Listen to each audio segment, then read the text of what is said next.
I'll have you come up here, ma'am. This young lady will swear you an oath. Please raise your hand. Do you solemnly swear to tell the truth, the whole truth, and nothing but the truth, so help you God? Then come over here and have a seat in this chair.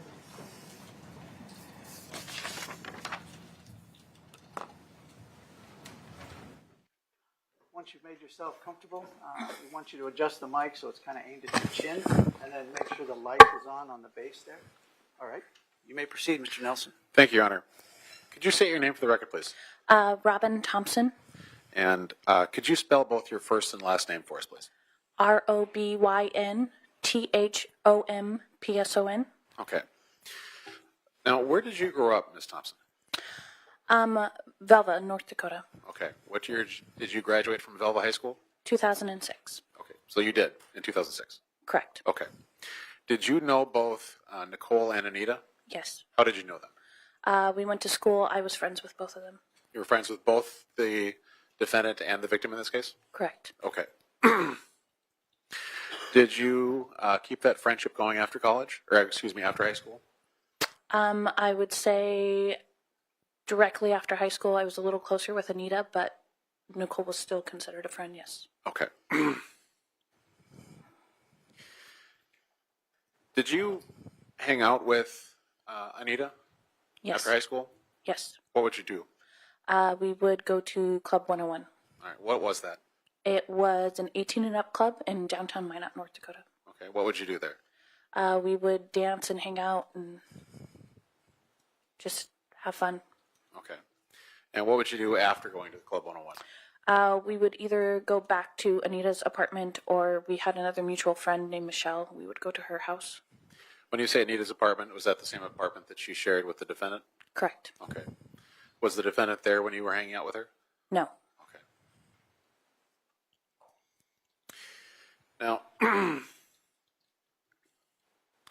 were you present for a get-together with a few other individuals that had gone to high school in Velva after the murder took place?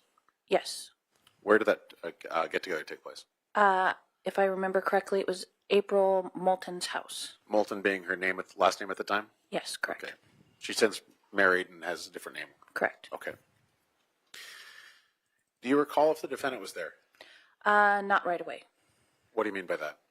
I think she came later, but she was not there initially when we first all met up.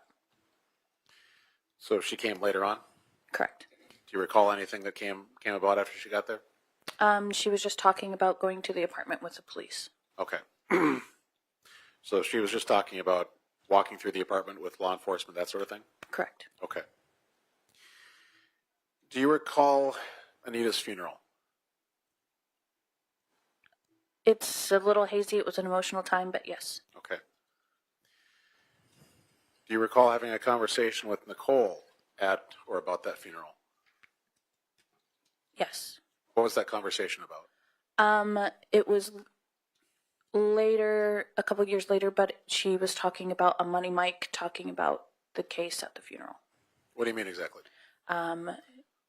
She implied that he was stating he had something Objection, to do with hearsay, Your Honor, double hearsay. Sustained. Your Honor, it's statements from the defendant. Well, then rephrase it, please. What did the defendant say to you about this money mic? that he was talking about Anita. Objection, Your Honor, double hearsay. Money Mike is the one making the statements to the defendant to... This question is specific to what Ms. Rice said. Okay. So you can answer the question. What did Ms. Rice say to you? That Money Mike was talking about committing the crime at the funeral. Okay. So she told you that she heard someone confess to the murder. Correct. Okay. Do you know if Nichole went to law enforcement with this information? I do not. Did you get together with Nichole at all after that point? After the conversation about Money Mike, Yes. maybe a few more times. Okay. Did anything of note take place in any of those get-togethers? It was the same time we talked about Money Mike. We were getting ready in her room, and I noticed an item in her closet that belonged to Anita. Do you remember what it was? It was a stuffed toy. Okay.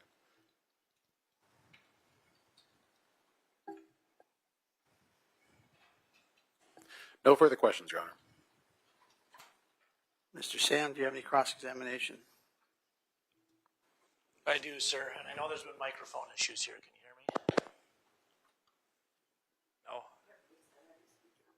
Okay.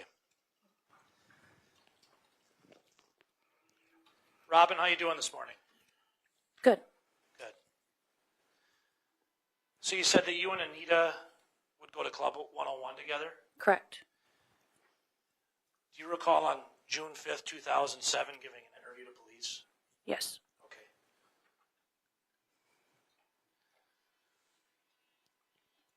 Do you recall saying you were looking for males when you went to Club 101? No. If I show you the report, might that help you? The transcript of your interview? Sure. June 5th.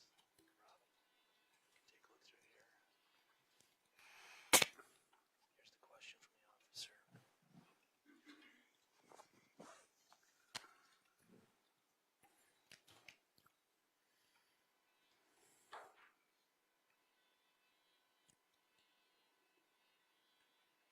Do you recall that now? Yes. Thank you.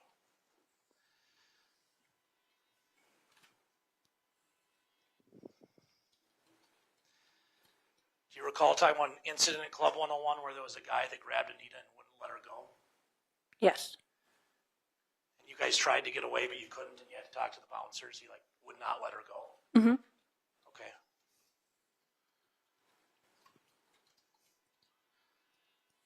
That you began to pull them away, but he was holding so close you couldn't do that.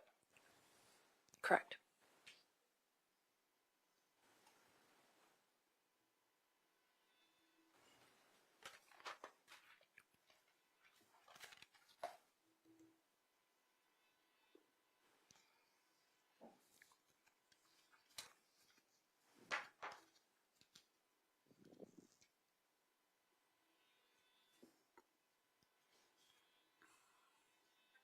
No further questions. Thank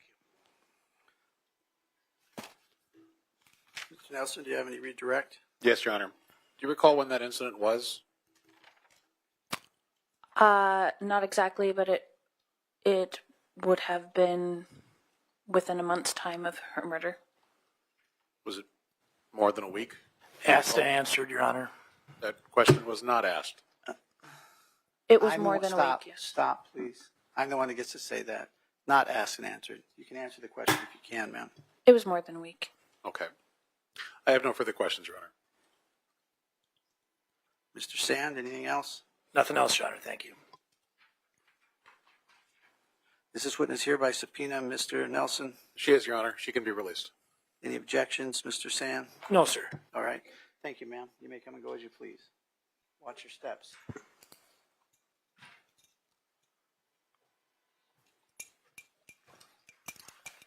Once you get comfortable there, make sure the microphone is aimed at your chin, and then make sure the light is on the base. Okay? Ms. Sorgan? Would you please state your name for the record? My name's Connie Uland, And would you please spell your last name? Ulland. Connie, where do you live? I live in Georgetown, Texas, Where'd you live originally? in Minot. You had a brother, is that right? Yes, And what was your brother's name? Marty Annell. Is Marty your younger or older brother? He's younger.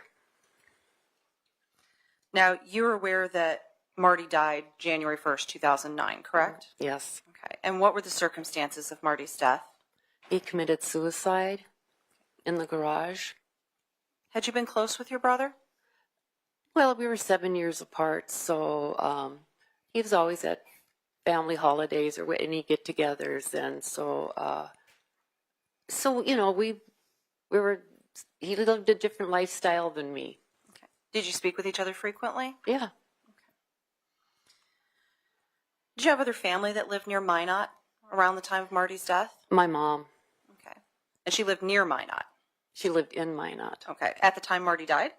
No, she had moved to New Rockford at that time, so she was like the last remaining relative in Minot.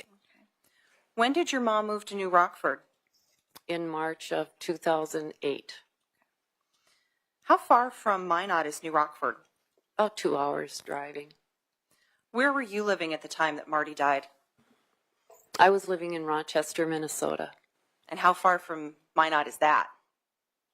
That is full day drive, 10, 12 hours. And you said your mom was the last of the family that was living in Minot. Is that right?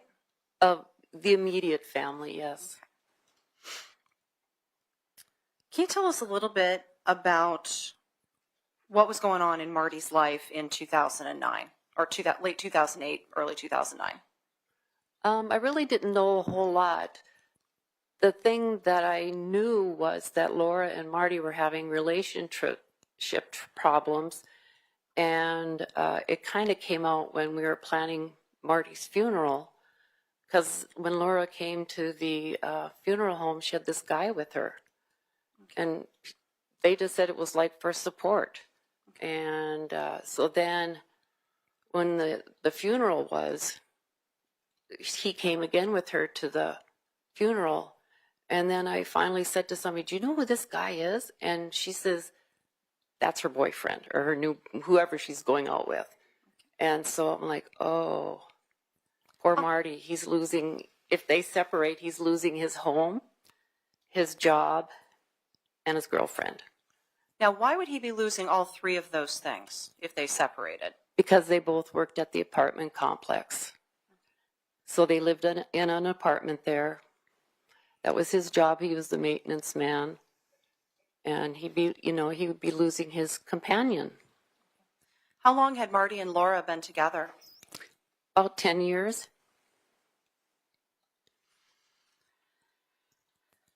Did you know Vern Olson?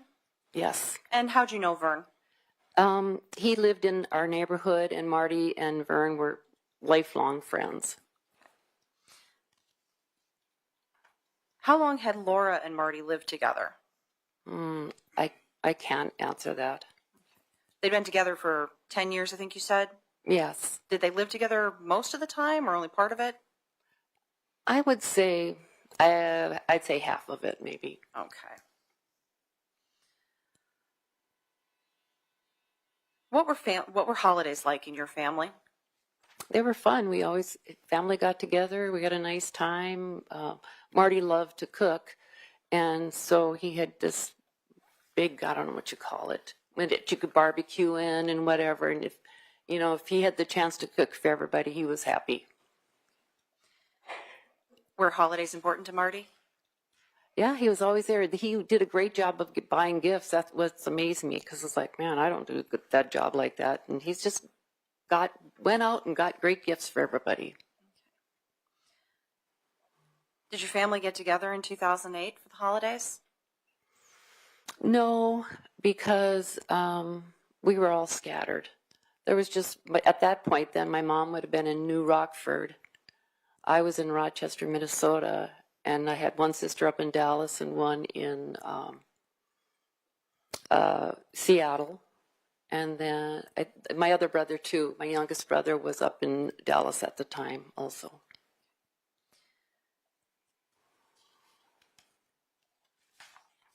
Was Marty a hunter? Yes. Okay. What did he hunt? I know he did bow with turkeys, and I think he did deer hunting. That's all that and he liked to fish. Okay.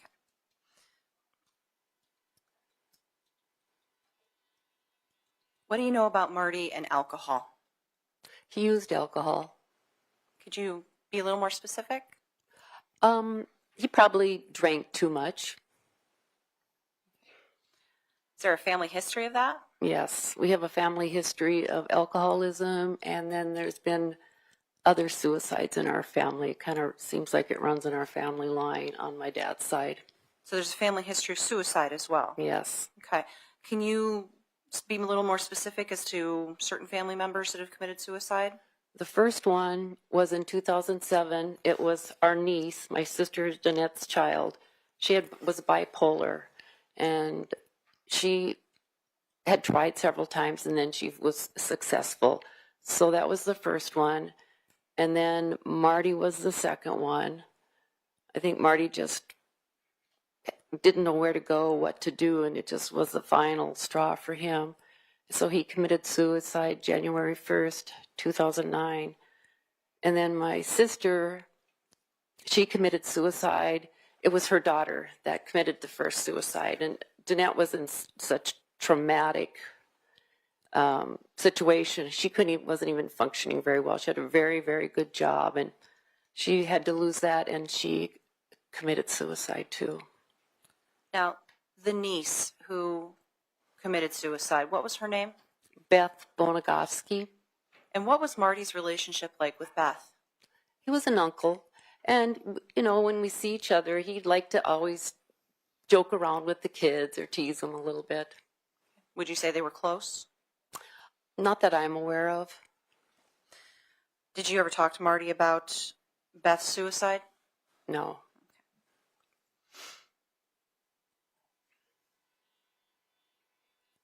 How long before Marty committed suicide did Beth die? Well, the first suicide with Beth was 2007, and then he was 2009. So 2 years apart, about, give or take on them. And then Danette was in 2011. So it's every odd year for those 3 year time periods. Was Marty concerned about losing his job? I would think so. I mean, he was losing his everything.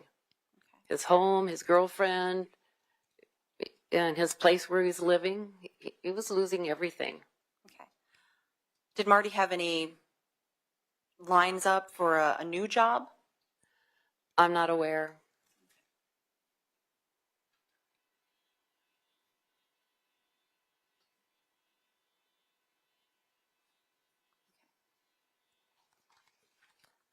I have nothing further, Connie. Thank you. Okay. Mr. Singh, do you have any cross-examination? Sorry, ma'am. Oh, ma'am, you're not done. Okay. Thank you. Thanks for staying, Connie. You're welcome.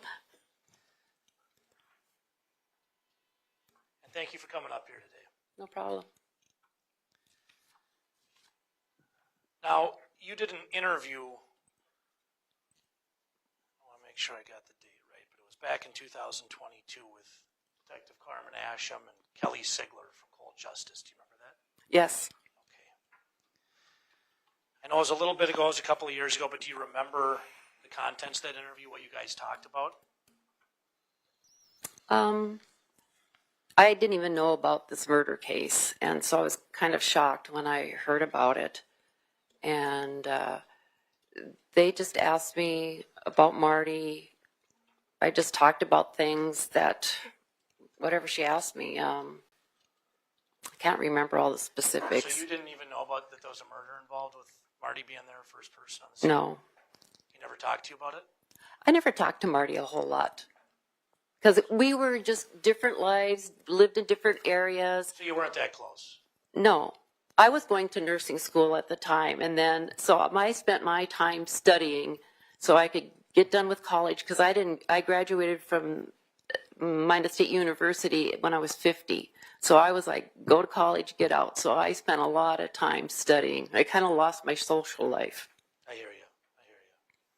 So you didn't talk to Marty very much? Not very much.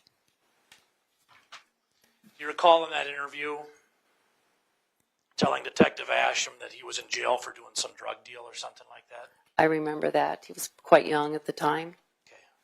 And I'm not trying to drag your brother through the mud. You understand that, right? Mm-hmm. But this is your interview, and I want to make sure we got it right. Okay. So on direct, you had told the state's attorney about his alcoholism issues. He was never diagnosed, but I would tend to lead with our family genetics that he would be considered an alcoholic. And according to your conversation with Cold Justice and Detective Asham, he had some drug dealing issues. Only when he was young. Okay. Another thing, too, about... You know, if I could, I just want to make sure you're answering the questions. Okay, It's that's fine. not allowed to have you go on narrative, but I appreciate it. Thank you, Connie. Do you recall talking to Kelly Siegler at the end of the call from Cold Justice? Yes. Remember her asking you if they could use you in their documentary they were doing? Yes.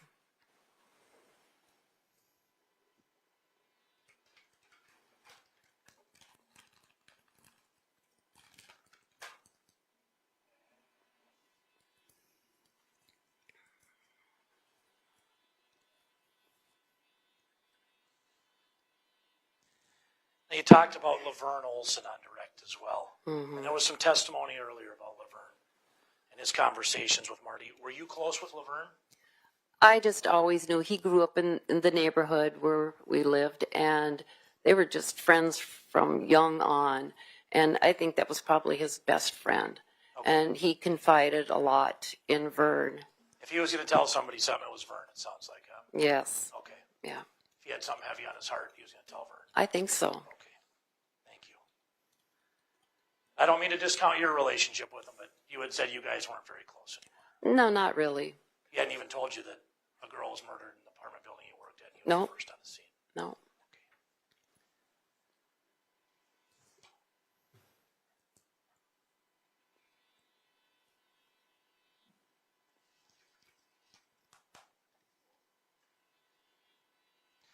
Safe to say you don't like Laura Knapp very much. I liked her because she was a great companion for him until when I found out at the funeral that this guy was. She doesn't sound very trustworthy to you, does she? No. Okay, thanks. Objection. Your objection is what, Ms. Sword? Characterization. Overruled.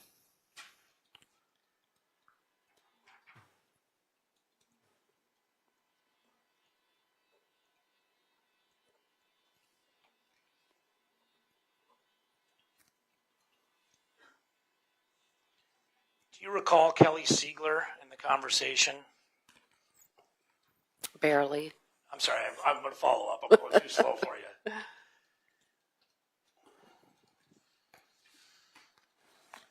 you recall her saying they were just calling you to try to clear your brother's name in this investigation? Yes. Yeah. She said, trying to call you to clear your brother's name. Is that right? Is that what it says on the interview? I can show it to you if that would help you a little bit. Yeah. Okay.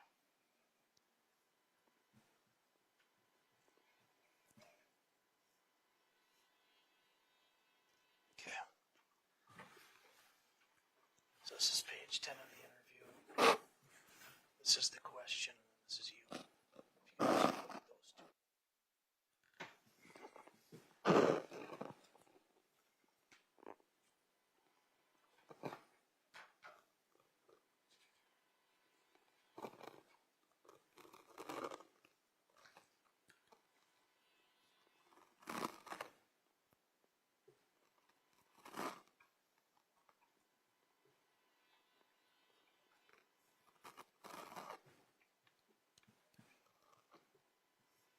Okay, I read that. Yes, that is. Does that sound right? Mm-hmm. Trying to clear your brother out of this investigation. Is that an answer, ma'am? Yes. Sorry. The mic's got to hear it. That's the important thing.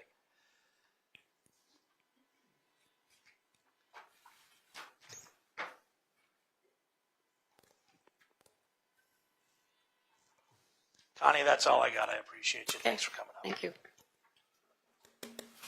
Oh, Connie, I Please, just have some Connie. redirect. Thank you. Sorry, I know you're really eager to get going. You have a flight to catch? Sorry. No. Ms. Sorgan, do you have any redirect, ma'am? I do, Your Honor. Connie, Mr. Sand asked you about some drug deals when Marty was young, and you said, or at some point in time, you said that that was when he was real young, right? Yeah, like probably late teens, early 20s. How old was Marty when he died? He was 46.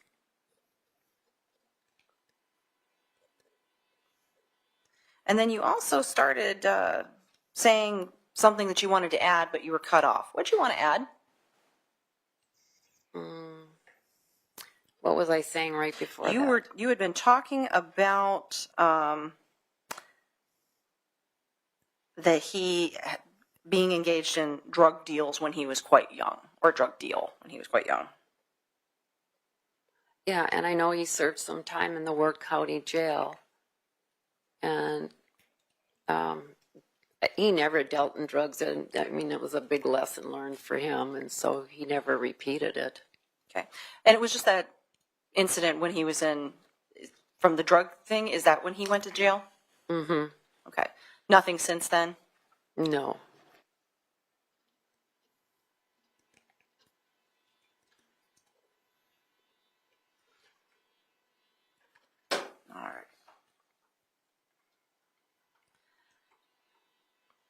You and your family always got along real well with Laura, didn't you?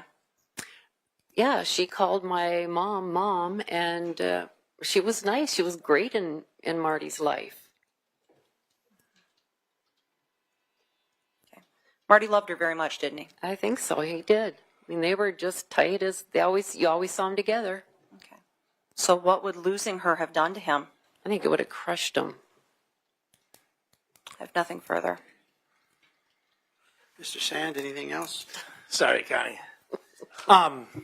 Yeah, just one thing. The state was just asking you about what you know about his drug past and him being in jail. You had said when you were testifying with me that you didn't keep in very close contact with Marty as he got older. Isn't that correct? Yeah, I was busy raising my kids and activities, and So, we're on different paths at our age. right. So you knew about his drug dealing issues and drugs when he was younger, but as he got older, you don't know everything that was going on in his life. Isn't that fair Oh, to say? no. Okay, that's all I got, Your Honor. Thank you. Ms. Sorgan, anything else? No, Your Honor. Is she here by subpoena? Yes, she is. Is she excused? Yes, she is.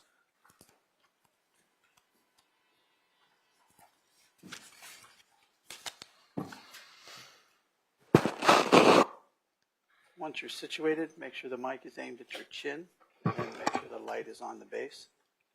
Okay? Ms. Sorgan, you may proceed. Thank you, Your Honor. Would you please state your name for the record? Brenda Lou Glinz, And would you please spell your last name? Glinz. Brenda, do you know the defendant, Nichole Rice? Yes, I do. How do you know her? She is my niece. And how are you related to her specifically? My brother Kevin is her father.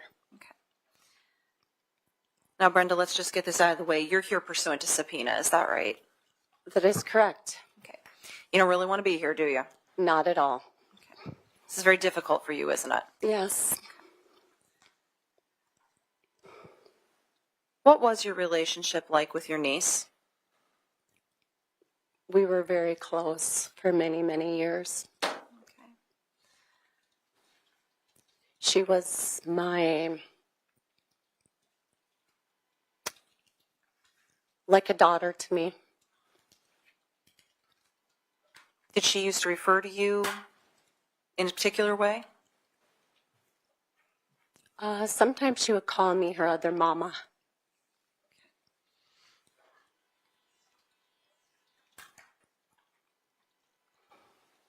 Brenda, you went to family events and things like that where Nichole was present, is that right? That's correct. So you were generally aware of what was going on in her life, is that right? I was. Did you go to her high school graduation? I did. And were you aware of what she did after high school? Yes. Okay, and what'd she do? She went to college. She worked at Vanity. I believe it was either Vanity or Maurice's. One of those. And then she worked at Telecare, I believe. Okay. Are you familiar with the period of time around which Anita Knutson was murdered? I am. Okay. What happened with Nichole shortly after that murder? Where was she living? She shortly after made a move to New Mexico. How shortly after? I would say 4 to 6 weeks. And did there come a time that you went to New Mexico yourself in that time period? I did. Okay. Why'd you go to New Mexico? My son was in the National High School Rodeo Finals in Farmington, New Mexico, and I traveled there. How in did you support travel of to him. New Mexico? I traveled with my ex-husband and my kids, my 4 children. And was Nichole living in New Mexico at that time? Yes, she was. Did you see her while you were there? Yes, I did. And how did that come about? her and the man that she went there for, things did not go as planned for her. And she reached out to me when I was in New Mexico, and she came and stayed with me in my hotel. Okay. Then what happened? After the national finals was closed and over, I traveled back to North Dakota with Nichole in her car, moved her back home. And who else was there anybody else in the car besides the two of you? No, Approximately how long was the trip from New Mexico back to North Dakota?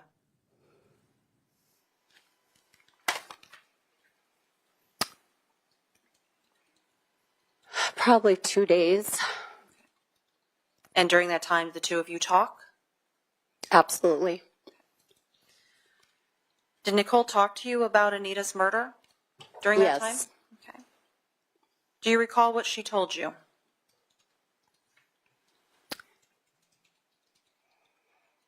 She told me that there was a cut screen, and the person, whoever did this, cut the screen and was hiding in her bedroom, waiting for Anita to come out of the shower to make the attack. Okay. Did she tell you anything else?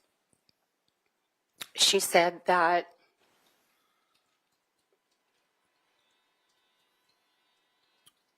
it was so horrible. She said to just see Anita lying there, but she looked so peaceful, covered up Did she say with a anything? robe, and said that there was a bowl of water in the bathroom sink, that whoever did this washed themselves up and washed the knife up.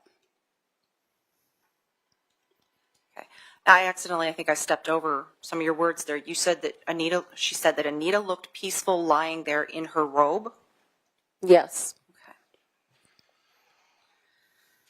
Okay. Did she say anything else to you?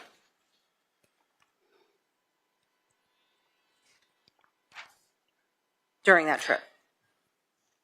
She was very upset that her iPod was gone, that the person, whoever did this, stole her iPod. She said that Anita was raped and stabbed, and there was no, but it appears to be no struggle. Okay. Now, Brenda, you said that Nichole moved to New Mexico about 4 to 6 weeks after Anita was killed. Correct. And she had been in New Mexico approximately how long by the time that you had come to New Mexico for the rodeo finals? Probably a couple weeks. She wasn't in New Mexico very long, was she? No, she was not. So this was just a few months after Anita's murder, is that correct? It would have actually been in July that I was in New Mexico for the national finals. Okay.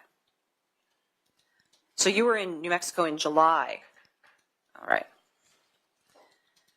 Was there ever any further conversation after you brought Nichole back, or you came back with Nichole from New Mexico, with regards to Anita's murder in general, or Nichole's whereabouts that day in particular?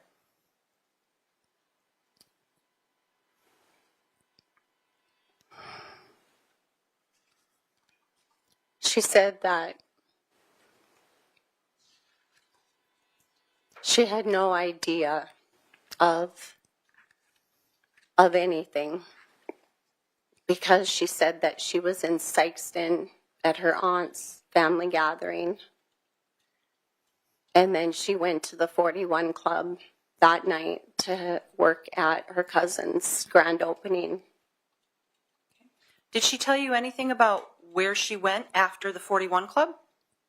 She said she went home to get clothes, And where did she say she went home to? went to her apartment after the 41 Club. The apartment in Closed. Minot. The apartment in Minot. And she told you this? Yes, she did.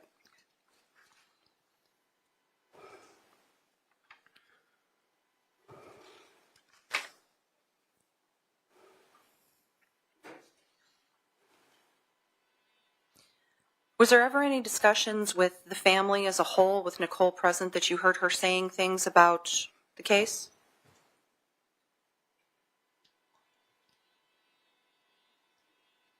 The story has always changed. I How think so? throughout the whole 18 years of who it may be or where she was or that they got the person or that she was cleared and that she didn't have to worry about it because there's no DNA of her anywhere and that she was cleared of the scene.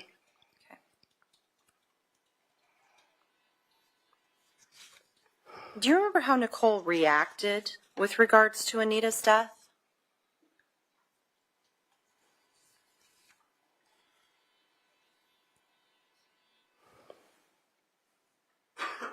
She was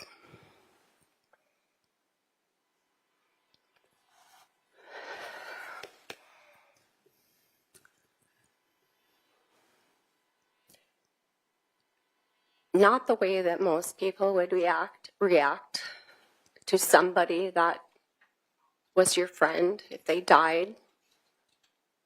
How so?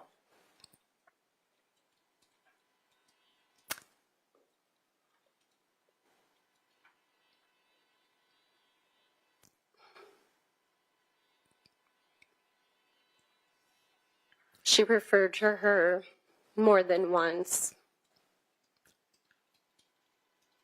as a fucking cunt and a fucking bitch.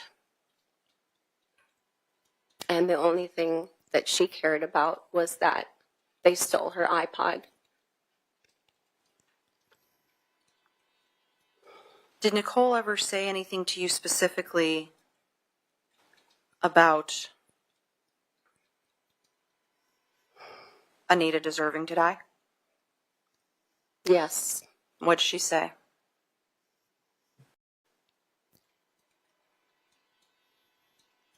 she deserved to die.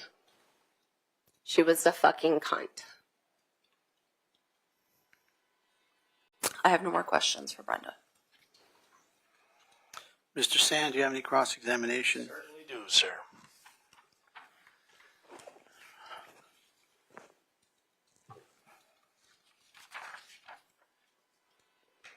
Brenda, you're Nicole's aunt, I am. and this is Nichole.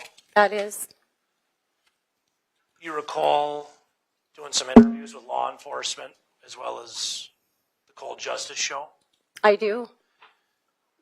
Do you recall referring to Nicole's daughter Peyton as well? I do. Is that her in the courtroom over there? Yes, it is.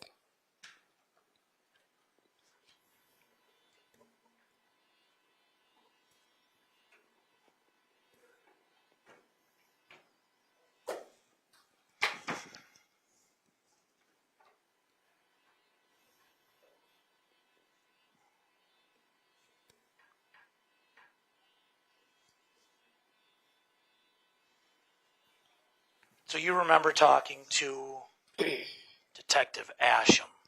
I do. I'll just finish my question in a second here. You recall talking to Detective Asham in 2022? I do. Do you remember telling her you have memory loss?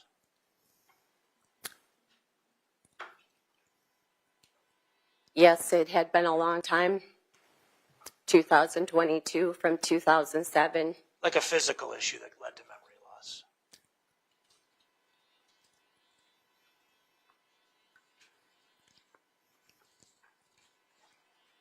I've been diagnosed with autoimmune. And yes, memory loss can be part of it.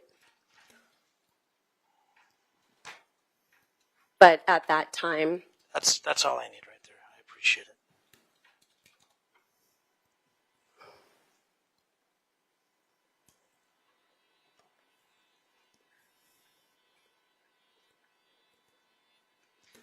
If I showed you your report, might that help you a little bit to remember what you said? sure. Okay. This is page 13 of your report. You can just kind of read down about halfway down the page.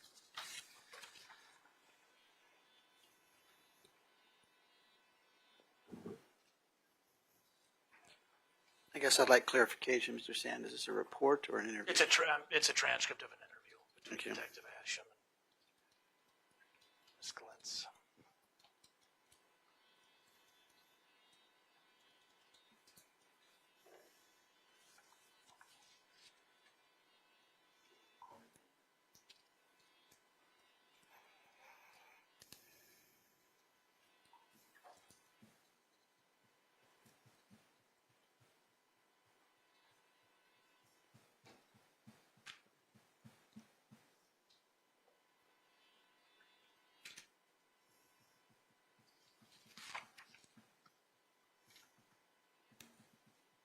Did you make it through that section? I did. Thank you. Yeah, no problem. Now, do you recall saying you had some health issues and you have some memory loss? Yes, Okay.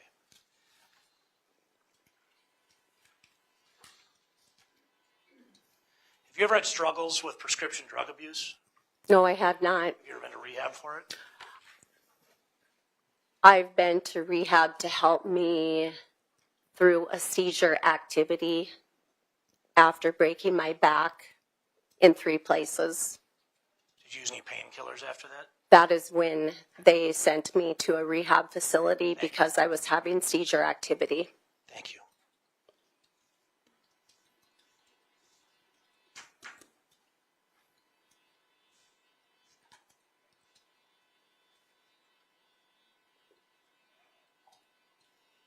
Did you meet with the state's attorney at all prior to giving this testimony? I did. When did you do that? Last night. Last night? Yes. Where do you live right now? I have a home in Arizona and a home in Botno, North Dakota. Did you come from Botno or Arizona? Arizona. Okay. And you met last night with the state's attorney's office, go over your testimony? I did. Okay.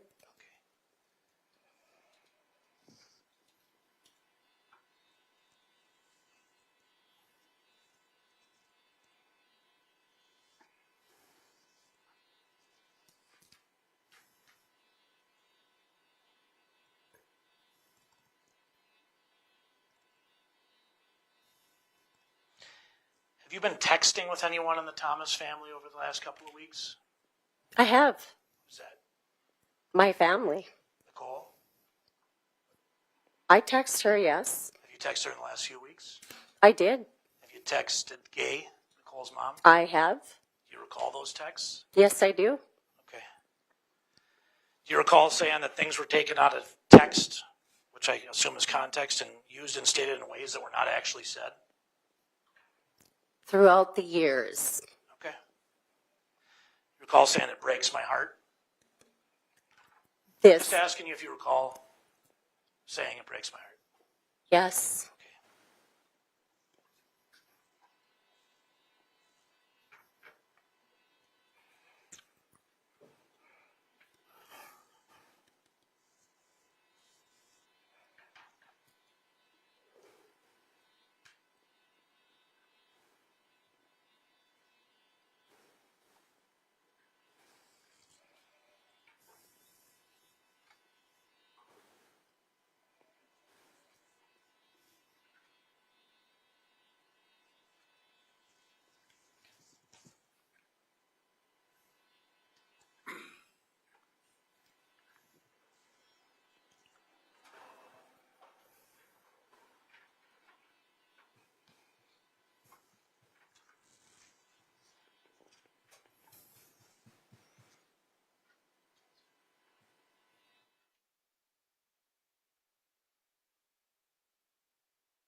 Now, are you aware in these interviews you've had with Detective Asham, you didn't say anything about Nichole saying Anita deserved to die? This is the first time we're hearing that. Are you aware of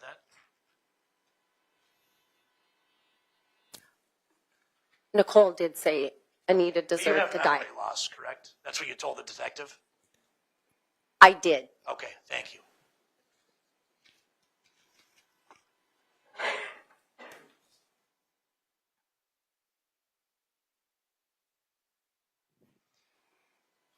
Do you know there's nothing in your interview with Detective Asham and Cold Justice about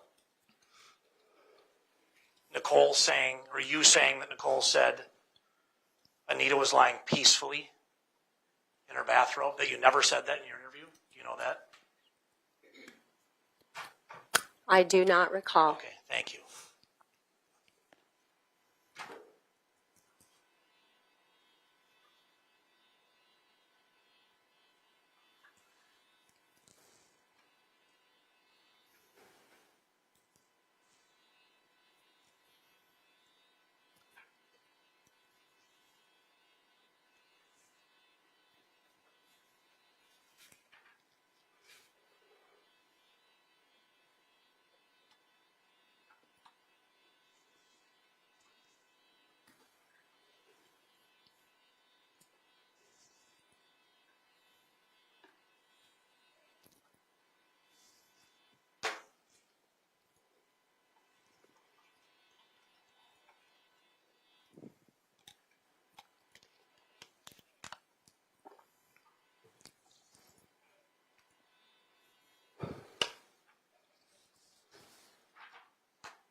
Do you recall saying in a text message that there were so many words and statements took out of context, and that's not even what I said, and it was misconstrued?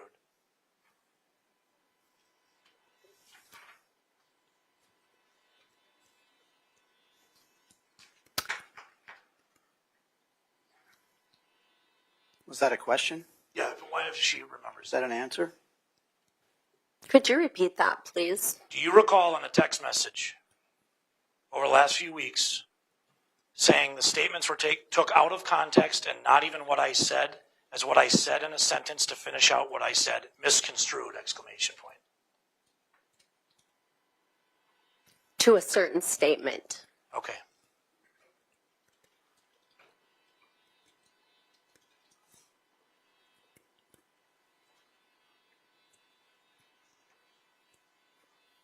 So as this trial's been approaching, you've been texting Nichole and other people in her family these things. It's been a while How long? before the hearing ever started. Probably 2 weeks before. Last time you texted him was 2 weeks before this? I recall. I could be off on my date, You but could be off on your date. possible. And She is you my were- niece, and it is my brother, What does that have to do with the dates? because they are my family. And this whole thing Yeah. has not only destroyed Knutsen's, Nichole's life, my entire family, and the community. And this needs justice. Okay. It's time for the truth to be told. Okay. Good. When's the last time you sent text messages to Nichole's family?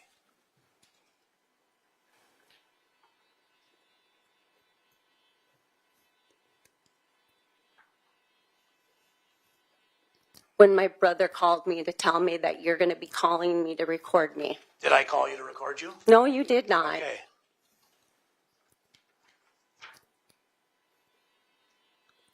And then so after that, you texted Nichole and you texted Nichole's mom.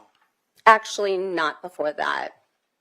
I actually texted them before my brother called me and told me that. Okay. But you didn't get a call from me. Just to tell You them and I have love never spoken them. Before, have we? This is the first time, right? I've never spoke to you.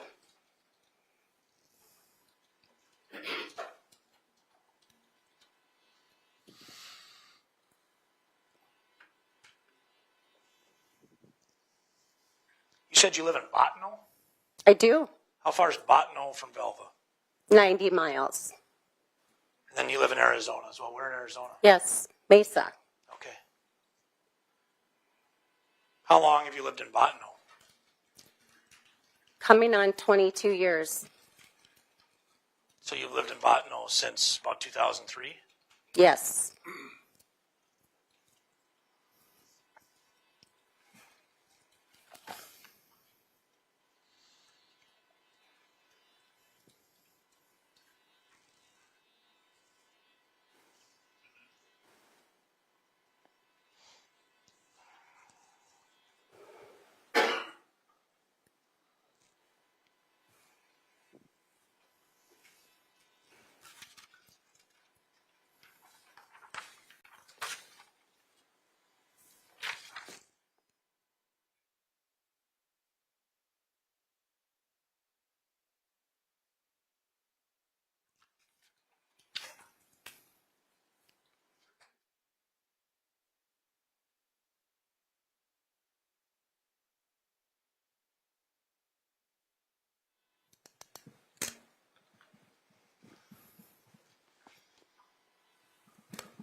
Do we have another question, Mr. Sand?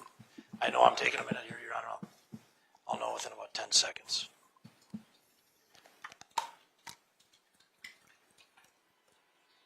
That's all I have, Brenda. Thank you. Thank you. Ms. Sorgan, do you have any redirect, ma'am? I do, Your Honor. Thank you. Brenda, I'm going to take Mr. Sand's questions in order to address those, okay? Okay. All right. Now, you were asked about memory issues, and you testified that you'd been diagnosed with an autoimmune disease that can involve some memory loss, and then you started to say, but at the time, but then you were cut off. What do you mean? It has been 5 years since I've been diagnosed with autoimmune. So when I was questioned back in 2007, 2008, I had a very clear memory, as well as I would say in 2022. Okay. And then Mr. Sand intimated that you were in rehab for prescription drug abuse. Is that accurate? No, What were you in a rehab facility for? I broke my back in 3 places. They put me on prescription pain medication. And when it was time to come off the prescription pain medication, my doctor, surgeon, was in Bismarck, North Dakota. I was in Bottineau, which is 3 hours.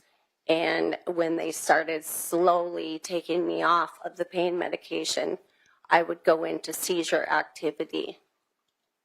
And this continued, and thankfully my husband is a pilot. He was able to get me to the Bismarck facility in time for them to be able to take care of me. Okay. So you weren't abusing medications? No.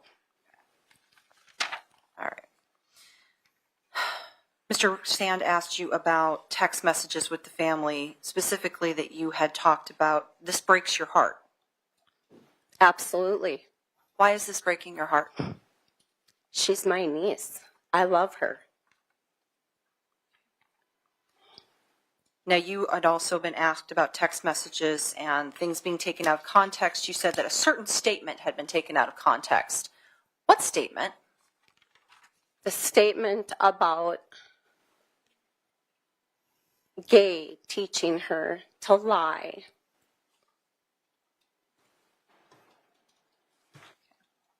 As a young child.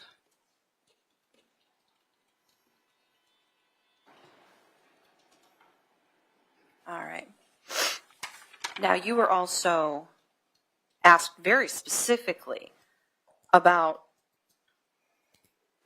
certain statements not being in your interview in 2022 with Sergeant Asham. Was Sergeant Asham the only person who interviewed you? No. Okay. Do you recall some of the other officers who interviewed you? Officer Goodman, Officer Max Meiser. Meixner? Yes, Meixner. Excuse me. Do you specifically remember your interview with Agent Meixner? Yes, I do. Okay. Where did that occur? At my house.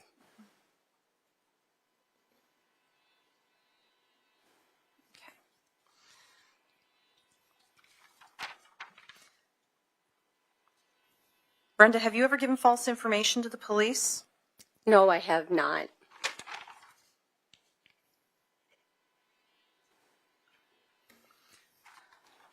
Now, while Mr. Sanders questioned you, it was very clear you're becoming very upset. Fair to say? Yeah, Okay. And why is that? because my family has been torn completely apart over this. And truthfully, to believe that our family will never be a whole again because of this. And that breaks my heart because my family has been everything to me.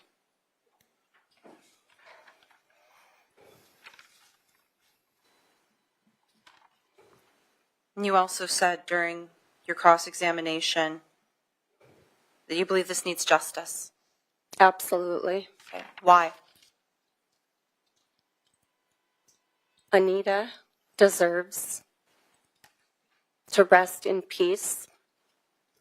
Her family, they deserve answers, each and every one of them. And they deserve to know the truth so that they can let their loved one go in peace.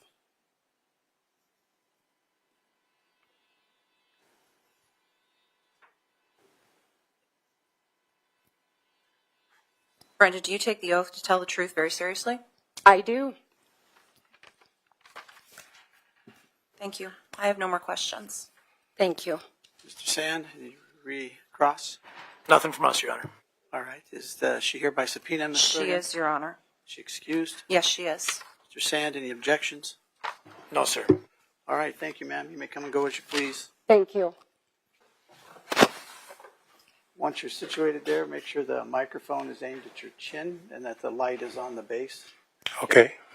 All right. Ms. Sorgan, you may proceed. Thank you, Your Honor. Would you please state your name for the record? Mark Glinz. And we've got the spelling as Glinz, That's correct. same as your wife, right? Correct. And Brenda is your wife, is that right? Yes. You're acquainted with the defendant, Nichole Rice, is that right? Yes. And how do you know her? She's my wife's niece. How long have you known Nichole? It's quite a while. Okay. How long have you and Brenda been married? We got married July 5th, 2003.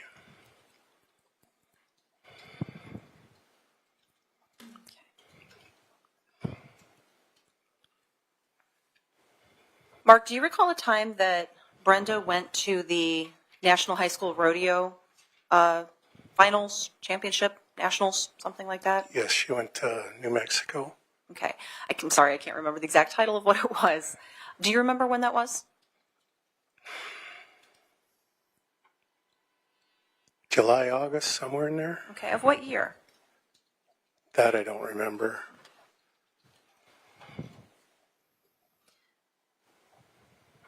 And do you recall how she came back from that trip? She rode back with Nichole.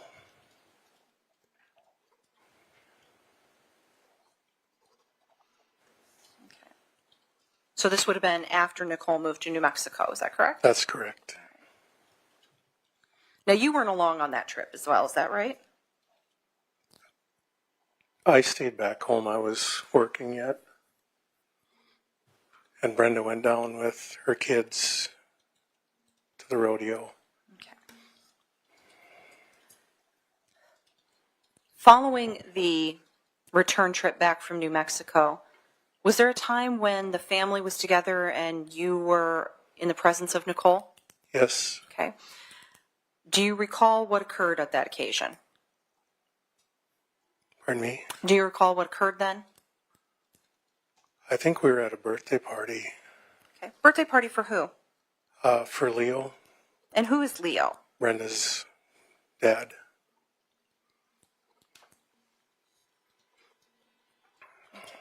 So this would be Nicole's grandfather, is that right? Correct. All right. And do you know when his birthday is? I did know it, but I forgot it.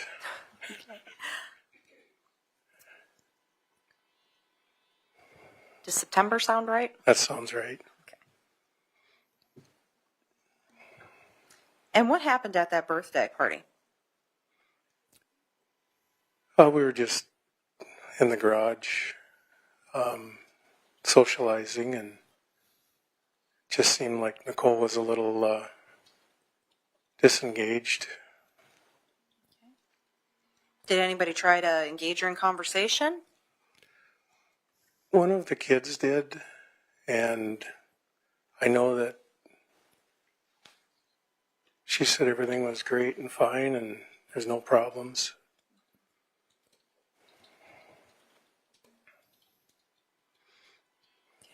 Did Nichole say anything about Anita at that point? No, I don't remember. Okay. If I showed you some notes from a statement, would that refresh your recollection? Probably would. Okay. Permission to approach, Your Honor. You may. Your Honor, may I ask what kind of statement this is? It's not a transcript. An interview of who?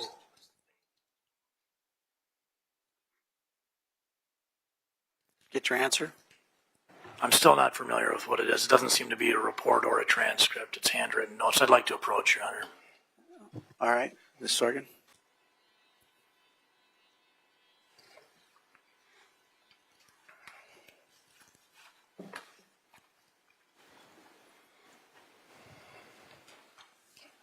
Mark, did that refresh your recollection? Yes, it did. Okay. Do you recall if Nichole stated anything with regards to Anita at that gathering? Yes, she stated to the kids that she didn't like Anita anyway.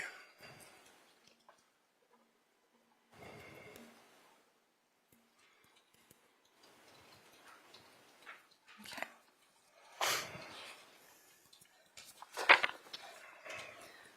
Mark, do you have any recollection with regards to issues involving an iPod and Nichole? I know that it was mentioned that her iPod got stolen.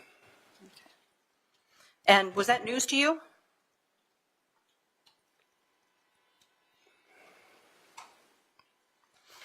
At the time it was. Okay. And why did that strike you at the time? It seemed like that was the only thing she was concerned about.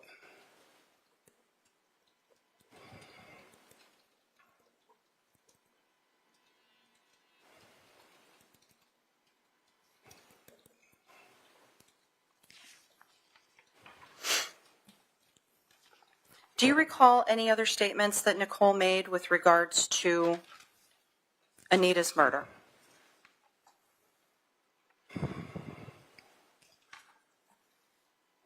She said that the screen was cut on the house window or the apartment. Anything else you can recall?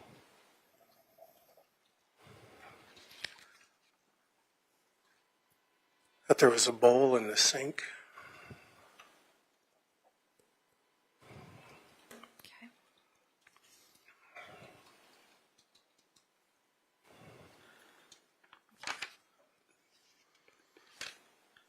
And is there anything else that sticks out in your memory with regards to Nichole discussing Anita's death? I don't remember. Okay.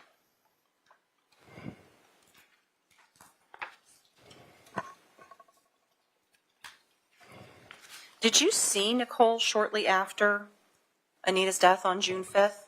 Or sorry, June 4th? Or after? Objection, leading I'm it so up. sorry. I'm trying to orient as to time. Objection is sustained. Thank you. Mark, I'm going to draw your attention to shortly after the time that Anita's body was discovered, June 4th. Do you have any recollection of seeing Nichole on or around that time? I don't know if I got the timeline right, but I believe it was before that.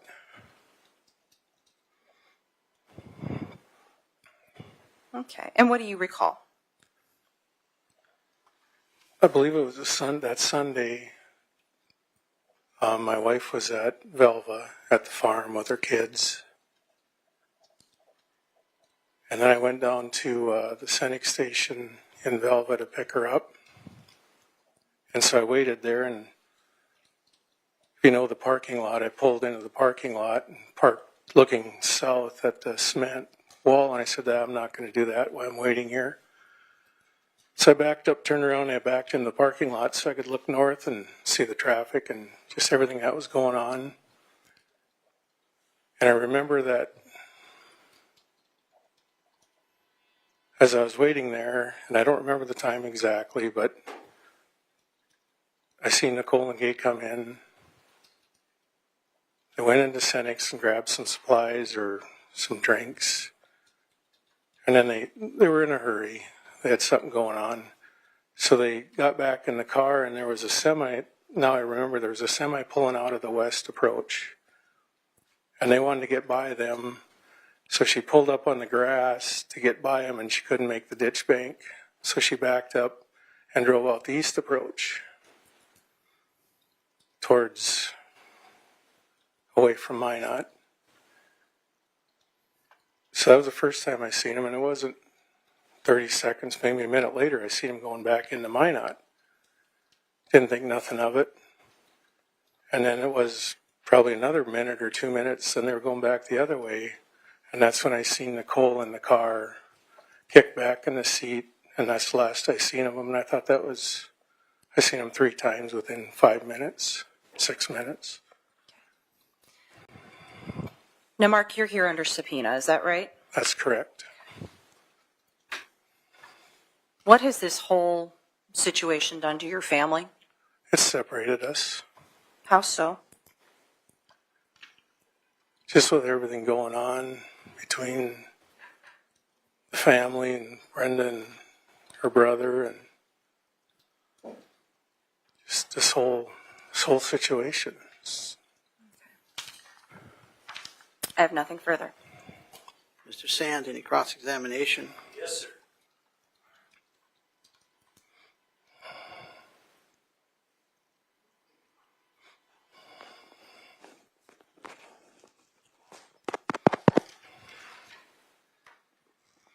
Now, Mark, you came up from Arizona to be here today?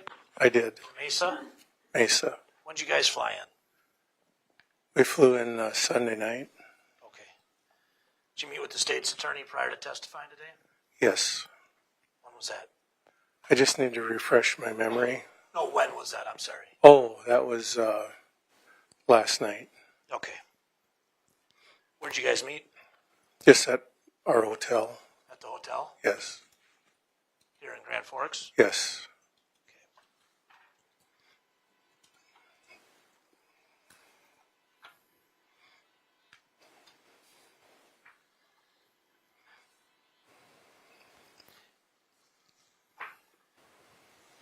Now, I suppose you recall doing an interview with Detective Asham and the Cold Justice people. Do you recall that? It was a phone conversation, yes. Yeah, back in 2022? Yes. Okay.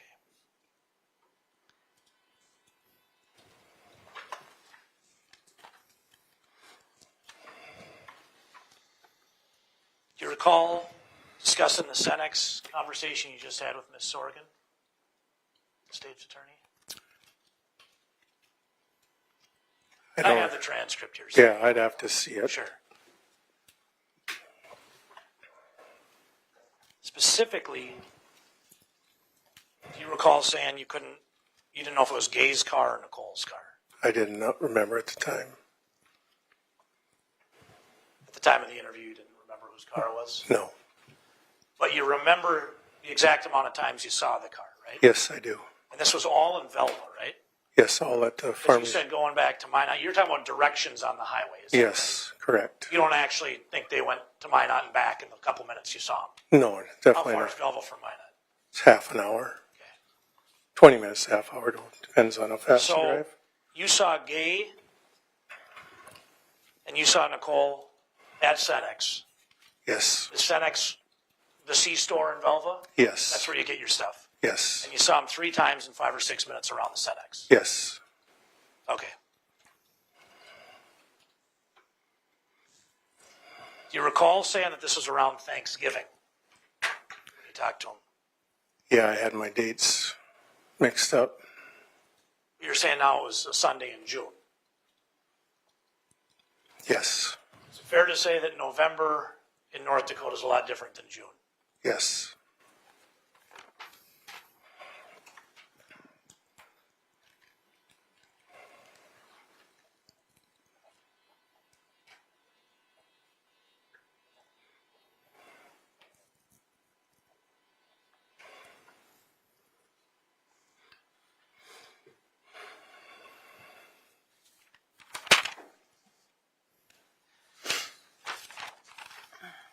And obviously, we just had your wife on the stand here. It sounds like you guys live in Bottineau.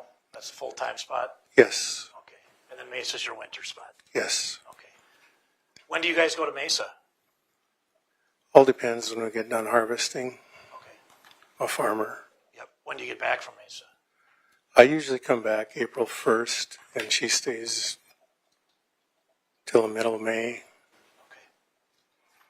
or first week in May. Now, when the state was asking you about this birthday party for Leo, you couldn't remember anything significant, correct? Until they came up and showed you some notes? Until I was refresh my memory. Okay. Were those your notes? They were sergeant's notes or somebody's notes that we talked to. Okay.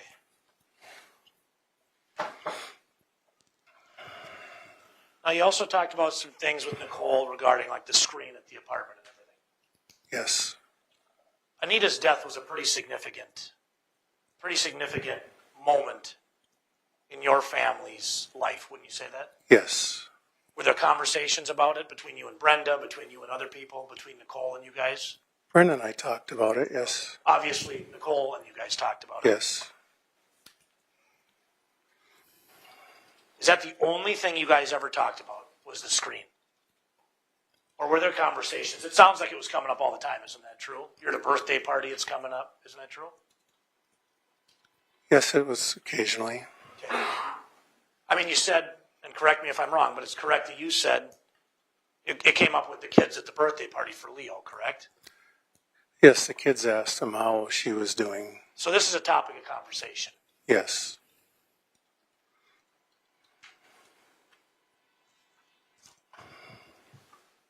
And it's true that on the questions the state's asking you, they're just pulling out little chunks they want to know. Some about an iPod, some about a screen. Right? Objection, What's the objection? characterization. Overruled. Some about an iPod, some about a screen, just little things they're asking about. yes, But these were conversations that your family had over the years. I mean, you're testifying they're being talked about at birthday parties, correct? yes, At that birthday party, I know you couldn't remember, but I think the state so kindly helped you recall it was in September, correct? that's correct. Okay.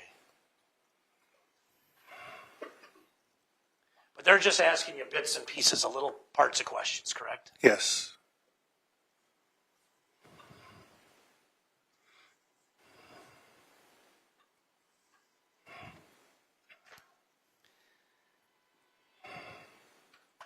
Now, you had testified earlier about Nichole being in New Mexico, right? yes, Your wife testified in here before. You're aware she was down there with a boyfriend, correct? Nichole, yes, she followed a That's all guy. I'm really asking, sir. Yes. I'm doing this to everybody. I'm not trying to cut you off. Yeah. I just need Yeah, want to make sure I get the questions answered that I ask. Please let him answer it, though. I will, sir.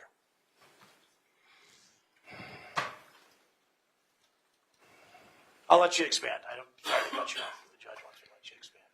just, she went down there with a boyfriend, and With the And- boyfriend?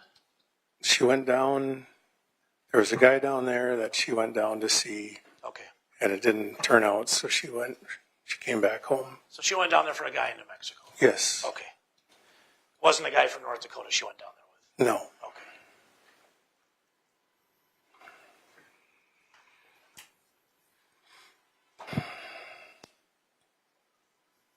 No further questions, Mark. I appreciate it. Thank you. Thank you. Mrs. Sorgan, Yes, just briefly. redirect. Mark, you were just asked about Nichole going to New Mexico to be with a boyfriend.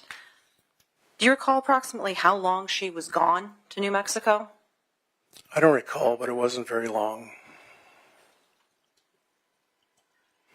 In fact, you testified that Brenda went to the rodeo in July, right? Yeah, it was, she went down, yes, in July. Okay. And to your knowledge, what city and state was Nichole living in early June of 2007?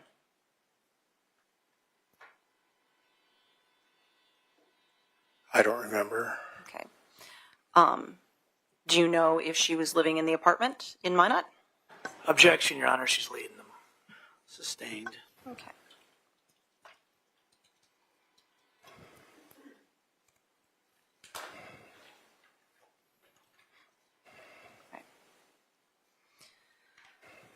Now, Mark, you had testified as well on cross. You were asked about that you kind of mixed up your dates a little bit about seeing Nichole and Gay at the Cenex, correct? That's correct. Okay. And that was in a 2022 interview, is that right? That's correct. You'd given other interviews to law enforcement in the past, hadn't you? Yes. Okay. Do you know how many times you had talked to law enforcement previously? I don't remember.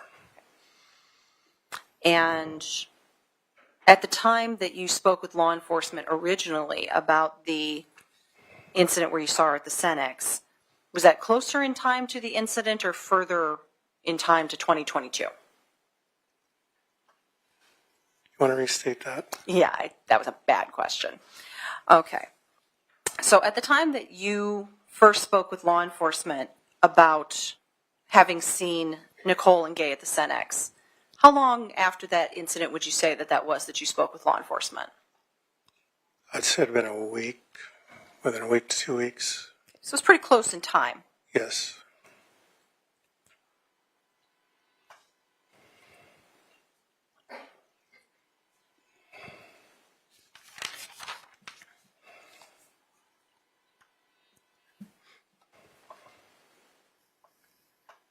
I have no more questions. Mr. Sand, any last recross? No, we've talked to Mr. Glenns as much as we need. Thank you, sir. All right. Is he here by subpoena, Ms. Sorgan? Yes, Your Honor. Is he excused? Yes, he is. Mr. Sand, any objection? No, sir. All right. Thank you, sir. You may come and go as you please. Watch your steps.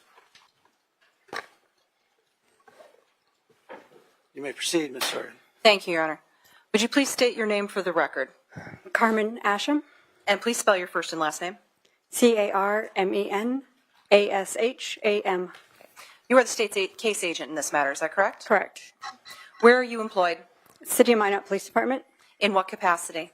Currently, I'm a sergeant in the Investigations Division How long have you held the rank of sergeant? since June of 2023. And prior to that, what was your rank? Master Officer. You said your current assignment is investigations, is that right? Correct. How long have you been in investigations? This time since the end of January 2025. And prior to that, what was your assignment? I was a patrol sergeant And how long were you a patrol sergeant? from the fall of 2023 till January 2025. And where were you prior to patrol? Prior to that patrol sergeant position, I was in investigations as a detective. And how long had you been in investigations at that point? That time I was in investigations for 5 years, from 2018 to 2023. Now, it sounds like a lot of bouncing around. Can you explain why you went from investigations to patrol back to investigations? So in our department, we are limited to certain number of ranking officers in specific divisions. So in particular, in investigations, we only have 2 sergeant positions. So there can only be 2 sergeants assigned to investigations at any time. Okay. So when you attained the rank of sergeant, you had to transfer out. Correct. because the spots had already been filled. Is that correct? Correct. And so it's come to the time that you have now transferred back to investigations. Yes. Okay. Can you please tell us about your training and experience? Yes, I have a bachelor's degree from Minot State University, and then law enforcement specific. I have over 1,800 hours of peace officer standards training through the state of North Dakota. Over 300 of those hours are specific to evidence and crime scene collection, or crime scene investigation, excuse me. Okay. Do you have any affiliation with the crime scene recovery unit with Minot PD? Yes, we have a crime scene response unit with the Minot Police Department. I've been a member of that team since 2013, and I've been the commander of the crime scene response unit since 2016.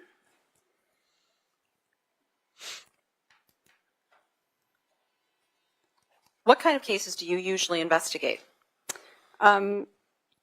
Any type of case. We don't really have specific assignments in our division, so I can investigate anything from a sexual assault to, fraud, theft, homicide. Approximately how many homicides have you investigated during your career? I've been the lead detective on, I believe, 3 homicides, and then I've been involved in anywhere to 5 to 8 additional that I've been involved in as the crime scene unit. Okay. You were assigned as an investigator on this case, is that correct? Correct. Okay. When did you receive that assignment? The first assignment was in 2019 in the fall. Detective Talbot and I were tasked with familiarizing ourselves with the case. Okay. And what did familiarizing yourselves with the case entail? So we were able to, at that time, take a break from our regular caseload so we could concentrate on this case because there is such a vast array of documents and evidence to review for this case. So what we did was we read through as much as we could. We spent some time trying to make sure we knew where all of the evidence was located. We learned that some of the evidence was still being stored down at the State Crime Lab in Bismarck, so we made arrangements to get that transferred back to the Minot Police Department. And then we worked with our evidence tech to go through and make sure all of the evidence was properly logged into our computer system because at the time, you could imagine in 2007, 2008, there really wasn't much digital happening as far as the case went. So everything was analog. So we had to make sure that in the interim over the years that evidence had properly been documented into our computer system. And what did you find when you went to do making sure that everything was logged properly into evidence? It was a challenge. There was a lot of stuff that we couldn't find. We went through and noticed we had several reports from BCI, for example, but we had no corresponding audio for any of those reports if they did interviews for us. So we had to try and track down as much of it as we could. Okay. Approximately how many pages of documents did you go through? I couldn't even say. There was thousands of pages. Okay. How many hours approximately of audio and video recordings? Hundreds of hours. Photographs? Yes. There were, I don't even know, 100 or so maybe. Okay. Now, Detective, when you go through an investigation, you review the evidence, is that correct? Correct. Okay. I want to kind of draw your attention to certain pieces of evidence in this case and then discuss these. We've heard testimony that Anita was stabbed and that a knife was recovered from the scene, correct? Correct. Okay. Is the knife in evidence? Yes. Okay. Can you please describe the knife? I would describe it as a cheap folding knife, something that is common for a lot of people to carry. It had a embossed design on the handle on both sides. During your course of your investigation, were you able to determine how common of a knife this was? So we had done some research and reviewed. It was, I mean, a quick Google search and you could find, it was easy to come across online. It sounded like it was kind of a novelty knife that would have been possibly sold in gas stations or maybe flea markets, that type of thing. We also found that there were a wide variety of styles of the knife from the same manufacturer. Okay. And were you able to determine if there's anything really special of this knife or if this was a good quality knife? No, it wasn't particularly expensive or unique in any way. And to be clear, when I say the knife is in evidence, it's being housed at Minot PD. Is that right? Correct. Okay. And where in Minot PD is it being housed? Our evidence storage is in it's a secured fenced-in area, I guess, in our garage bay, that it's fully secured and only accessible by the evidence clerk. Okay. Is it monitored by cameras and? Yes. Okay. We've also heard some testimony about the screen. During the course of your investigation, what did you learn about where the screen was originally on the morning of June 4th, 2007? We learned that Marty Annell, in his statements, he had said specifically. Objection, hearsay, Your Honor. Your Honor, we've heard numerous testimony about this already. Yeah, I'm going to give a little leeway here, Mr. Sand, Okay. so your objection's overruled. Try to keep it tight, Ms. Organ. Yes, Your Honor. He stated that the screen was recovered out of the window of the apartment. Now, Sergeant Ashton, you're familiar with the crime scene video for this, of the apartment, correct? Correct. Okay. You've watched that? Yes. You were in court when that was viewed as well? Yes. Okay. And you're also familiar with the crime scene photographs, is that right? Yes. Okay. Would you describe the condition of Anita's bedroom, particularly with regards to the area around the window? Yeah. It was a particularly small room. I mean, the apartment itself was pretty small. Her bedroom was maybe 9 feet by 10 feet, approximately. She had her single bed in the corner, which was in the southwest corner of the room. The end of the bed came up right up to the edge of the window in question. And then you could see in the photographs from the crime scene that at the foot of the bed, underneath the window, there was a lot of items piled up there. There was a couple of fabric bins, you know, those square bins that you store things in, that were there. There was, you know, maybe a laundry basket. There was just several things there. And then on top of all of that, there was a open package of plasticware, forks, knives, that sort of stuff that was just kind of precariously perched on top of one of the fabric bins. So all of this stuff was just on the floor at the foot of the bed, right underneath the window. Okay. And how would you describe it in its position on the floor? It was kind of a jumbled mess. You could see clearly defined things like the bins, like I said, and the plasticware. But then there was just other things just strewn about there. Okay. Did it appear to you to have been stacked, or was it just kind of tossed there? A lot of the things were just stacked on top of one another. Okay. Now, you also examined photographs of the windowsill, is that right? Yes. Please describe the condition of the windowsill. The windowsill was unremarkable. There was no tool marks, no damage noted. There was no, there was dust in the window. There was cobwebs around it. Pretty unremarkable. Okay. Dust and cobwebs, particularly where? Outside of the window on where the siding was.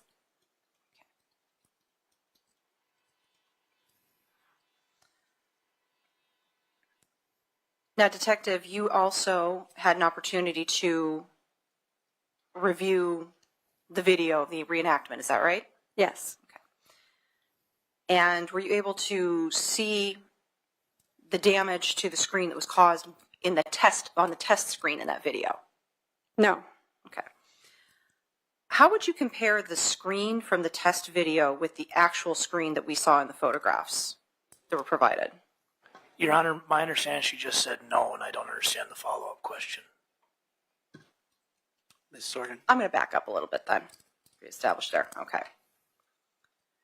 Sergeant Asham, you were able to observe the screen in that video, correct? Yes. All right. And were you able to see the condition of it from that video? Yes. Okay. Did you then compare the condition of that screen to what you saw in the photographs of the screen that was actually provided by Marty and Al? Yes. Okay. How do the two compare? The actual screen from the crime scene was more damaged than the screen from the reenactment video. Okay. And what did that tell you? That, to me, the damage was most likely not from the same activity that was portrayed in the reenactment video. Okay. And you saw Sergeant Thompson trying to get in and out of that window, correctly? Yes. Okay. How would you describe his actions in getting in and out of that window? Clumsy.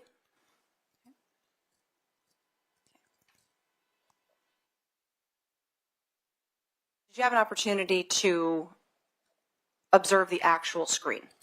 Yes. Okay. What was your understanding of the cut to that screen?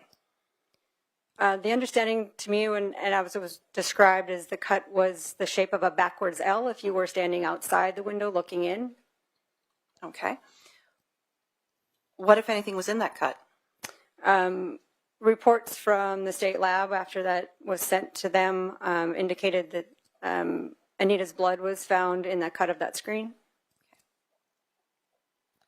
What does that indicate to you? To me, that tells me that that cut was made after the stabbing. Okay. And what does that tell you about the point of entry? That was not the point of entry to the apartment.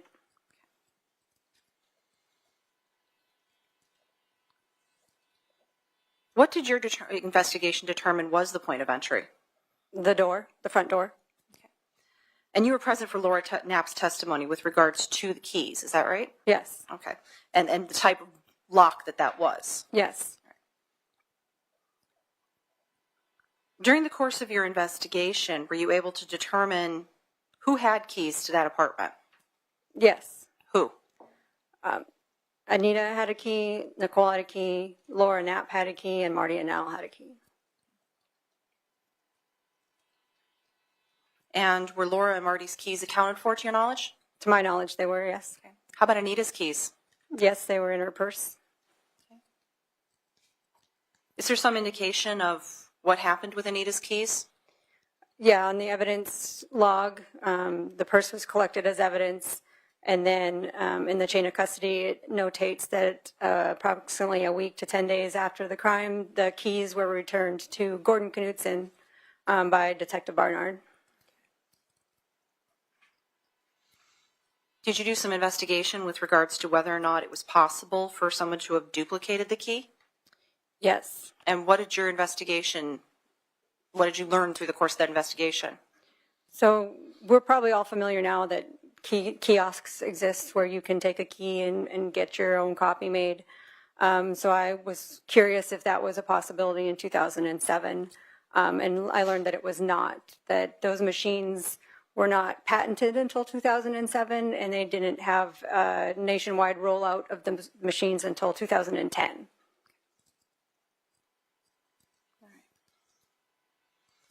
Sergeant Asham, in your review of the case, were you able to determine if there were any indications of a robbery?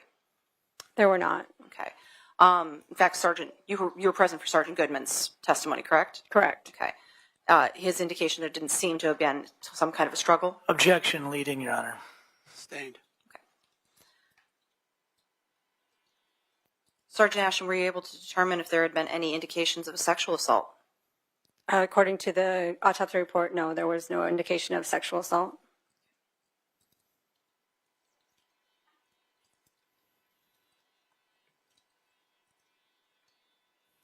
Now, a lot of what you poured over in review was reports of past officers, is that right? Correct. Do you know approximately how many people they interviewed?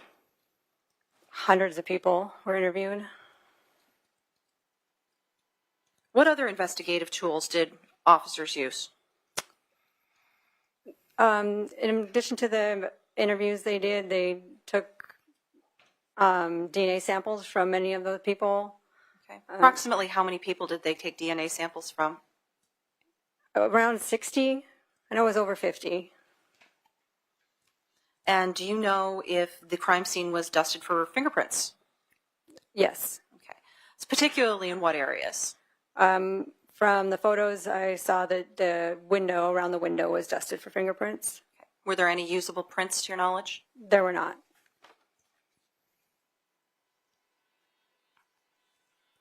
Okay. Now, Sergeant, as part of this investigation as well, you also reviewed Anita's phone records. Is that right? Yes. Okay. And that was mostly from an analysis of her phone. Is that right? Correct. We had her actual phone, which was recovered at the scene, and there were photographs taken of text messages, incoming, outgoing, phone logs, and then we also had copies of phone bills, which at the time actually also listed call logs. Okay.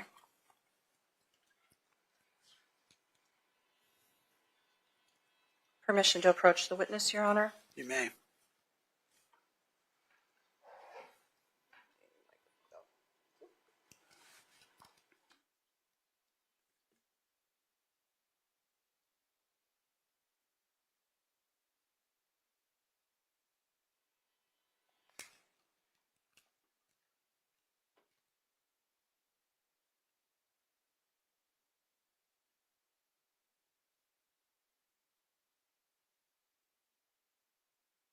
Me up, Ms. Hoslin? You got me? Okay, great.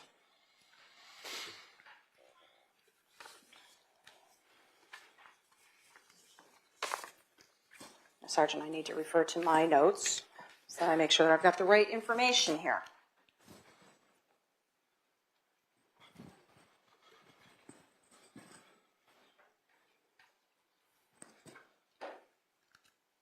Okay.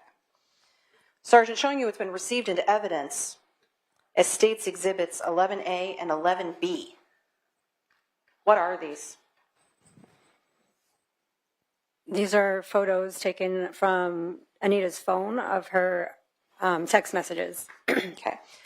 And going through her phone, what were you able to determine was the last text message that she sent?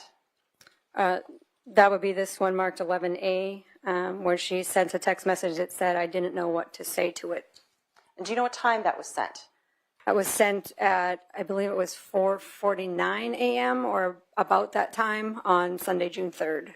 Okay. What is 11B? 11B is a message that she received that was received at 4:53 a.m. That in her phone it showed as unread, and it's a message that just said, "You don't say anything." Okay. Had all of her prior text messages been read before that point? Yes. Okay. Was that the first unread message? Yes. How would you describe Anita's text activity in the early morning hours of June 3rd, 2007? It was consistent. There were no gaps. It seemed to be on par with other days of text messages that were on there. It was a consistent conversation she was having until up to that point. Okay.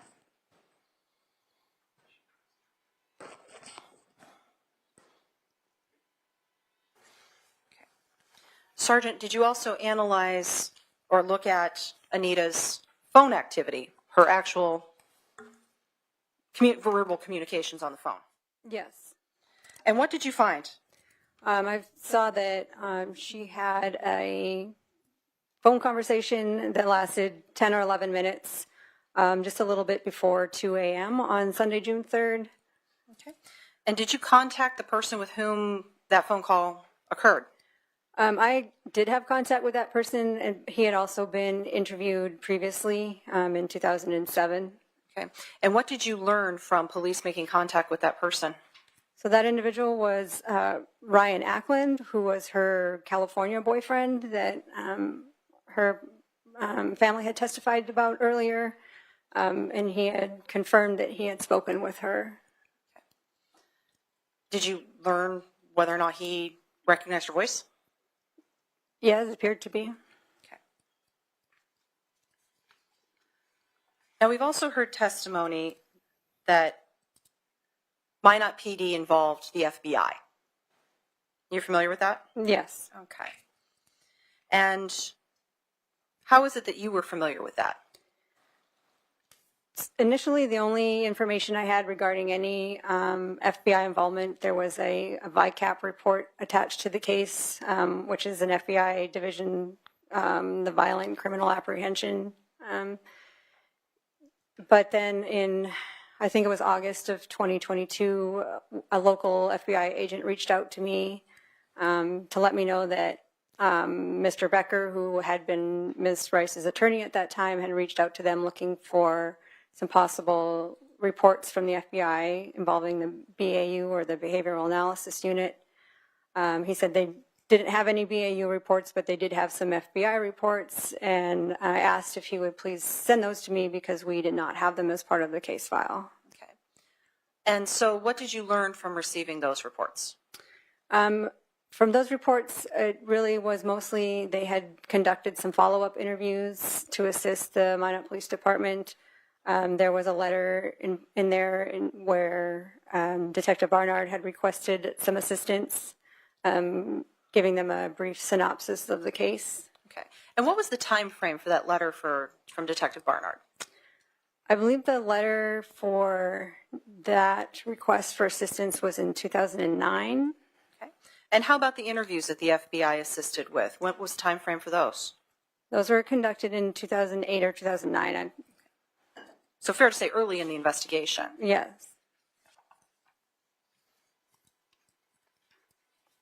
Sergeant, you were present for the testimony of William May and Christina Imhoff, correct? Correct. And you're aware that there's no records of the statements from them, is that right? Yes. Okay. What did you learn about why there was no statements? I really don't know why there's no statements. It would appear there was a breakdown in communication somewhere. Were you with the PD at that point in time that those statements were made by those two? No. Okay. Now, to be clear, were there no statements or were there no records? No records that they had contacted the police department. And I think we've already established, you'd said previously that there were some other items that have been missing from the original case files, is that right? Correct. Such as? Audio recordings of interviews. Okay. That were conducted by BCI and? Correct. Other agencies, okay.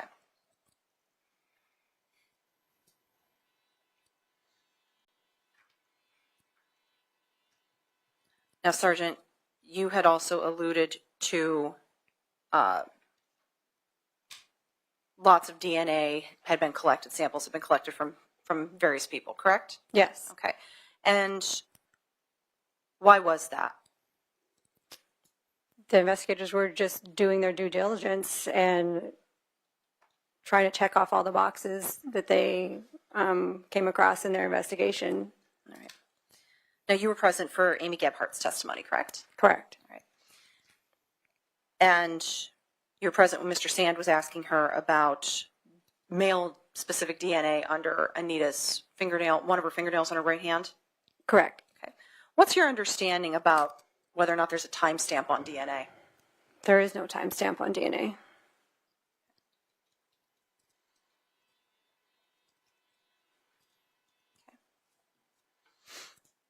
Sergeant, what are investigative holdbacks? Those are items that are particular to the case that are not released to the public. Okay. And why is that done? To ensure the integrity of the investigation. So if somebody comes forward at a later point that may have some information, you can verify if that is information that they knew independently or if it was something that they learned from the public. Okay. Was the fact that Anita had been stabbed an investigative holdback? No. What were the investigative holdbacks in this case? From what I was able to see in any of the media releases that I read, they did not release the fact that the screen was cut. And I don't believe they released the exact time that she was believed to have been stabbed. Was any information released with regards to the condition or position of the body? No. How about any information with regards to the scene itself? No.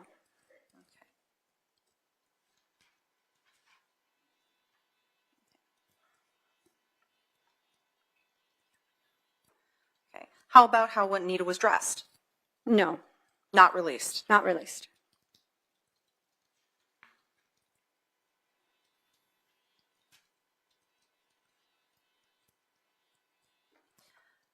Now, Detective, Sergeant, you were able to go through Anita's text message history, correct? Correct. Who had she been texting with shortly before her death? Michael Van? Okay. Is that the individual known as Money Mike? Yes, it is. Okay. And generally, what was the content of those conversations? It was just kind of a friend relationship. I think they kind of were talking about, maybe moving beyond friendship, but nothing really intimate. Did he and Anita exchange what they were doing at that point in time? Yes. Okay. And what did she say that she had been doing? She had made mention that she was feeling ill, and she was either going to take a bath or a shower to maybe feel better. Okay. And was there any kind of physical evidence that Anita had taken a shower? No. Okay. So that was pieced together from text messages, is that right? Correct, yes.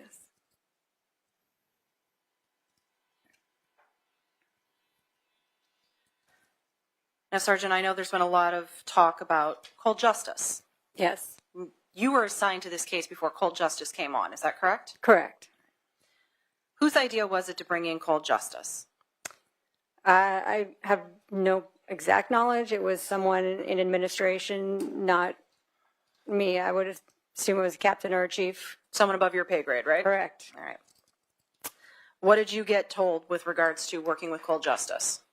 That they were going to bring them in to assist with this case and that I was going to help them. Okay. And what kind of resources did cold justice provide? They were able to provide, additional personnel to help us conduct all these interviews that needed to be done, and really just to help us find people that had moved on or were no longer around. Okay. Who particularly from cold justice did you work with? Mostly I work with Kelly Sigler, a little bit with Steve Spingola, but mostly with Kelly. Okay. And to your knowledge, what was Steve Spingola's occupation? He was a retired lieutenant from the Milwaukee Police Department. Okay. Do you know what unit he was with? He, from what I understand, he had spent time in multiple units, but he had also spent a lot of time in a homicide unit. When did cold justice come to Minot? In March of 2022. How long were they there? I think around 10 days. And what was the purpose of them coming to town? To film for their show. To your knowledge, had they had access to the case file before they came to town? Yes, they were given the entire case file prior to coming to Minot. Okay. Do you know approximately how far in advance they were given that? I don't. I believe it was maybe January of 2022, but I really don't know the exact date. So quite likely a couple of months. Yes. Now, we heard Detective Talbot testify with regards to cold justice having a list of people to interview. Yes. Can you elaborate on that more?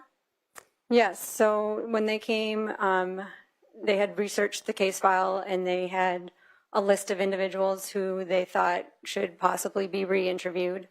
We went through that list with them, and we gave them our input. There was a couple of people that we crossed off the list because we didn't think they were relevant.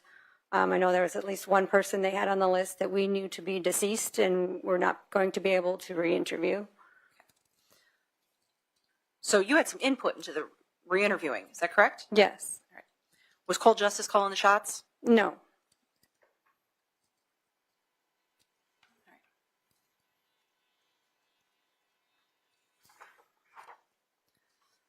Now, as particularly with regards to homicide investigations, you review the evidence, then what step do you take? You have to, it's like a puzzle. You have to go through all of the pieces that you're given and figure out how they fit together and what is extraneous information that doesn't fit into the puzzle. Okay. And that happens, is that correct? Yes. Okay. Minot PD, did you receive a number of false leads? Yes. Quite a few, in fact. Yes. Did you review all of those again? We reviewed them as much as we could, the ones that we believe may have needed more follow-up. Okay. Were those followed up initially in the initial investigation from what you could review? To the best of my knowledge, yes.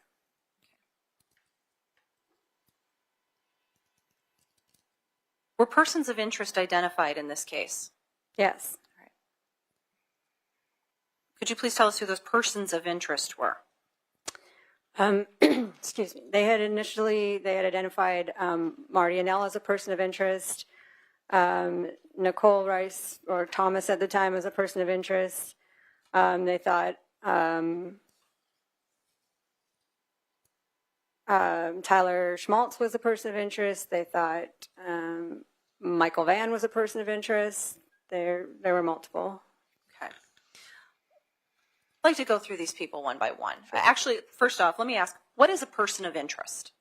A person of interest is just someone that you have identified that has a link in some way to this person or this case or this incident, and you need to investigate and decide if there's any evidentiary value to raise them to the level of a suspect.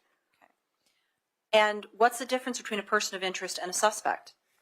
A person of interest is typically just on the periphery. Again, it's just somebody you have to check off the box to make sure that you've looked into them as much as you can, and the suspect has more concrete connection to the case. Okay. Now, we're talking about people who are identified as persons of interest right now. Okay. You indicated Marty Annell. Yes. All right. Marty's connection to the crime Right. was what? That he was the maintenance man at the apartment complex, and he had found the screen. Okay. And how did law enforcement find the screen? Marty told them about it and took them to it.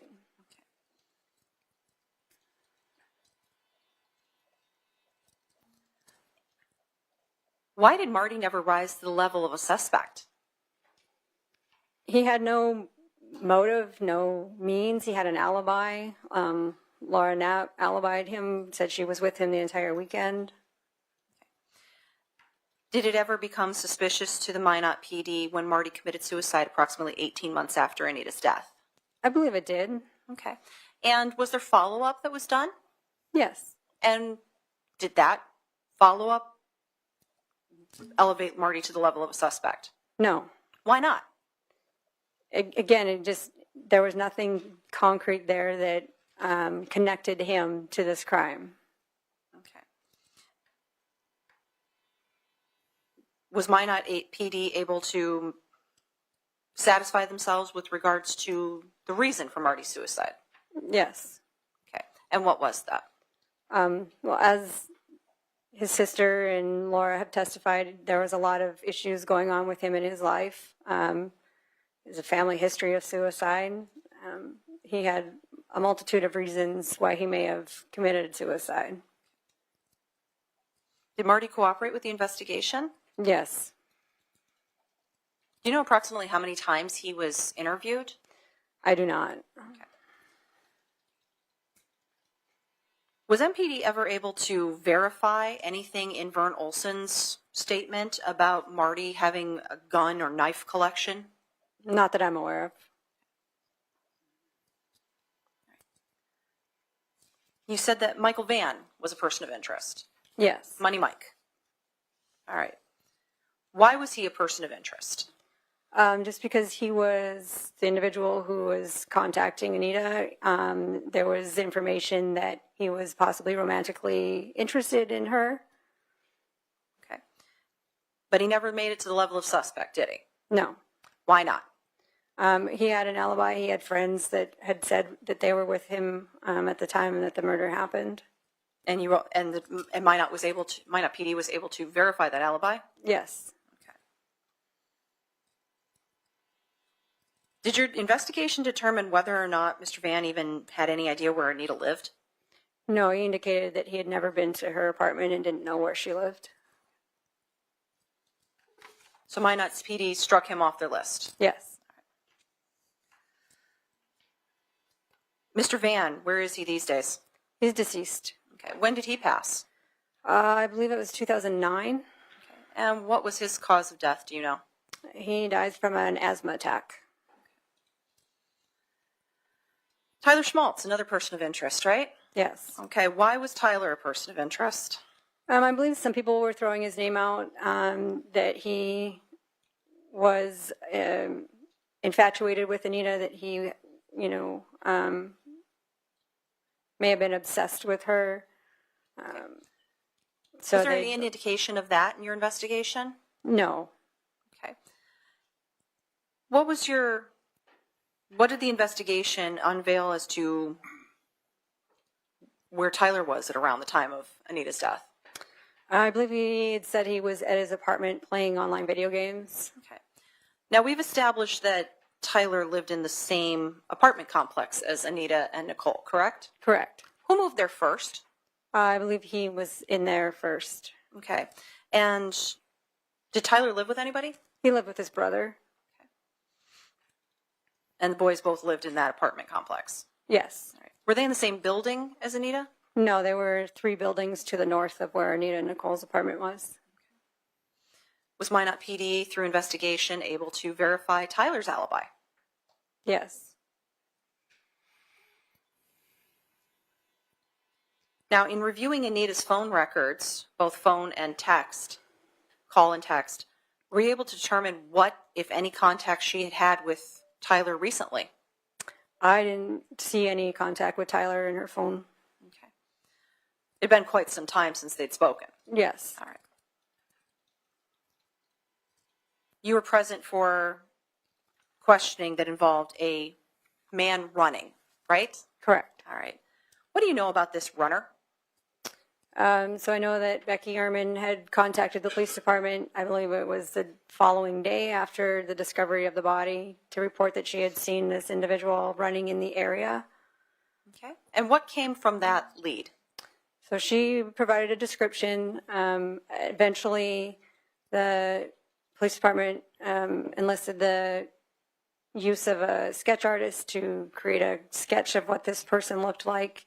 That was released to the media. And then subsequently, an individual came forward and said that, hey, that looks like me, and I was, in fact, running in that area on that date and time. Okay. You observed the sketch, is that right? Yes. Okay. Can you describe the person in the sketch? To me, it looked like a possibly Hispanic male, short hair. Okay. And did the person who came forward match that description? Yes. Okay. And were you able to determine if that person had any involvement whatsoever with this case? He did not.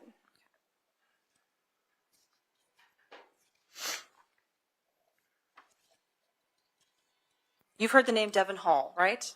Yes. And you've heard the name Jerome Vivier, right? Yes. Okay. What is your understanding of Minot PD's investigation of those two?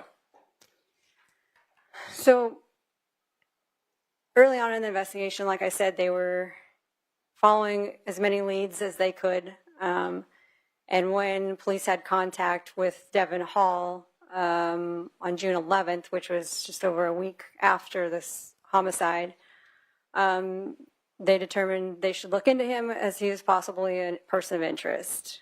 Okay. And what did that looking into him involved? He was interviewed. His family, friends were all interviewed, and they went out to Wolf Point, Montana, where he was from, and interviewed individuals there. Okay.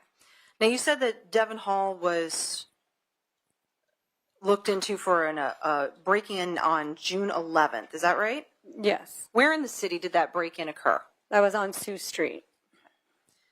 Is Sioux Street anywhere near Northgate Apartments? No. What was, to your understanding from the investigation, Devin Hall's condition when he was arrested? He was intoxicated.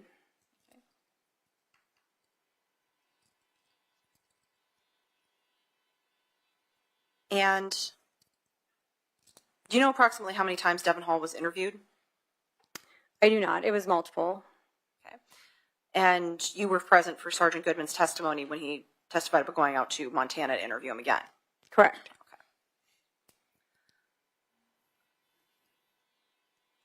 What other efforts did Minot PD make with regards to corroborating Devin's rendition of accounts of where he was at or around the time of the murder? Objection, narrative question, Your Honor. Overruled. She just asked what they did, so she can answer that. I know they tried to find train records from Amtrak. They, again, like I said, interviewed family and friends to corroborate his version of the weekend. They spoke with individuals in and around Wolf Point, Montana, other businesses, a hotel where they had stayed that weekend. They received a video from a family friend. Okay. So I'm going to back you up a little bit. You said that they checked train records. Why did they check train records? So the Devin Hall and Jerome Vivier and all of the rest of the family and friends among that group had been in Wolf Point, Montana that weekend. They had gone for high school graduation on Friday, June 1st. And then they were scheduled to return to Minot on the 2nd on the train. However, half of them were going to be on the train and some of them were going to be in a vehicle driven by Nova Wetzel.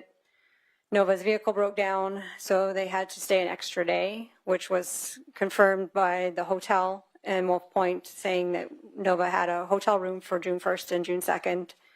And then they eventually returned to Minot on Sunday, June 3rd on the train and in the vehicle. Okay. Was there anything else that was corroborated by the hotel? Yes. Detective Goodman spoke with an employee at the hotel to confirm again that Nova Wetzel had rooms reserved for them on Friday, June 1st and Saturday, June 2nd. And the hotel employee also commented that he had to call the police on Saturday night, June 2nd, because the boys had broken into the kitchen at the hotel. Okay. So was Sergeant Goodman able to corroborate that police contact? That I'm not sure. Okay. But that was information that was, in fact, corroborated with the hotel. Yes. Now, you indicated that there was a video that had been received by from the family. What was that? Nova Wetzel provided a video, a home movie that she had taken. She was recording the individuals when they were getting off the train at the Amtrak station in Minot. Okay. And what date was that? It was Sunday, June 3rd. Approximately what time? The train would have gotten in a little after 9 p.m., 9:20-ish. Okay. And what family members got off that train? There were several. Devin Hall was one of them. There was an Alyssa, Jake, and I'm sorry, I don't remember all of the names off the train. Now, you're aware that Jerome Vivier had an arrest, is that right? Yes. Okay. for GSI. Do you remember the date of that GSI? It was May 20th of 2007. Okay. So Jerome would have been on bond at that point in time. Is that accurate? Yes. Are you aware of him leaving the state following that bond order? Yes. And what did your investigation uncover with regards to whether or not he could leave the state? His attorney had petitioned the court to allow him to leave the state so he could attend his graduation in Fraser, Montana, and the judge granted that.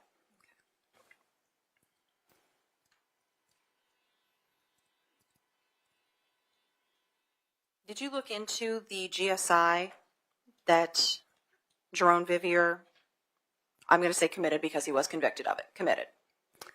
Just briefly, I don't know many of the details of it. I only know that the victim in that incident was a relative of his cousin, I believe.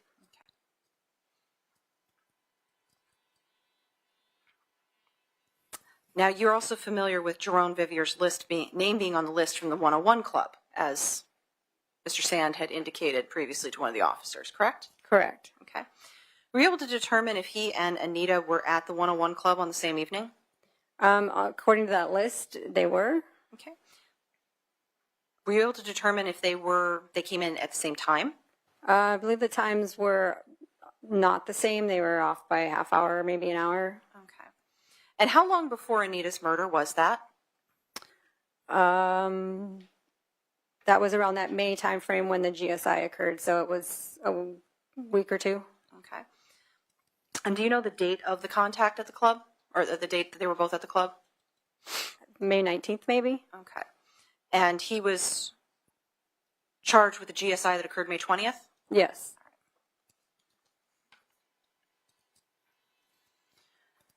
Were you able to, did the investigation determine whether or not Jerome had any contact with Anita at Club 101?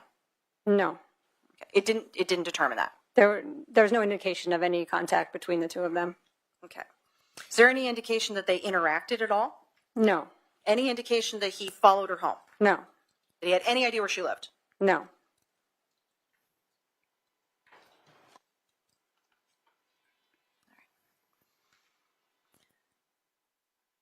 Now, we've heard a lot about this knife and Devon Hall's connection to it. Yes. Okay. What did the investigation determine with regards to that knife and Devon Hall's connection?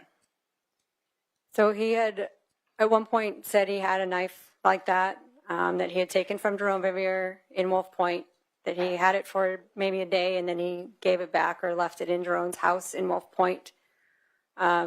Other individuals and family members of his had stated it was a knife similar to the one recovered in this case. Okay. Similar? Yes. Okay. How did it differ? The design on the handle was different. Did there come a point in time that MPD was able to actually definitively state that that wasn't the same knife? Yes, at some point in time, I believe it was Novowetz, it had turned over a knife to the police department that was the knife that they were all referring to, which had a completely different design on it. Okay. And what did she do with that knife? She turned it over to the police department. Okay.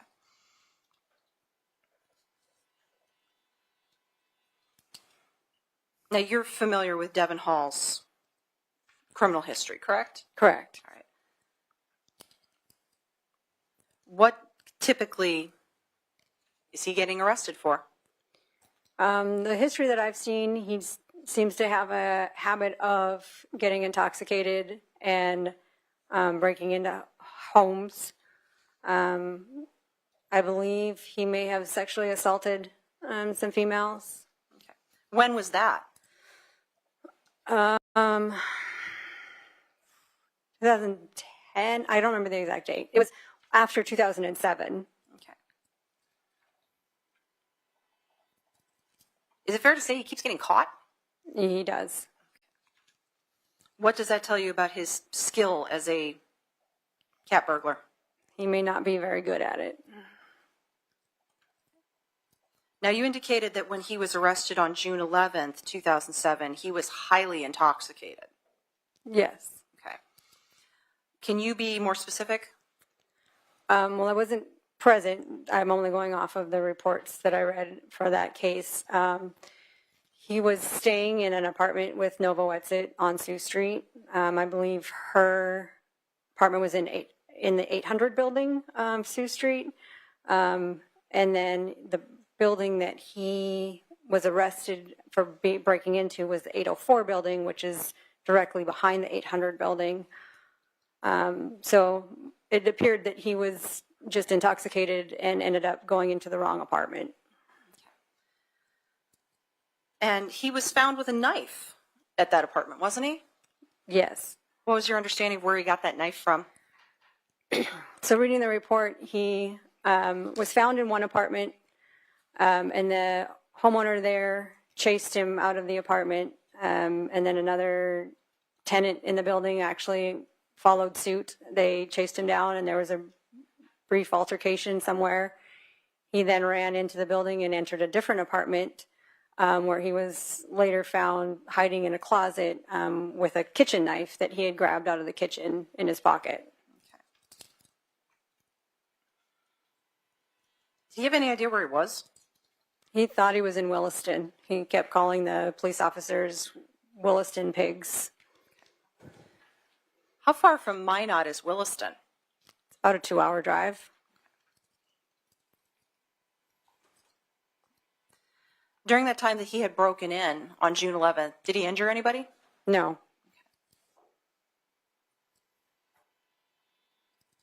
All right. Lastly, you indicated that the defendant was a person of interest, correct? Correct. Okay. Why was she a person of interest? Because she lived there, she had a tenuous relationship with Anita. Okay. Now, when you say tenuous, what do you mean? By all accounts, from everybody but the defendant, they did not get along. They were to the point where they were trying to see if they could get out of the lease so one of them could move out of the apartment. Okay. Did you ever interview the defendant? Yes. Okay. Permission to approach, Your Honor. You may. Okay. Do you remember the date that you interviewed the defendant? It was in March of 2022. I don't remember the exact date. It was a Saturday. Okay.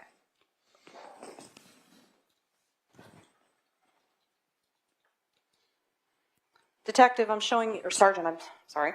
I'm showing you what's been marked as State's Exhibit 26 for identification, 36 pages in length, and ask you if you recognize that.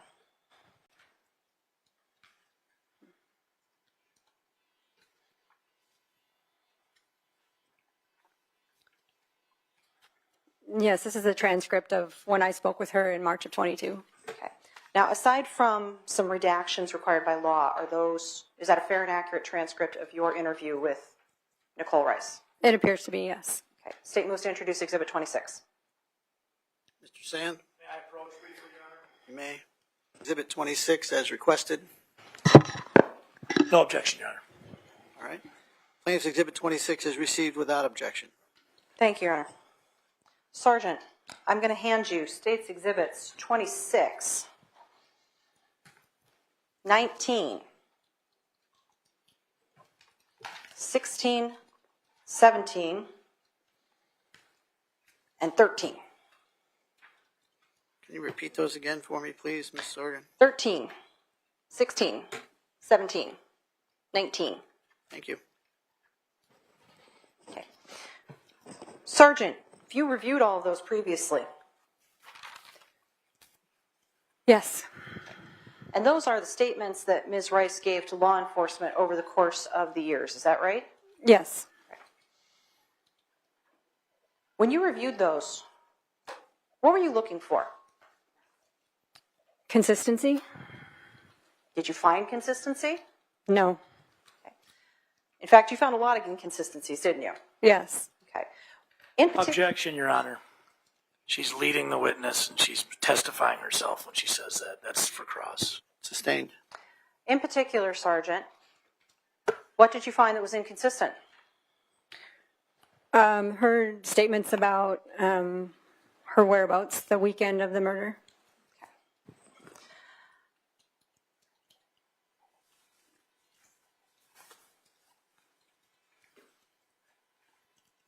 Did her statements change over time?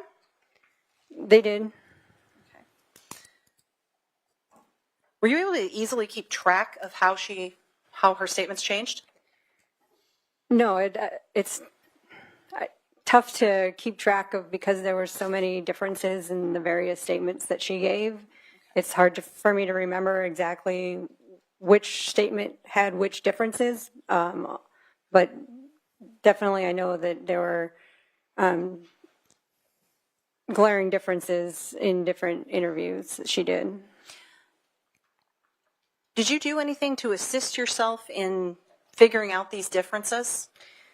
Yes, and in order to try and make sense of it and keep track of them, Detective Talbot and I had created kind of a visual depiction of the differences. We created a timeline where we color-coded the different statements for the different dates and then where the differences were in each different statement.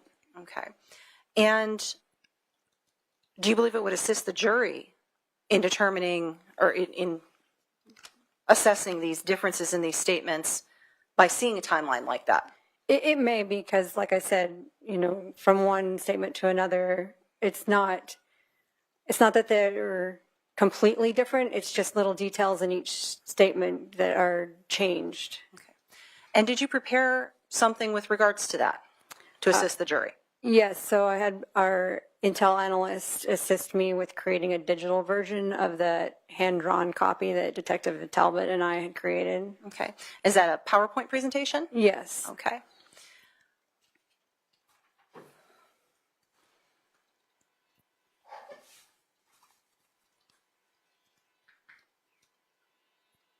Now, this isn't going to be offered in evidence, but you're familiar with this flash drive, correct? Correct. And that contains your PowerPoint, doesn't it? Yes.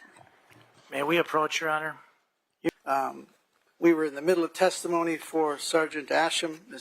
Sergeant Asham is again on the stand. You may continue, Ms. Sorgan. Thank you, Your Honor. Sergeant, before we broke, you were given copies of exhibits, correct? Correct. All right. And that would be specifically, just so we're reorienting ourselves, exhibits 13, 16, 17, 19, and 26, correct? Correct. All right. And those are the statements that the defendant has given to law enforcement over the years. Correct. All right. Now, you were telling us that you had created a timeline to help yourself orient yourself with regards to the inconsistencies in those statements. Is that right? Correct. Okay. Drawing your attention first to exhibits 16 and 17. Those are back on the exhibit table. Could I get those again? I'll grab them for you.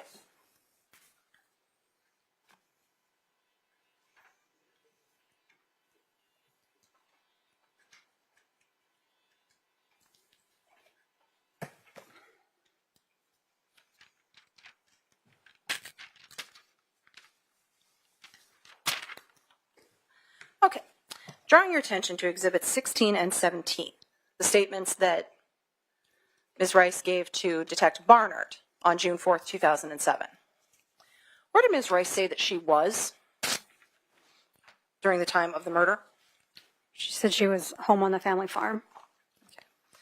Did she give any specifics about that? I believe through the course of the interview, she had told Detective Barnard that she came home from work late Friday night around 11 p.m. She went to bed, packed up her things, got up early Saturday morning, left to go to the farm. Said she hadn't really spoken to Anita in about 3 weeks. She stated that she heard Anita in her room playing music on Friday night. She thinks that someone may have come over during the night. She heard a male voice, but didn't know who it was. And did she say what time she left the family farm?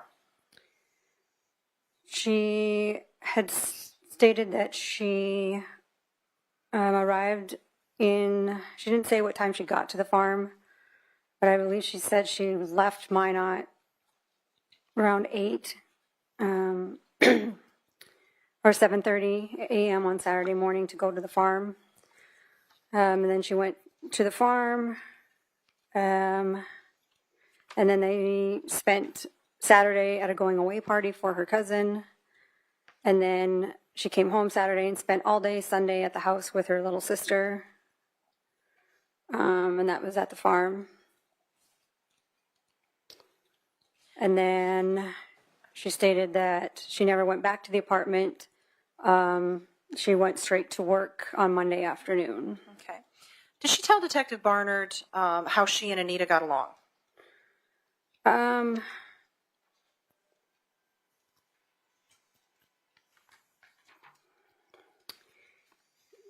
She just said that their schedules didn't match, so they didn't see each other or communicate much leading up to the time of the homicide. She didn't really say anything about any conflict or anything like that. Okay. Turning to Exhibit 13, the interview with Sergeant Goodman. Okay. What was the timeline that the defendant gave for herself during that interview 4 days later, or about a week later, sorry?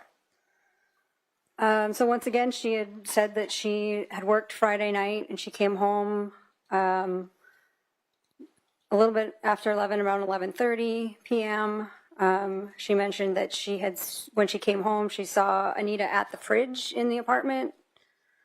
And then she again talked about packing up her things to get ready to go to the farm for the weekend. And then she went to her room and went to bed. Again, she had mentioned something about possibly somebody coming over in the middle of the night, maybe around 1 a.m. And then she got up Saturday morning early and left and never saw Anita or spoke to her. Okay. How did the June 11th interview differ from the June 4th? Well, the first thing that was different was that she had, in the June 4th interview, she said she never saw Anita on Friday. And then on June 11th, she said she saw her in the kitchen of the apartment. Okay. So then she, again, talked about going to the farm. She left around a little bit later, about 8:30, got to the farm about 9:15, waited around for her family to be ready so they could travel to Carrington, is what she said in this instance. So they could go to this family party. She had mentioned specifically this time she thought she recognized the voice of the male that she heard on Friday night, but she didn't really hear what they were talking about. Who did she think it was? Michael Linrud? Okay. Did the police investigate Michael Linrud? Yes. And what did they learn? What did Minot Police learn about him? He was a friend of Anita's. They had spoken on the phone that night. Okay. Please continue. Again, she had said she never saw Anita when she left Saturday morning, never spoke to her at all.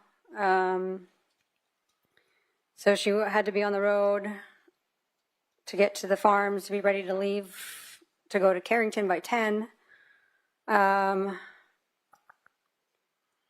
So she stopped at the gas station before she left Minot, went out there.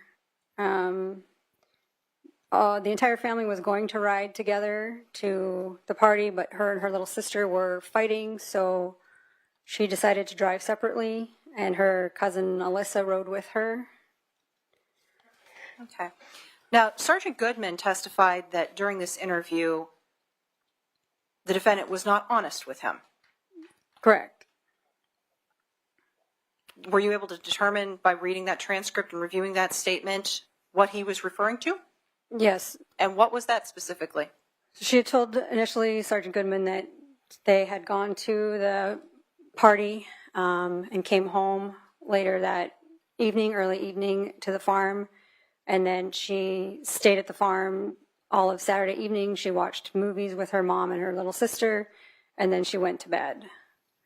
It was later found out that she had been at the 41 Club in Russo on Saturday night with her cousin And he brought that to her attention that she left that out. Okay. And so how did that change her story? Then she stated that she remembered she had gone to the bar, which was a 41 Club in Rousseau.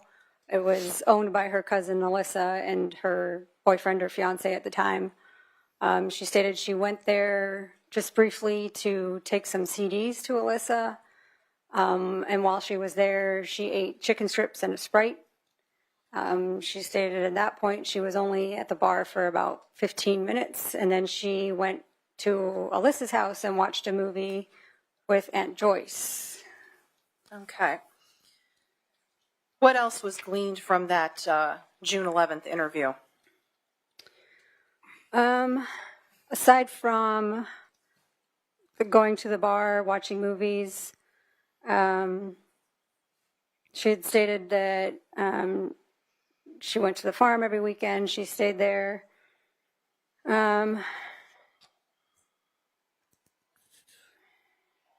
She said Sunday morning she slept in until around 11, 10 o'clock. And then she went out and checked cows with her sister.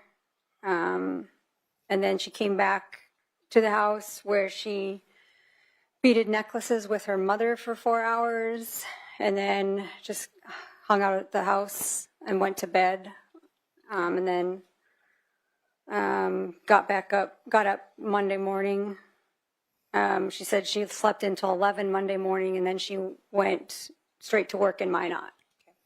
Sergeant Asham, you've reviewed the June 4th and the June 11th transcripts. Is there any reference to the window screen in either of those transcripts? No.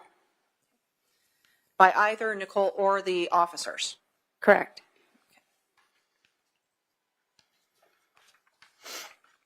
Was there a reference to a bowl in the bathroom sink in either of those?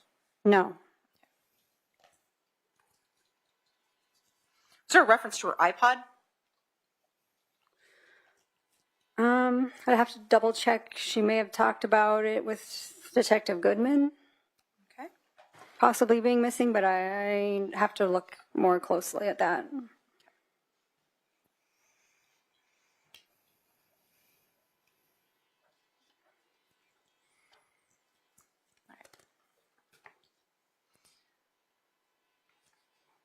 I'm going to draw your attention instead. We're going to move on to Exhibit 19. Statement, the transcript of her interview with Special Agent Meixner on May 6, 2010. What do we learn from this interview?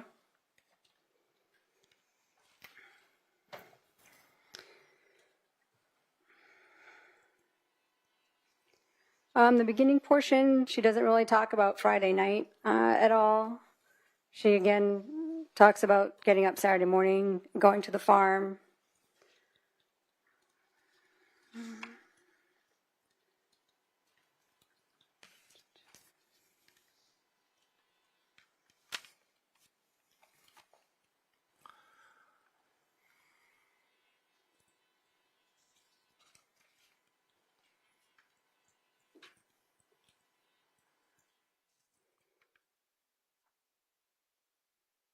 A little bit about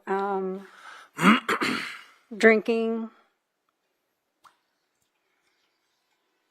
Now, you were present for William May and Christina Holler's testimony, correct? Yes. Okay. And what was the time frame upon which they said that they made their reports to the Minot Police Department? In 2008. And this interview with Agent Meixner was what year again? 2010. Okay. Surrounding the conversation. Objection, Your Honor. I don't believe there was an interview with Miss Rice and Miss Meixner that they're referring to. The transcripts and evidence. If I'm following correctly, Counsel, it was May 6th of 2010. Okay. The interview with Miss Officer Meixner. Okay. Yes. Exhibit 19.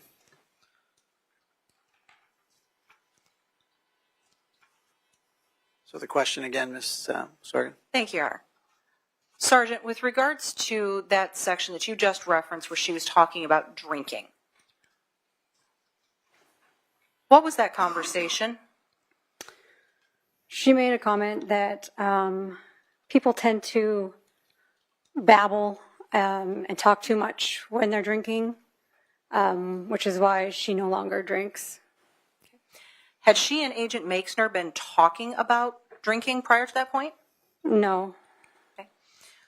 Was there any question posed to her about anyone making a drunken statement? No.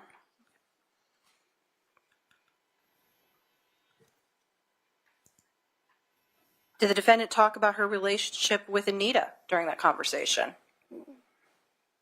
I'd have to double check that. In most conversations that she had with investigators, she talked about how they were best friends. She saw herself as Anita's protector, bodyguard. Anytime an investigator brought up information that they had received about them fighting or arguing, she downplayed it. Okay. Specifically fighting about what? The alarm clock, the fish tank. Primarily, those were the issues that came up. Okay. And when you say she downplayed it, what do you mean? She would just say things like, oh, we have typical little roommate disagreements, nothing major. Okay. Permission to approach, Your Honor? You may.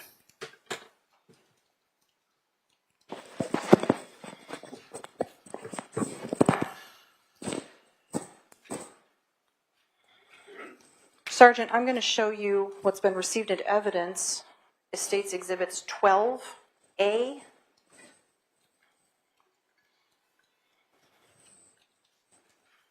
through O. And Sergeant Goodman has already established that those were text messages sent from the defendant to Anita. What are the dates of those text messages?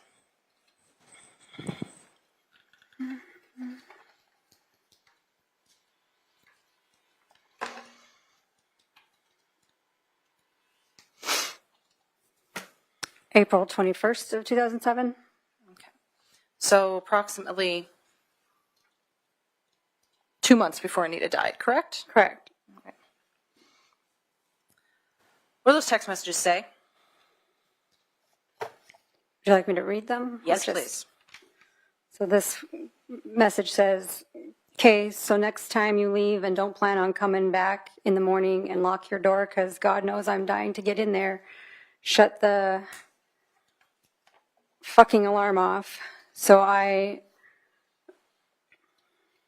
don't have to listen to it all morning when I can be sleeping.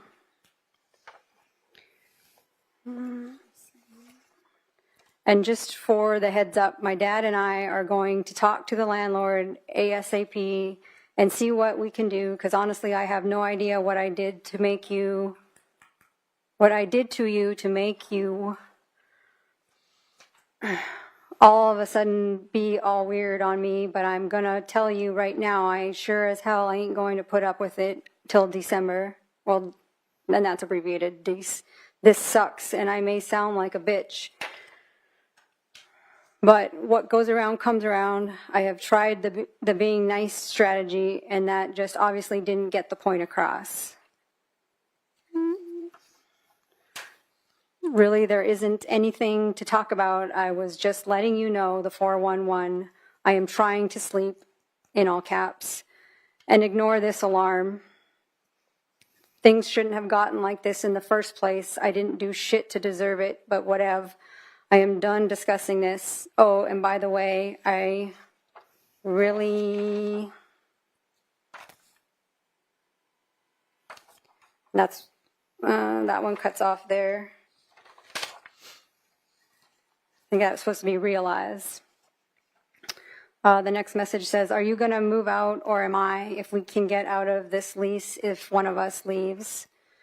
This is causing me problems with my family because my stress level is very high on this subject. Seriously, what died I do to you? I ain't ever home, you pretty much have the effing place to yourself, for Christ's sake. Sergeant, was it your understanding from the investigation that the alarm clock issue was limited to just April? Yes, Okay, was just in April. I only heard of the one incident. All right.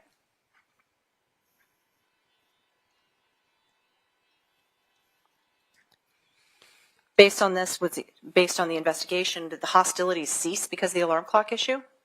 No, Okay. And what was your understanding of the nature of the hostilities? they just weren't getting along. They weren't good roommates. One liked to be clean, one was messy. Anita felt uncomfortable when Nichole would bring people over to the apartment, and then she would leave to go to work and leave the people there with her that she didn't know. Okay. Sergeant, drawing your attention to your interview with the defendant on March 12th of 2022.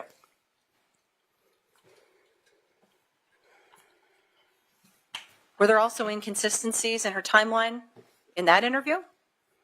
Yes. Okay. And how did that interview differ from the prior interviews? In this particular interview, she left out anything about watching movies at her aunt's house. Again, she had said a slightly different version of what she did on Sunday. She didn't talk anything about beating necklaces. I think this may be the one where she talked about going to shoot gophers on Sunday instead of checking cows or beating.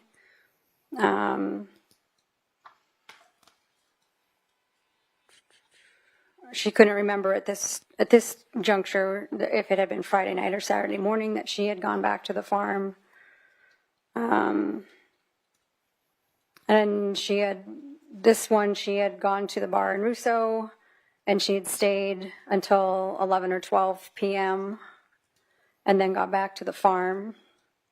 And then she went to sleep on the couch. Okay. During the course of these interviews, did the defendant offer any of her theories as to who might have hurt Anita? She did, I think, when she spoke to Detective Goodman. And then I think, if I remember correctly, she may have offered one when I spoke to her as well. Okay. Did she identify the same person in all of these interviews? No. Okay.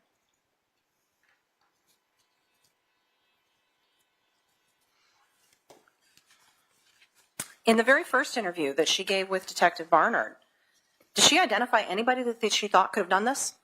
No. Okay. Anybody who was mad at Anita? No. In the interview with Sergeant Goodman, Exhibit 13, could she identify anybody particular that she thinks would have done this? I believe that was the interview where she said Nathan Tickerhoof was a possible suspect. Okay. And did the police investigate Nathan Tickerhoof? Yes. And what did the police determine about that? He had no involvement. How about her interview with Special Agent Meixner? Who did she identify in that one?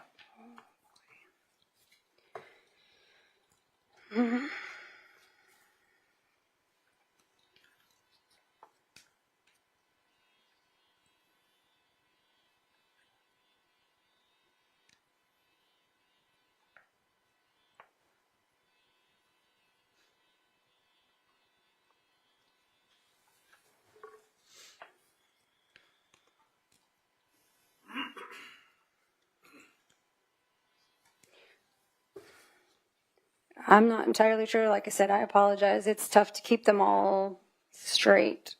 Fair to say, different stories, correct? Yeah. Objection, Your Honor, she's testifying. Sustained.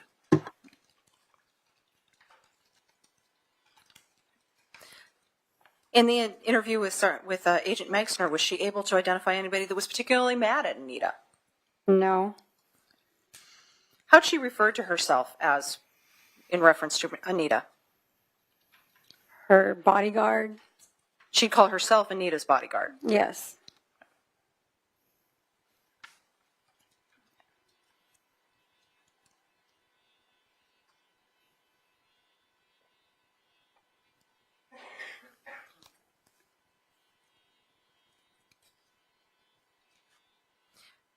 Did she ever mention Marty and Nell during that interview? I know she mentioned Marty and Ellen in one of the interviews.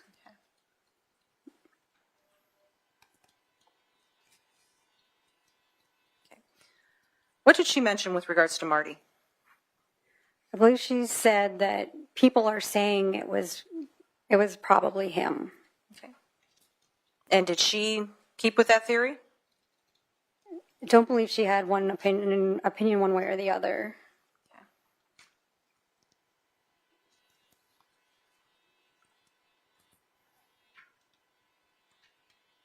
Was there a point where she was talking about Marty having committed suicide?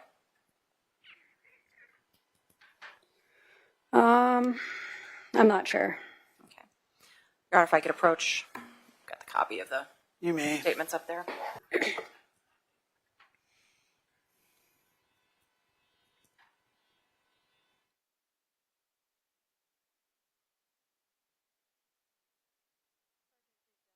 Nichole make any specific comments with regards to how she felt about Anita during this interview?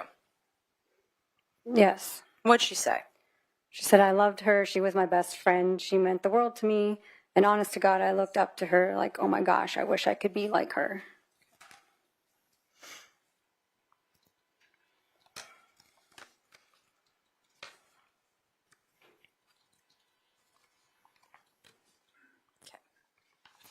Sergeant, you were present for Matthew Hansen's testimony, and you were also present, you also read through that information in the investigation, correct?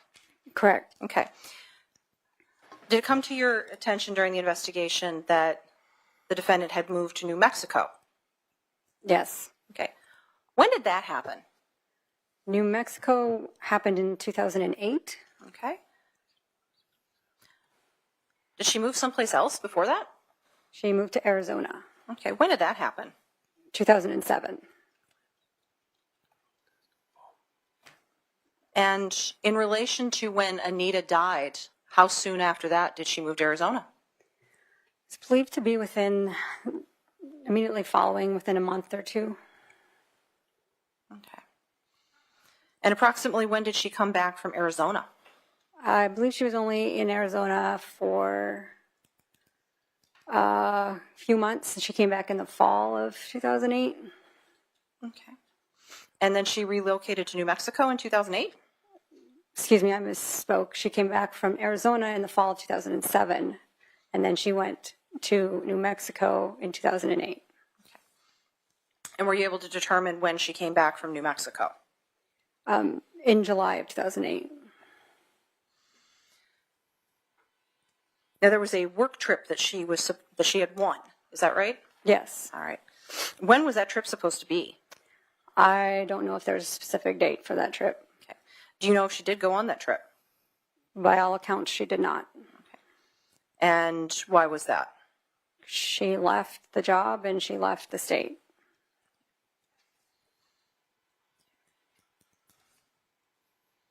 And you're aware of the statements that she made to Brenda Glenn's in July of 2008? Correct. Okay. How does that match up with the statements that she gave to law enforcement as far as her timeline is concerned? I don't believe she ever told law enforcement that she left the state, that she had moved to Arizona or New Mexico. The statements that she made to Brenda were something completely different than what she had told law enforcement. Okay.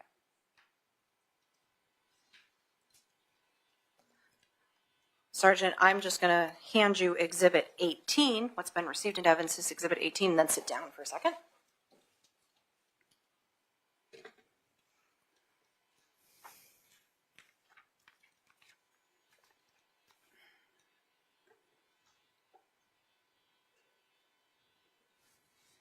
States 18, which has been received into evidence, we've established was a phone bill for Nichole, correct? Correct. All right. You analyzed that, is that right? Yes. All right. What did you find with regards to that phone bill and her timeline as she's provided it to law enforcement over the years? It's inconsistent with the times that she was giving as far as when she was awake and when she was sleeping that weekend. There's call activity and data transmission activity during the times that she said she was asleep or before she woke up. Okay. And when you say call activity, specifically what are you referring to? Phone calls. She was speaking with a gentleman in Michigan by the name of Ryan Martin. That's her most frequent call activity. She spoke to him quite a lot. And was Minot PD able to confirm whether or not it was actually her having phone calls with him? I know they had a agency in Michigan conduct a courtesy interview with Ryan Martin, who confirmed that he had spoken with her. Okay.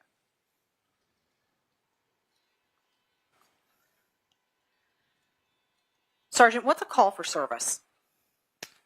Call for service is any time that someone contacts dispatch and an incident is created that an officer is dispatched to. Have you had an opportunity to look back through calls for service with regards to Anita Knudsen? Yes. Okay. Aside from the incident involving her death, were there any calls for service that you're aware of? None.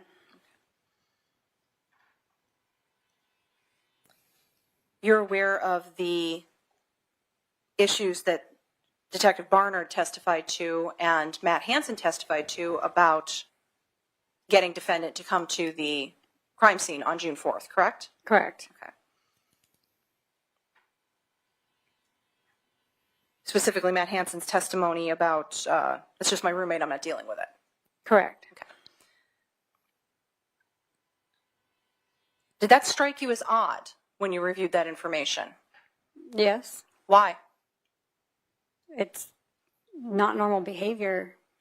If someone called me and said the police need you to come home, I would have questions and I would immediately go home.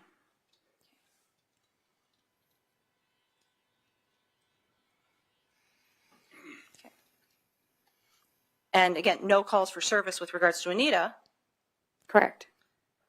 So is it fair to say that that would be an unusual circumstance to get a call about her? Yes.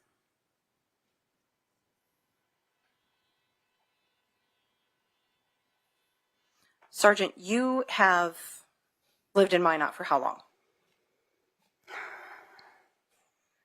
I went to college there and then I left briefly and then returned in 2000 and have been there since. Okay. You're familiar with the surrounding area, correct? Yes. Okay, including Velva. Yes. All right. Are you familiar with the distance from Minot to the defendant's father's farm? Yes. Okay. And how long is that? It's about a 43-minute drive, plus or minus 5 minutes, given depending on weather and traffic. Okay. And how recently have you taken that drive? Just a couple of days ago, I took the drive. Okay. So that would have been winter, right? Yes. How long would that drive typically take in the summer? Probably 40 minutes.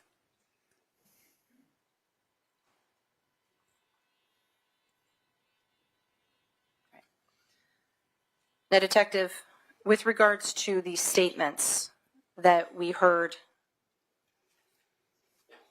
of information that were provided by Ms. Rice to her aunt, Brenda, you testified earlier about police holdbacks in an investigation. Were you able to identify holdback information in that testimony? Yes. What specifically?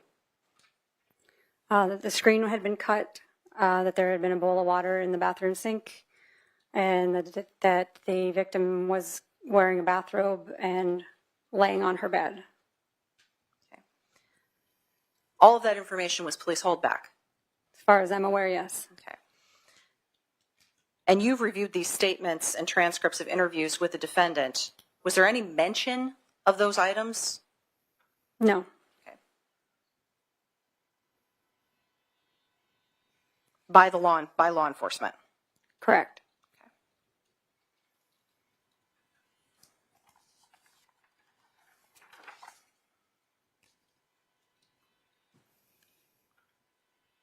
I have nothing further for the sergeant, Your Honor.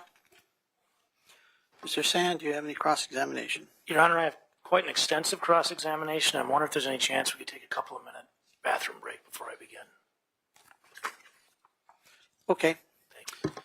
Seems a little quick, but the jury loved me for saying this, so we'll do it again.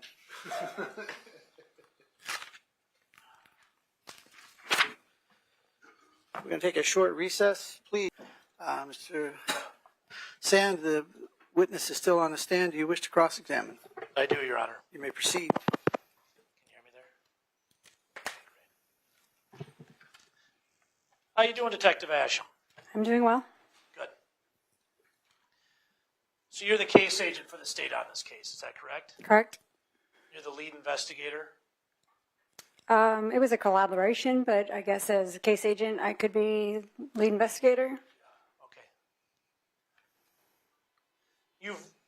You obviously, based on your testimony, you weren't around the Minot PD back in 2007. No, I was not. And I know you've already answered this, but just to refresh me, when did you join Minot PD? 2011. Okay. And as lead investigator on this case, you reviewed the file, correct? The majority of it, yes. Okay. So you're aware of the officers that worked on the file? Yes. You aware of Officer McLeod? Yes. You aware of his participation in the investigation? I know there's a report on the case file from him. Okay. And that he interviewed Shannon Dogskin, Yeah, that sounds right. collected buccal swabs.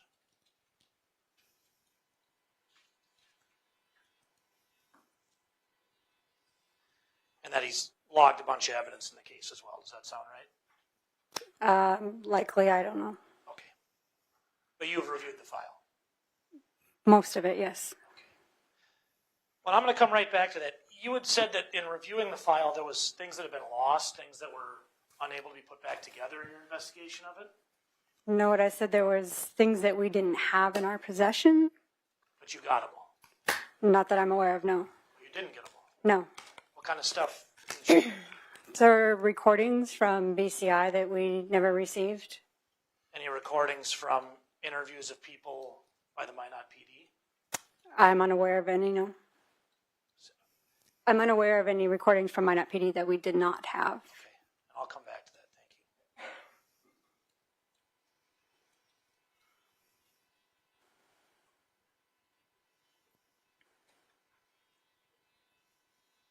So you're aware of the Detective McLeod's supplemental report regarding Shannon Dogskin? I know that it exists, yes. Okay. Where is Officer McLeod now? Do you know? He's deceased. When did he pass away? January of 2025. Okay. So you've already told us that he did work on the case. You're the lead investigator on the case. Are you aware of a report from Clark Hill that came out in March here? Yes, Have you reviewed it? in part. Were you deposed on it this last week? Yes, Are you in that report? yes.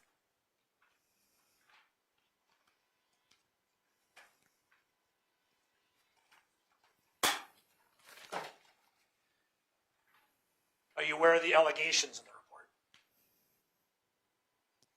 Can you expand on that? Are you aware that Officer McLeod has been investigated before he died for child rape? Objection, relevance. Mr. Sand? I'm getting to that, Your Honor. No. Okay. Give Want it to me explain now. the relevance? I do. This report we received on Monday. Detective Asham is the lead investigator in the case. This case. The case that we're sitting here for right now for trial, Your Honor. Correct. The causal connections between an investigator in this case, Officer McLeod, who worked on this case, which I've just established, his relationship with Detective Asham and what's contained in this report is important for credibility under, I believe it's 607, Your Honor, as an exception to 404. And credibility of a witness is always important, especially when they're the lead investigator of the case and they're the case agent and the only witness who's been able to sit through the entire trial unsequestered. Now, she's been able to sit here and testify to everything that's been gone over. No other witnesses have been allowed to do that. She's the only one. 607 allows for credibility to come in, and nothing goes to that more than what's in this report. Ms. Sorgan? Well, Your Honor, I understand that that's the defense's position on that. Sergeant Asham's been permitted to sit here because the rules of evidence allow us to have a case agent, which she is and has been designated that, and that's why she's been here throughout these proceedings. As it pertains to whether or not that report has anything to do with her credibility, a report that came out in 2025 with regards to a case that was investigated for a crime that occurred in 2007 and charges that were brought in 2022, I fail to see the relevance. May I have a brief response? You may. I've established that Officer McLeod worked on this case. I've established that she's the lead investigator and the case agent. I've also established that she told me all the recordings from the Minot PD have been collected and reviewed. That she's aware of. That she's aware of, but I've been in touch, and I believe that's not true, and I'm about to tease that out on my cross here, Your Honor. And what's in this report refers directly to that as well. Radio Giglio issues. Your thought is that that report deals with information from 2007? It deals with information regarding people who investigated and worked on this case that have issues with exactly what she's talking about in terms of preservation of evidence on an 18-year-old case. And credibility. I'm not leaving that argument out.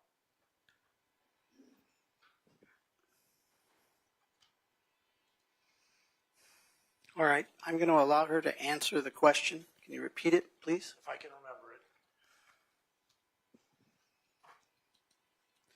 It had to do with whether or not she was aware of Officer McLeod's charge.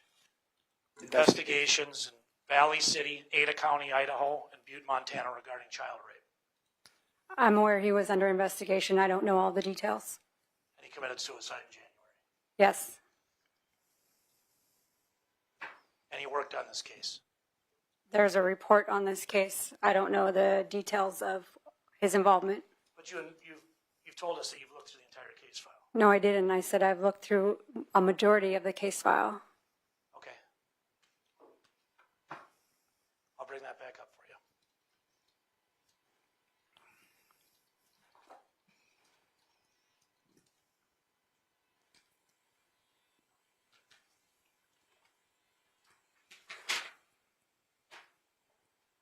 This is a case narrative from Sergeant Sunbakken. Could you take a look at that first paragraph and then I can ask that question to you again?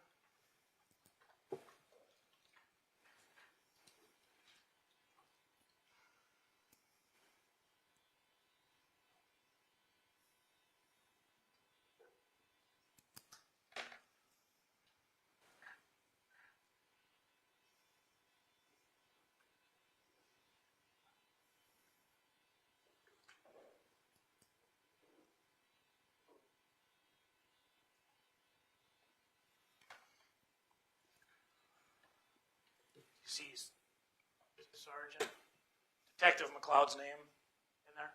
Yes? That he collected evidence, buccal swab particularly? Yes? It's a transcript of a conversation with Sergeant Dogskin by Detective McLeod. You can take as long as you want. With Sergeant Dogskin? I'm sorry. Mrs. Dogskin, Miss Dogskin.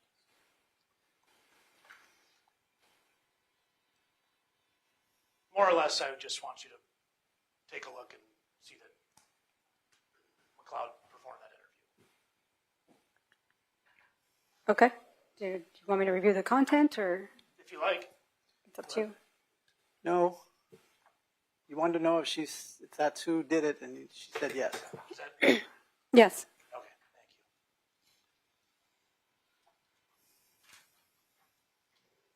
This is a supplemental report for Detective McLeod.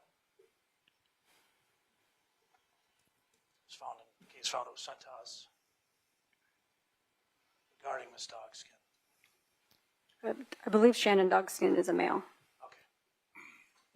Well, Mr. Dogskin then. Does that sound like Mr. McLeod's report? It says it's his report.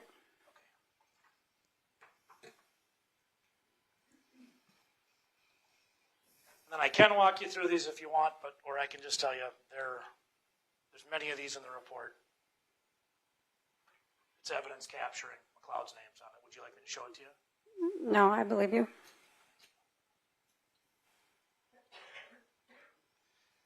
Do you know any more of the details regarding the investigation of Mr. McLeod before he committed suicide?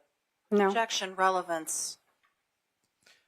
I think we've established that it may be relevant, so we'll rule your objection with regard to any more details. Her response was no.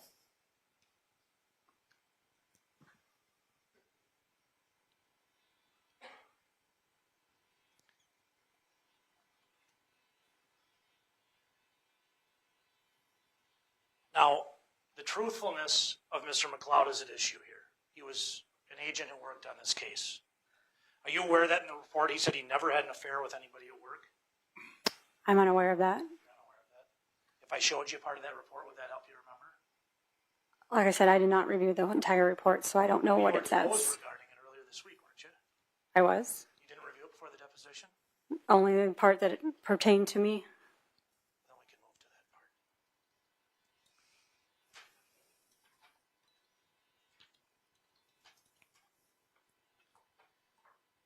Did you review page 29 where it says that he engaged in an inappropriate relationship with Carmen Asham? I don't know the page numbers, but You recall that? I can yes. show it to you. That would help you.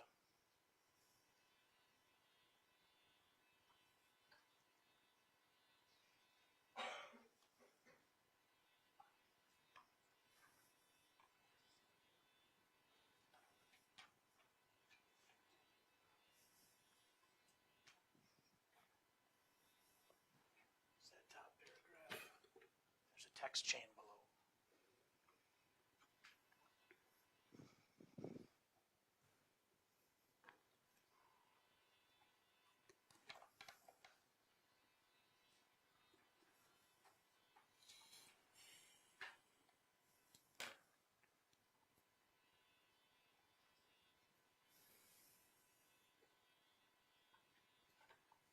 You done reviewing it?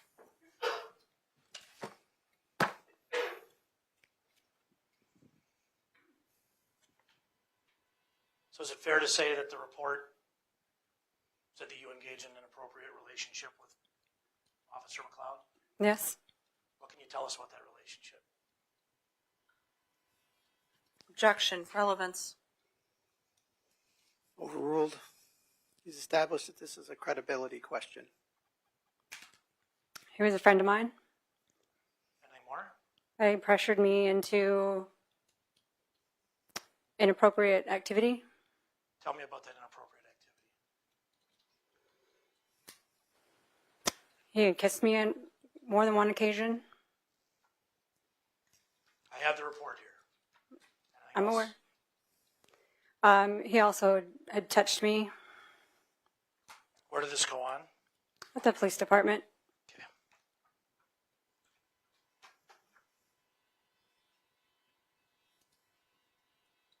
Did he instruct you to delete files and emails, and you said you would? He had told me to delete one specific email with a file attached. Okay. And you did that? Yes.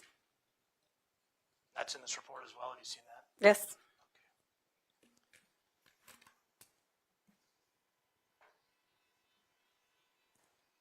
Now, have you seen your text conversations in this report? Yes.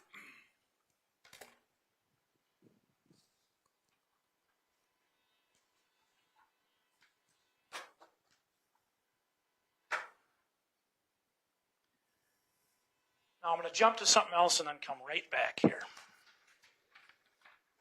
You'll have to forgive me with the paper.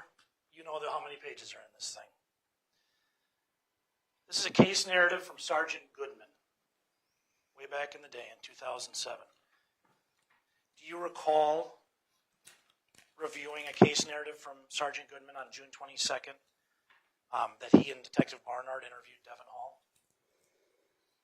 I read Detective Goodman's report, so I'm sure I did. I showed it to you when it helped you. Sure. Did you look at that whole last paragraph all the way to the end?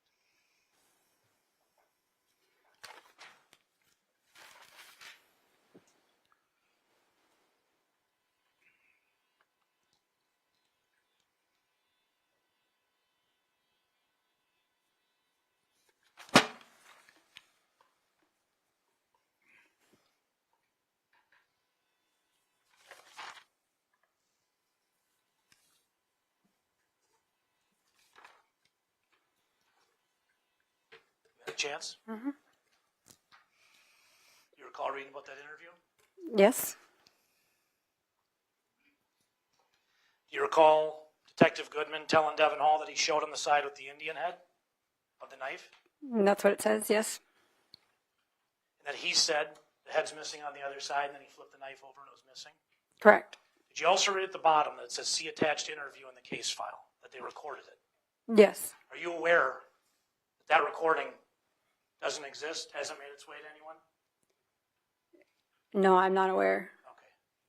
I was wondering when you were talking about evidence missing if that was something you knew about. Seems pretty important in the case to me, don't you think so? It could potentially be. An interview of a guy who says he's got the murder weapon specifically before the cop even says that the Indian head's missing on the other side. He said, yeah, mine's missing the Indian head though. And he flips it and it's missing. And we don't have that. Doesn't that seem crazy? I suppose. Yeah, or we lost it, I guess. Objection, argumentative. Sustained. Yes, so withdraw that. I apologize.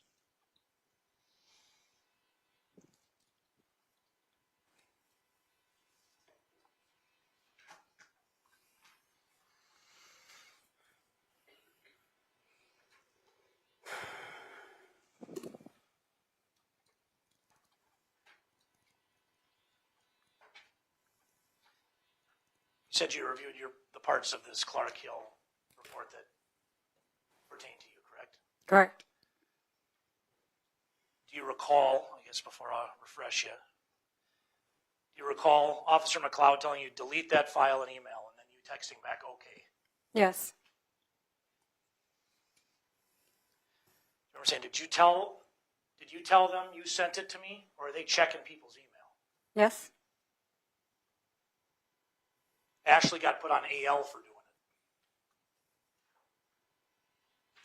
Is that a question? Do you recall that? I'm sorry. Yes.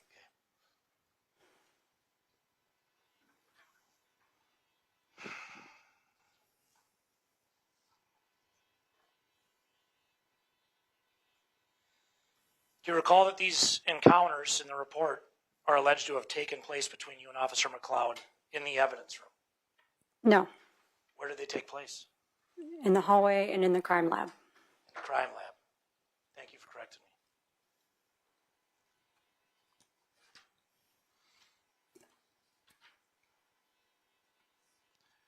Where did Officer McLeod commit suicide? At the Objection, first. relevance. Yes, Mr. Sand, what's the relevance? I'll withdraw, Your Honor. Thank you.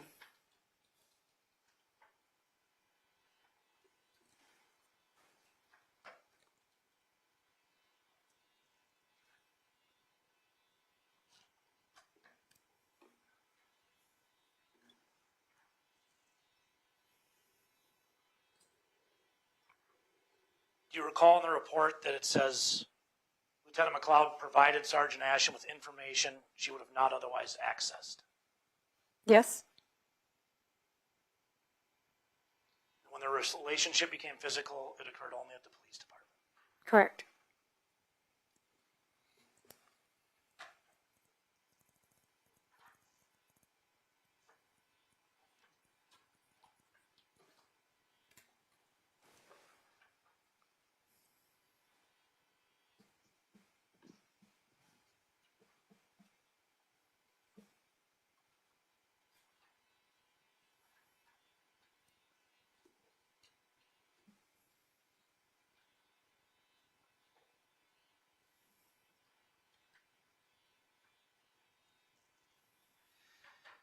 Do you recall in the Clark Hill report under inappropriate workplace behavior It said some text messages revealed that Sergeant Asham lacked confidence in her abilities as a police officer, supervisor, and suggested that she was suffering from imposter syndrome.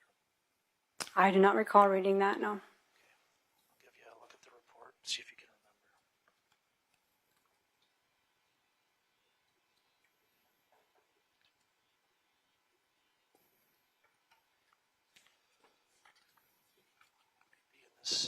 Be in this paragraph right here.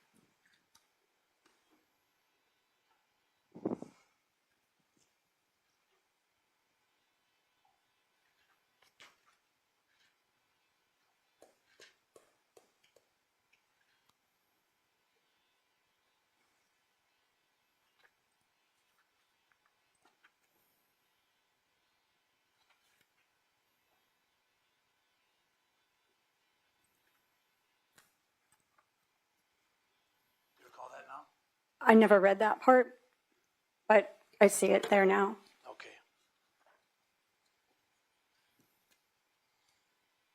You lacked confidence in your abilities as a police officer. You're the lead investigator on one of the biggest murder cases in North Dakota history. Do you think that's an issue? Objection. Sustained.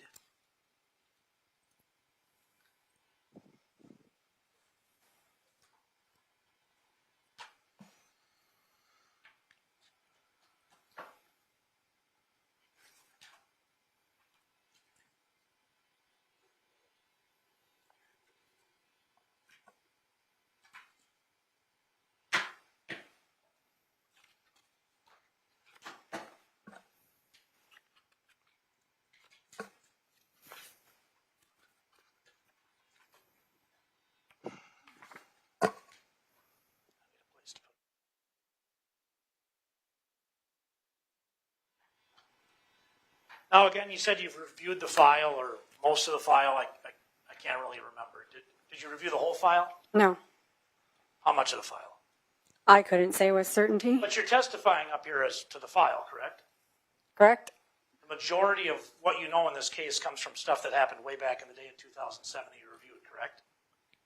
In conjunction with Detective Talbot. It was a collaboration. Okay. You talked about a train trip, right? Yes, You aware that in the file that was sent over to me are the train logs between Minot and Wolf Point from 5:16 to 6:10? yes. Have you seen that? I probably did, but it's been a while. Let me know if you recall if Devin Hall's name's anywhere on there. It's not. Okay. So it doesn't say that he took the Sunday train over? No. Oh, okay. But you've been sitting in here, Detective Asham, and we had Detective Talbot and yourself say that he took the train over on Sunday. Correct. Okay. It's a big part of this case. Objection. Is that a question? I'll withdraw and I apologize. Sustained. Thank you.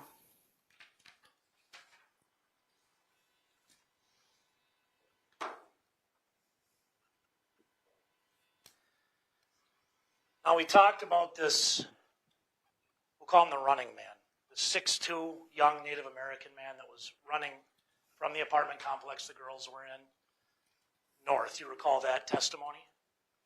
I recall the report that he was running in the area. You recall testifying about it just a minute ago? Yes, And then you said that was all cleared up, that you got in touch with the guy who looked Hispanic or something like that. correct. When did that happen? I believe that was sometime in 2008. He came forward. Okay. So he came forward a year after. Yes, And he knew he was running that day, that morning, right in front of there. yes. Okay. When in 2008 do you think that happened?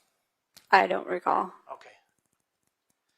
Because you were sitting in here when I showed the news release from October 7th, 2008, almost 18 months after, where they were still looking for that Native American man. I don't recall that, but Well, I showed it to Detective Barnard. Can I refresh your Sure. recollection? I'm trying to do my math. I'll wait till you take a look at it.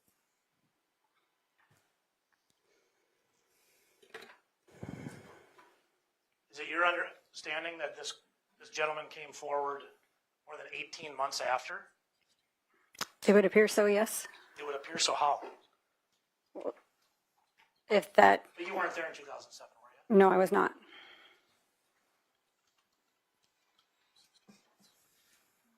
Do you know how many months after June of 2007, October of 2008 is? I can do the math, I guess, yes. I'd appreciate it if you would. Probably 16 months. Okay.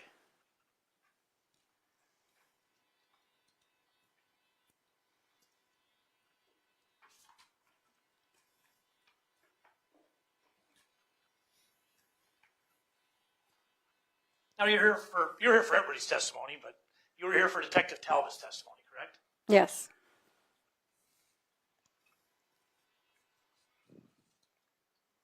Do you recall her talking about Vern Olson in relation to Marty? Yes. When you talked to Vern, what did Vern tell you? I didn't talk to You Vern. didn't talk to Vern. Oh, okay. Objection. Argumentative, Your Honor? I didn't know she had, Your Honor, but I'll withdraw that. I apologize. Yeah, I'm not buying it, Mr. Sand. Okay. I'll ease up. Thank you. You hadn't talked to Vern Olson. No. Lead investigator on the case, you hadn't talked to Vern Olson. Objection. Asked and answered. Sustained. Asked and answered. Yes, Your Honor. But you were here when Detective Talbot testified about their call and the substance of it the night that Marty killed himself, correct? Correct. You recall what she said? Yes. What was that? He told her that I believe Marty had mentioned something about something happened or he was dealing with something. I guess I'm just paraphrasing. I don't know the exact phrasing. Okay. Would it be fair to say he had something heavy on his heart and he hadn't been the same after Anita died? I don't think it was that specific, but Okay.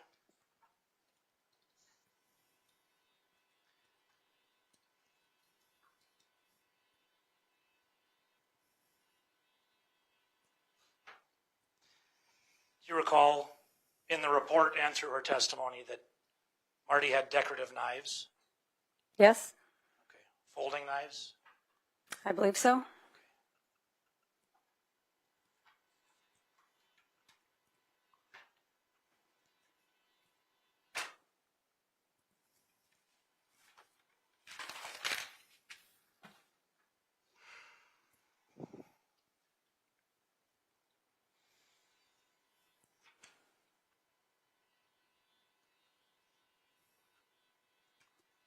Now, the state was asking you about the FBI's involvement, correct?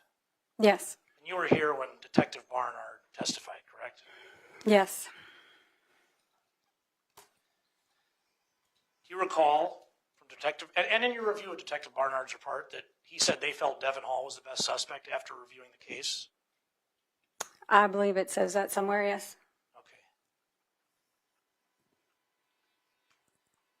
Do you recall that that's because the knife came from Montana, he hid in the girl's room, found the knife in the kitchen shortly after the homicide occurred? No, I don't recall that. Would it help if I refresh your Sure. recollection of that report? Which part? Right here. Thank you.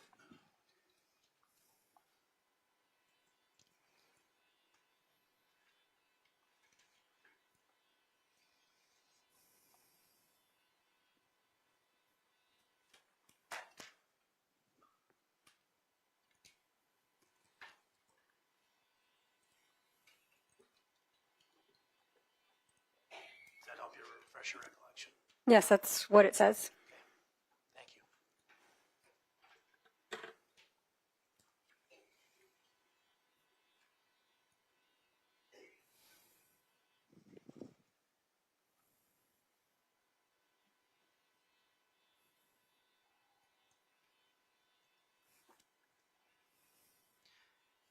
Your Honor, I apologize if it takes me a minute. It's a full case file, so I'm trying to run through it as quickly as possible. Take the time you need, Mr. Sand. Thank you, sir.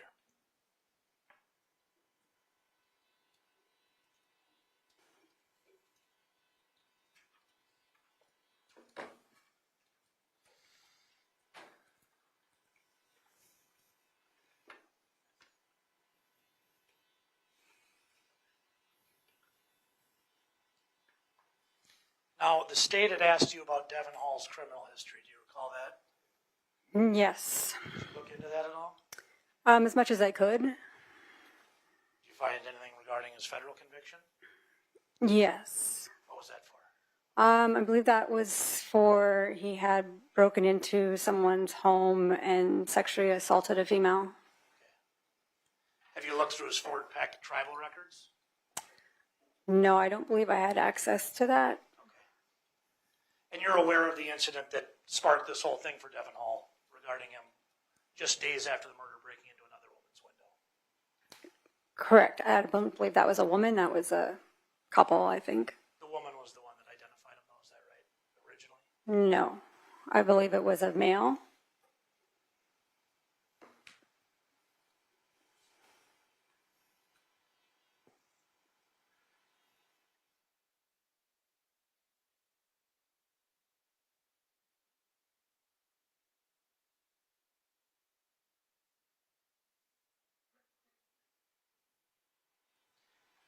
And I'll come back to that in a minute. Obviously, we got thousands of pages of paper here, but just to clarify that, just days later, he was arrested for breaking into an apartment. It was about a week to 10 days after. Okay.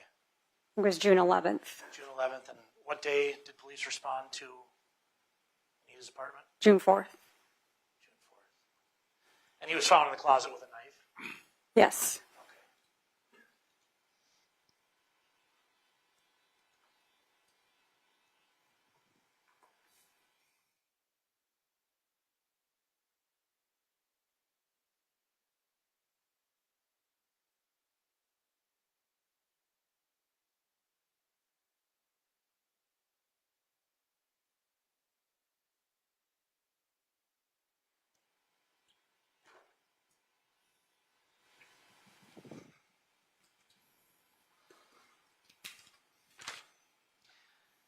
Did you review the Tyler Schmalz evidence at all in the file? I read through the interviews. Anything regarding a picture he drew of a girl in class? Objection, relevance. Oh, it's very relevant, Your Honor. We don't have enough of that, Ms. Sorgan, so overruled. But try to connect it, please. I will, Your Honor. I need to make sure that she has seen it first. Seen the picture? No. In the I remember it being mentioned in somebody's statement, not his. Where a girl had turned him down and he drew a picture of him stabbing her in the breasts and vagina? I remember that in somebody else's statement. Okay. Did you ever talk to Tyler Schmalz? I did.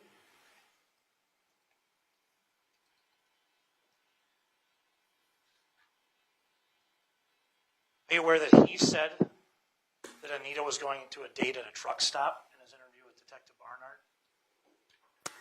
I believe he said something about that. I'm not sure which day that was supposed to be. Okay.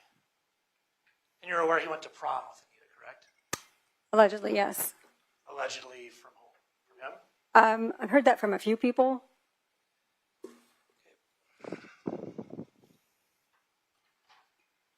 And they lived in the same apartment building, correct? No, not the same building, the same complex. Same complex. Thank you. Had you read in the reports that they were concerned he was obsessed with Anita? Yes.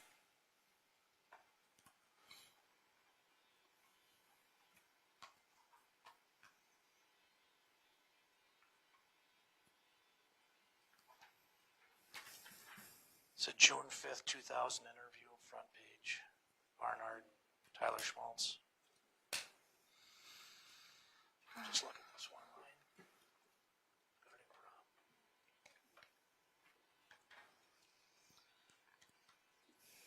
Okay. Does Tyler say they went to prom together in there? He did. Just want to make sure I'm not crazy. I appreciate it.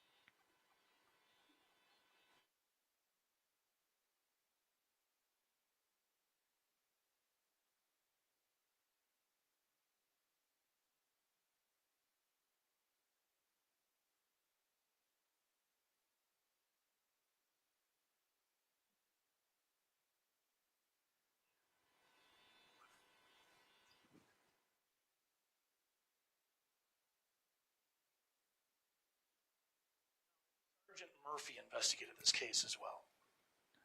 She was one of the investigators on it, yes. She passed away as well. She has. When did that happen? I don't remember the year. It's been a few years. 2022 around there. That sounds about right, yes. Did you review her reports? They were upfront case narratives, kind of front and center. Yep, I read her reports. Okay.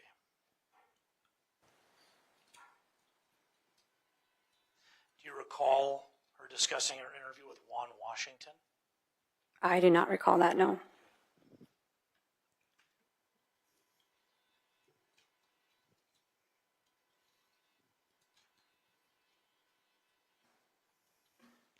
Do you recall him in the interview saying, I guess in reviewing this file, specifically Sergeant Murphy's, did you learn that Juan Washington had saw Native Objection. Your Honor, she just testified she doesn't remember this interview or having reviewed it. How could she remember anything specific?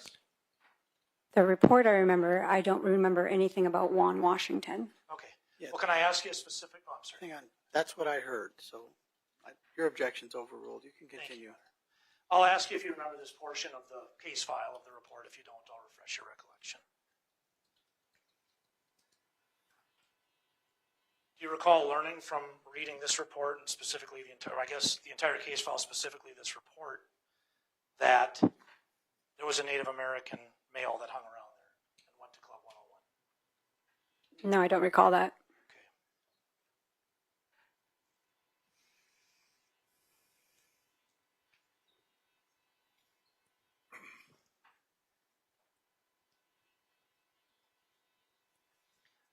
Gonna have you review from where it says Washington here to the end.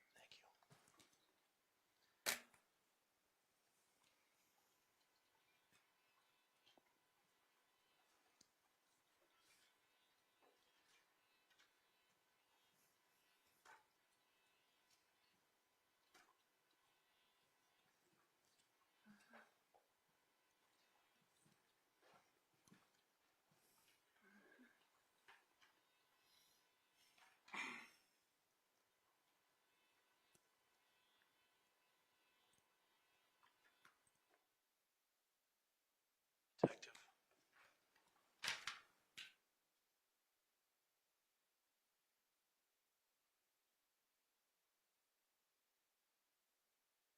Did you have a chance to review that? I did. Does this man talk about a Native American male that was coming and going from that apartment? From the area, yes. Yeah.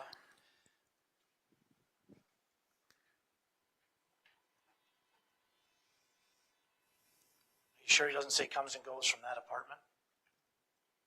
I can show you that. Show me again.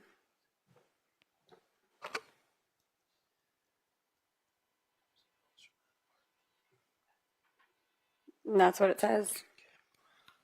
And he talks about Club 101 in there as well, correct? Yes.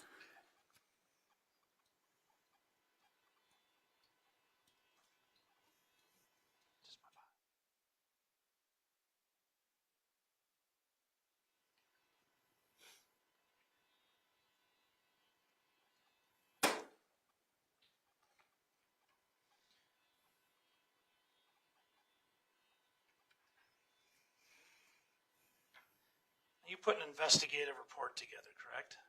Correct.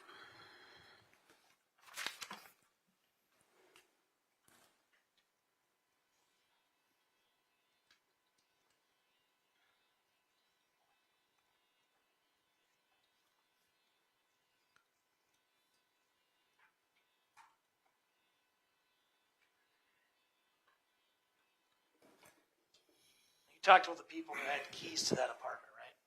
Yes. Marty Annell was one of those people. Yes. Laura Knapp was one of those people. Yes. You saw Laura testifying earlier, didn't you? I did. You recall that she said that her and Marty never discussed the murder after it happened at all? Yes. Okay.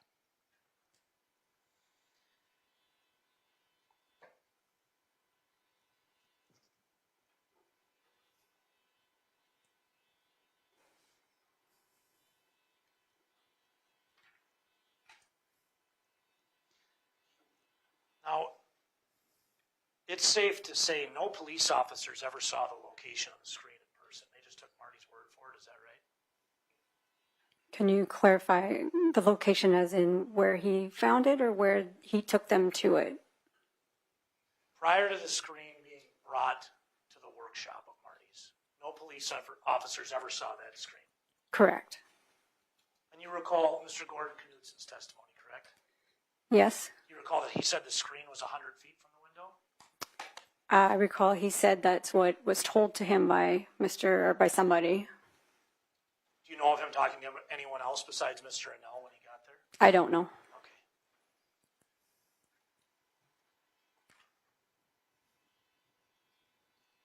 Now, we had another detective talking earlier, I think. I'm starting to lose my place here about a curtain and a curtain rod, right? Right. And those were thrown back in the window by Mr. Nichole. Yes. Okay. So they came out of the window at one point. It would seem.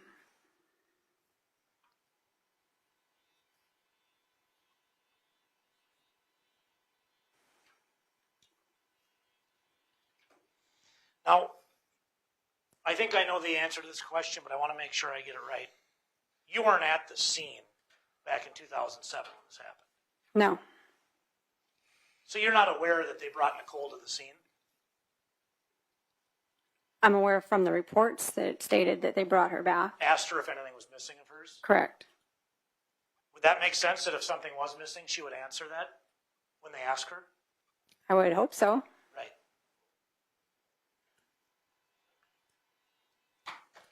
Were you there to see if they brought her through the scene? I wasn't present. How else would she know if anything was missing? She's not going to know from standing outside, is she? Objection, argumentative, and asked and answered. Overruled. Is anything missing from the scene, Nichole? If they asked her that, what's the only plausible way she would figure that out and be able to answer them? To look and see. To go into the apartment.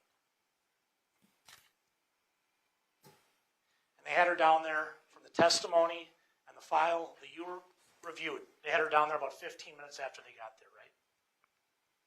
No, my understanding is she was outside of the apartment at that point, and they brought her into the apartment the following day. They brought her in the following day. They didn't bring her in that day. That's what I understand, yes. Okay. What day did they ask her if anything was missing? I would assume it was the following day. It was the following day. I'll come right back to that.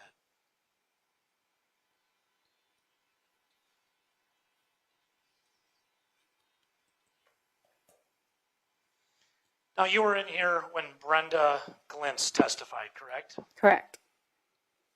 She testified, and tell me if I heard it wrong, but it sounded like to me she said that Nichole went down to New Mexico in July of 2007. Correct. And she knew that because her son was in that rodeo down in Farmington. Correct. And that she was so sure on that ride up that Nichole told her all these things about the case. You recall that? Yes? But in fact, Nichole wasn't in New Mexico in 2007, was she? No. When was she there? 2008. A year later. Yes.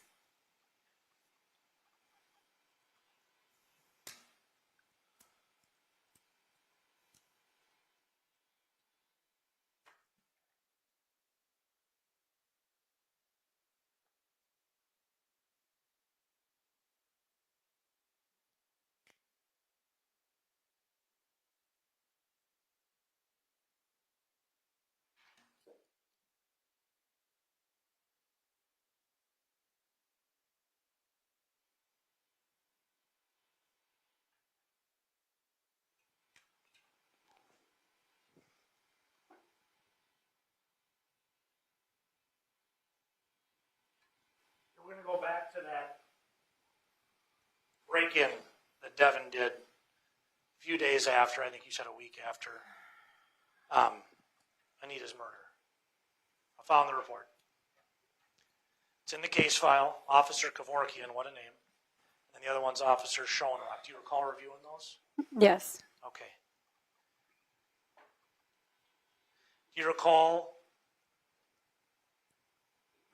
the dispatch received a call from a person named Tara Steele? I don't recall the name.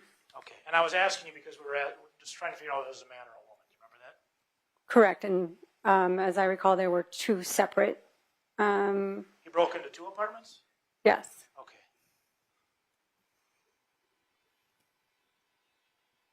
The other woman was named Amanda Jane Stewart. Does that sound right? I don't know that name. The name I'm thinking of is Jason Lovely. That was the other one. Jason Lovely, I believe, is in here as well. Do you remember the intruder exited the apartment out the same window he came in? Yes.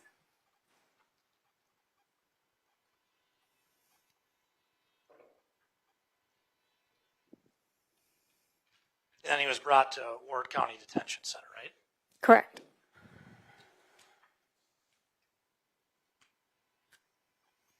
So we're in Minot. A couple days later, Devin Hall's going in a window, coming out the same window. Is that correct? Correct. Okay. Thank you, Bill.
Did you review the DNA records? I know one of them is in evidence here. So you may have seen it come in there. I've looked at the lab report, yes. Were you here for Dr. Gephardt's testimony? Yes, I don't believe she's a doctor, but yes. Amy Gephardt's testimony. Thank you. Yes. You recall that Anita had male DNA under the fingernails? Yes.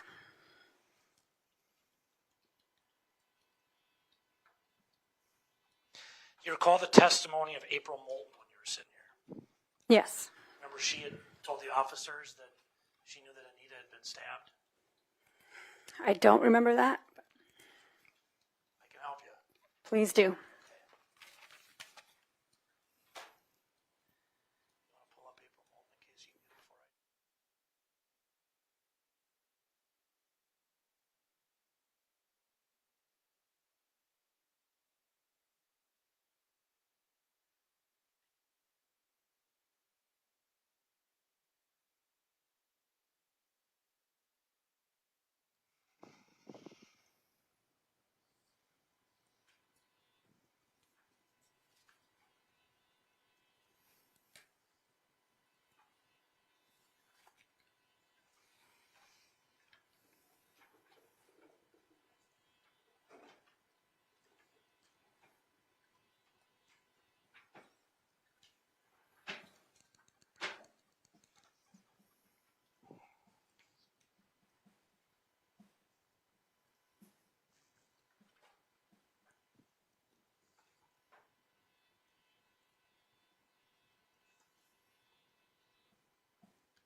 Might have to come back to this one as well. Hopefully my crew can find it for me over there.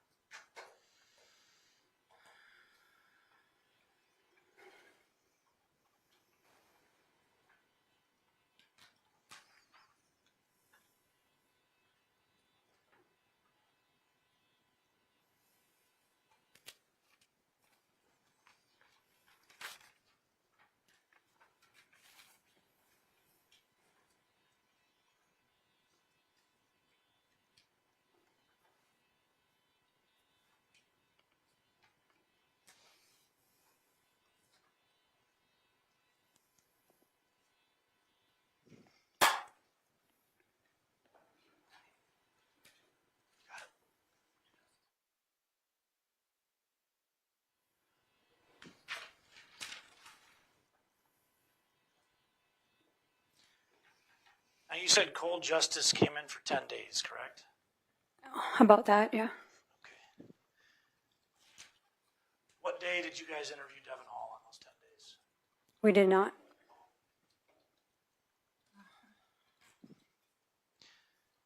Earlier, you were testifying, you went through persons of interest. You said Marty, Nichole, Tyler Schmalz, and Michael Van, correct? Correct. You didn't say Devin Hall. I did not. You didn't talk to Vern Olson either. Detective Talbot talked to him. Okay, you did. I did not.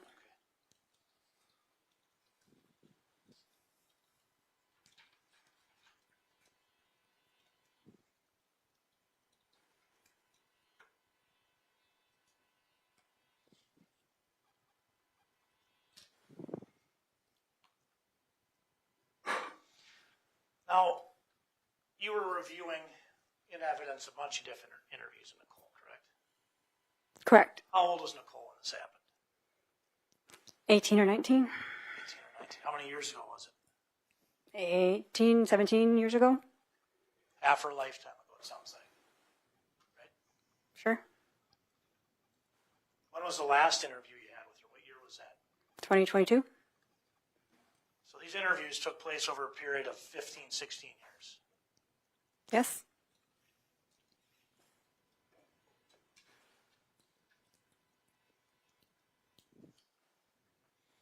Now, there's something I learned during your testimony that I must have missed. Devin Hall broke into a kitchen at a hotel, is that right? Yes. Okay.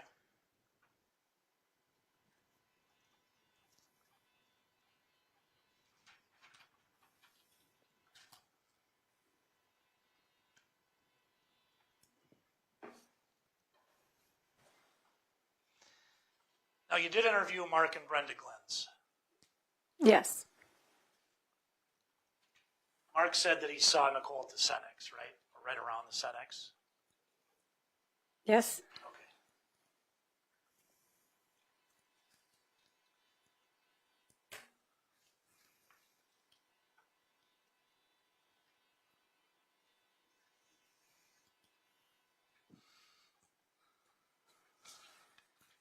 Looking through the file, did you ever find a time when Nichole didn't come in to talk to the police? No? She came in every time. Yes. Did you have a lawyer with her any of those times that you saw? Objection. What's the objection? Would be her right to have one. That still wasn't the question. Overruled. Not when she talked to me.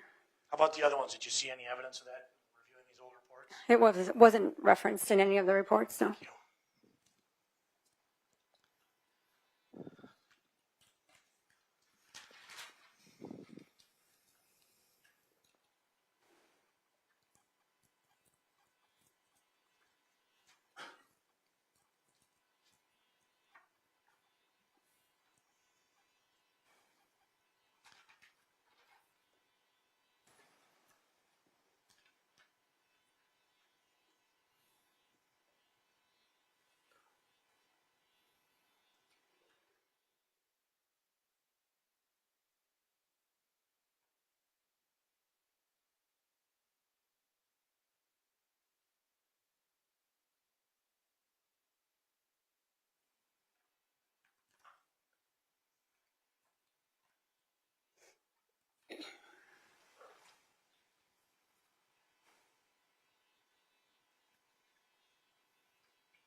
Now, there was testimony earlier, I believe it was from Sergeant Goodman and possibly Sergeant Barnard, that they were concerned with Nichole's demeanor, right? Do you recall that? Yes.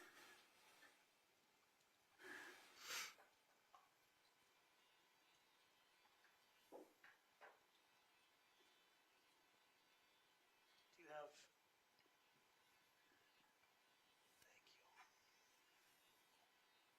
Thank you.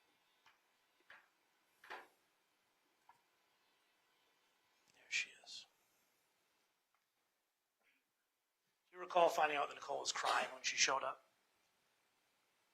Can I refresh your recollection? Please. This is a June 5th, 2007 report of Detective Barnard. Please just read those first two questions and answers.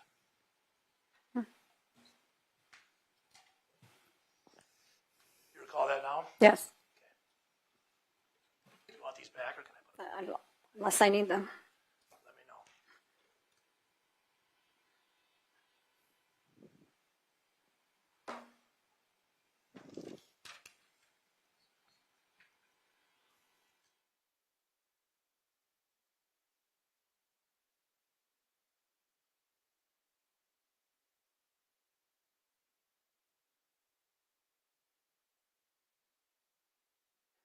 And I apologize. I got my witnesses screwed up. When I asked you about April Moulton, it was Michelle Grubbs, who at that time was Michelle Zayas. You recall her saying that she knew that Anita had been stabbed in her interview. I don't know. Okay. I have a report for you to look at.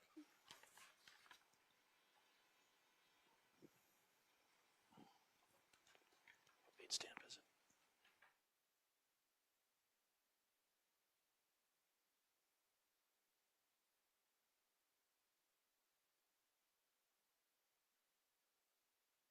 It's a June 5th interview, Michelle Zayas with Detective Barnard.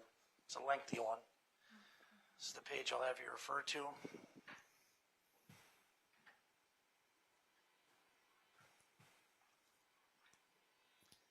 Just the top question to Michelle here from Detective Barnard.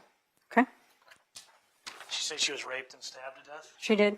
This is June 5th. What day did the police show up there? June 4th. How did people know she was stabbed? Objection calls for speculation. I'll withdraw.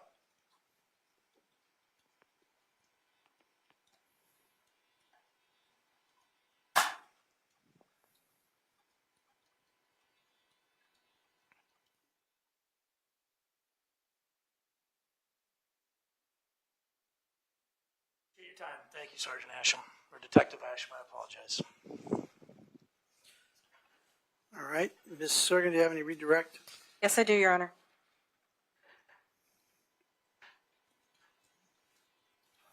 Sergeant, I'm going to go in order from Mr. Sands' questions, okay? All right. Sergeant, you said you reviewed the majority of the file. Correct. Why didn't you review the whole file?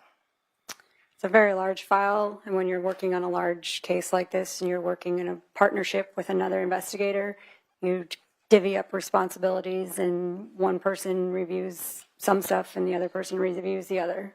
Kind of like we've been seeing from the defense counsel, right? Correct. And who was your partner? Detective Talbot. Now, Mr. Sand asked you about the allegations in the Clark Hill report. And that he asked you if you were aware of the investigation against Lieutenant McLeod, correct? Correct. To your knowledge, would those allegations have been before, contemporaneous with, or after the events of the Anita Knutson murder? After. Approximately how far after? 16 years.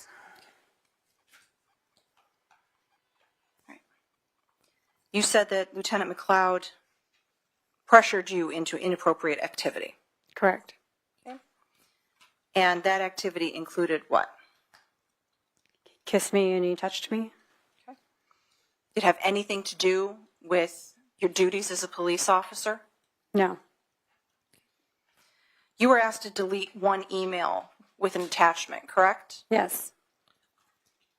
What was that? The attachment was a copy of a administrative internal report into then Chief Klug. Okay. And what version of that report was that? That was the unredacted version. Was that report supposed to be disseminated? No, it was not. Okay. In fact, you were asked about Ashley on AL for that as a text message, correct? Correct. What does AL mean? Administrative leave. Okay. So what happened as a consequence? Why did that come about? Because that report was violating state law by being sent out because it was the unredacted version of the report. Violated a lot of people's HIPAA rights, didn't it? Correct. And was Lieutenant McLeod the only one who ordered you to delete that? No. Who else ordered you to delete it? Lieutenant Wagner and Captain Sunbakken. Okay. So several of your commanders, correct? Correct.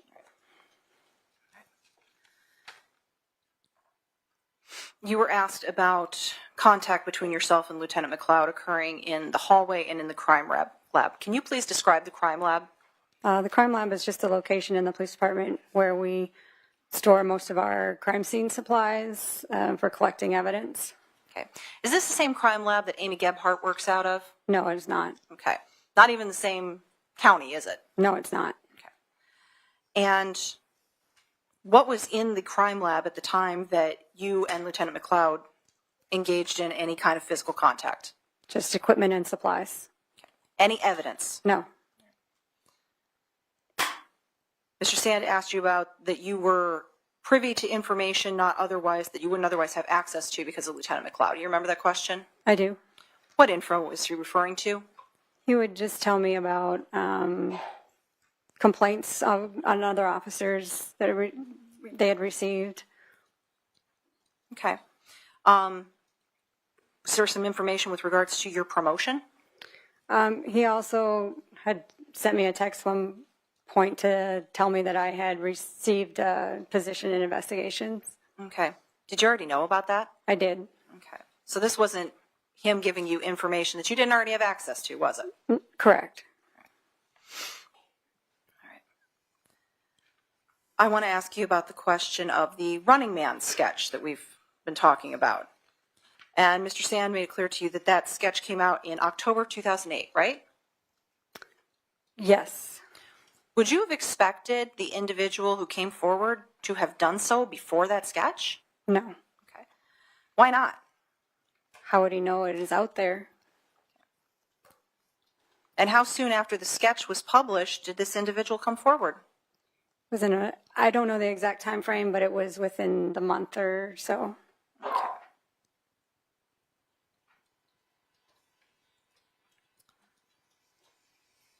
We heard a lot about the fact that you didn't speak with Vern Olson, but that there was a report that Marty had decorative knives or folding knives, correct? Correct. All right.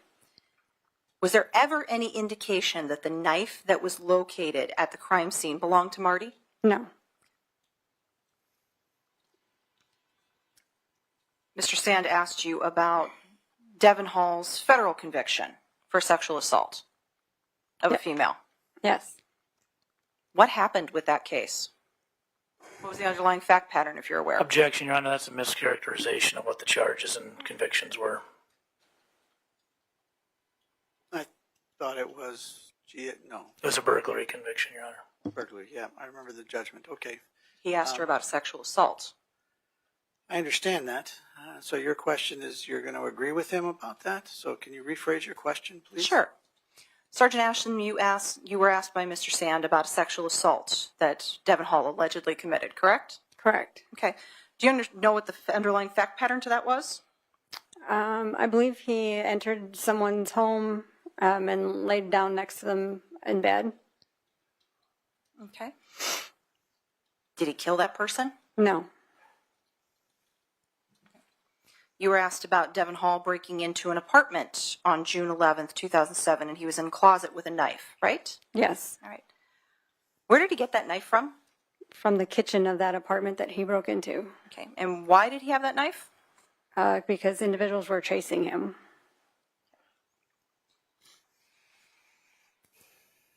Now, you were also asked about Tyler Schmaltz. Yes. And a picture that he allegedly drew. Yes. Did you ever see the picture in the case file? No. Based upon the information that you were able to garner through learning through the investigation, how old was Tyler at the time this picture was allegedly drawn? I believe it was in an elementary school. Okay. And Tyler mentioned in one of the case reports that Anita had gone to a truck stop was meeting someone at a truck stop for a meal or a date? Yes. Okay. You were present for Michelle's testimony, correct? Yes. Where did she say that they went after the tattoo? To Shots Crossroads, which is a truck stop. You were asked about Sergeant Murphy interviewing an individual and that there was a native male who was hanging around Club 101, right? Yes. What's your understanding of the frequency of native males in Minot? It's quite frequent. It's a large native population in Ward County, isn't there? Yes. Okay. Why is that? There's a reservation nearby. Would it be unusual for someone to have spotted a native male in and around the city of Minot? No, not at all.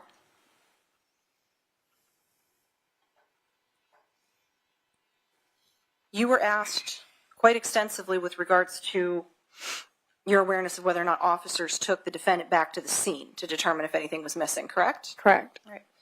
What is your understanding about whether or not the scene had been processed before she was permitted back into the apartment? Based on their testimony and the reports that I reviewed, it sounded like the scene had been processed and evidence had been collected prior to her entering the apartment. Would she have had the opportunity to see the items that you identified as holdbacks? Objection, Your Honor. She said she wasn't there. She stated it. I don't know how she could know that. Yeah, she phrased the question differently, so overruled, she can answer it. Based upon what you have reviewed in the case file and what you have heard in the testimony in this case, would she have had the opportunity to have observed the items identified as holdbacks? No.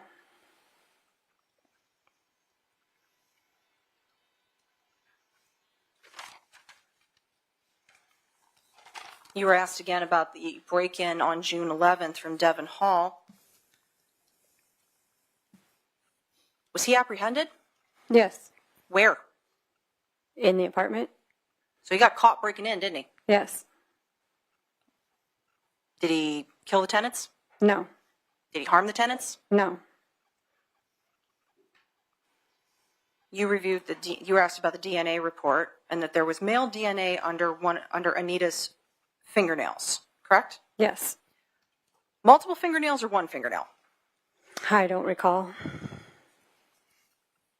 And you testified on direct examination that DNA doesn't have a timestamp, right? Right. So we don't know when that DNA got underneath her nails, right? Correct.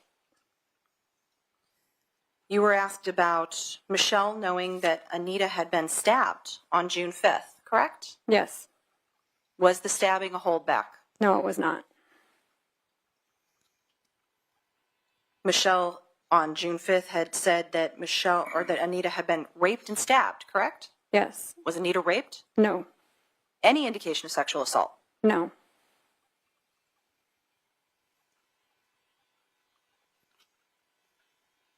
You were also asked about the fact that Nichole was young at the time of the interviews, the initial interview with crime, correct? Yes. And the interviews occurred over the next 15 years, right? Yes. Right. The date of the initial interview with Detective Barnard occurred what date? June 4th, 2007? The day of the murder. Yes. The interview with Sergeant Goodman, what date? I believe it was June 11th, 2007? 1 week later, right? Yes. The date of the interview was with Special Agent Meixner. May 6th, 2010? 3 years later, right? Yes. Okay. And so the interview that occurred latest in time was the one with you, wasn't it? Yes.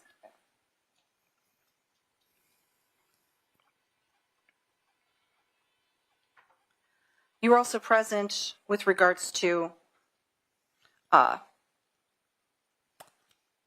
the questions about Nichole's demeanor, right? Yes. And so what Sergeant Goodman and Detective Barnard felt, correct? Yes. All right. And you had been asked by Mr. Sand about the fact that that the transcript indicates that she was crying on June 4th, correct? Correct. All right. You also were present for Detective Barnard's testimony and Matt Hansen's testimony that Nichole had to basically be told that she was going to be taken to the scene if she didn't show up, right? Correct.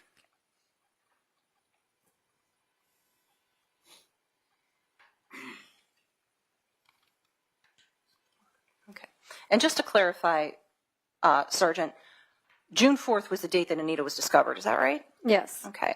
And what is the date that all of the facts and evidence have pointed to that she was actually murdered on? June 3rd. Thank you. I have nothing further. All right, Mr. Sand, do you have any recross, sir? Very short, Your Honor. All right, thank you. Now, the state had asked you on redirect in terms of Mr. Hall's break-in on Sioux Street if he didn't harm the tenants, correct? Do you recall that? Yes. You also recall when they asked him, his response was, I don't know, I've been in a lot of houses around here. Sounds familiar. If I show you the report, Objection. This is beyond the scope. it's not beyond the scope. It's not overruled.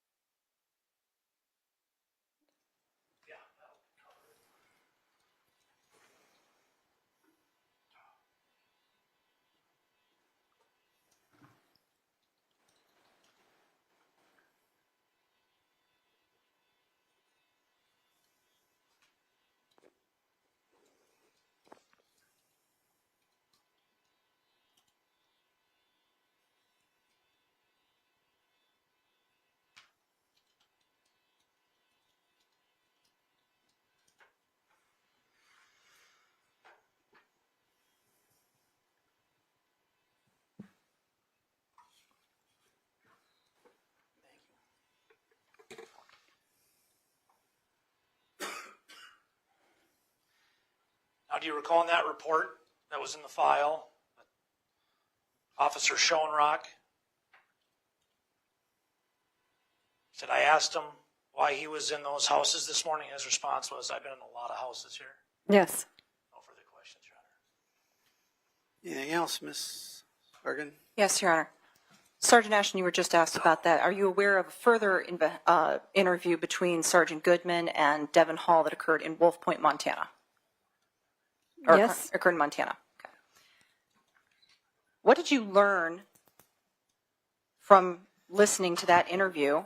Objection, this is beyond my redirect, which is very It limited. is, Ms. Sargan. I will connect very quickly, Your Honor. With regard to what he asked. Yes. All right, I'll give you a couple. What did you learn from listening to that interview with regards to whether or not Devin Hall had been in residences on the northwest corner of the city? He had not been in that Objection, area. Your Honor, that's not what I asked about. He asked Okay. about, he's been in a lot of houses around here. You need to ask that question, Ms. Sargan. Okay. Try not to lead her. Okay. During that interview, what did Devin, were you able to learn whether or not Devin Hall had been in residences in northwest corner of the city? Objection, Your Honor, I believe it's beyond the scope of recross. Sustained. Okay. Did you learn whether or not Devin Hall admitted to being in Anita Knudsen's Objection, Your apartment? Honor, leading. Sustained. What did you learn from that interview? Objection, Your Honor, beyond the scope of recross. Well, again, she said that she was going to connect it once she got to the interview, so I'll give her that part. You can answer the question, ma'am, if you can. What did you learn from the interview? That he was staying in the area of Sioux Street and South Minot. Okay. And what did you learn about his presence on the north side? Objection, Your Honor, and I hate to keep making the objections, but it's beyond the Sustained. scope. Nothing further. Is the witness here by subpoena? Well, she's our case agent, Your Honor. Okay, you may have a seat, officer. Thank you.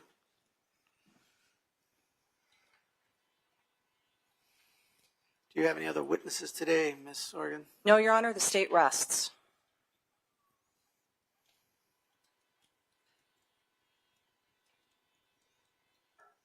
All right. Awkward time. Mr. Sand, I asked if you had any witnesses available. Do you know if you do or not? We do, Your Honor. Are they short or long? They're going to be long. Yes, Your Honor, sorry.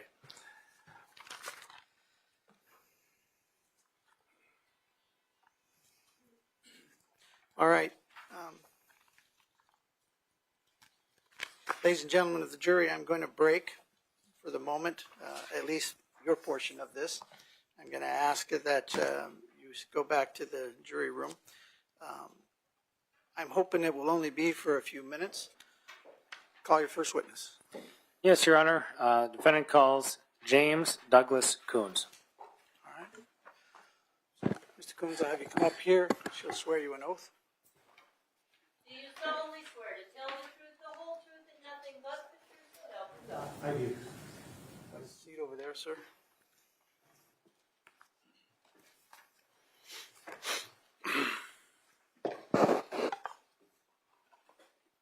Once you get situated, adjust it so the mic's aimed at your chin and that the light is on the base.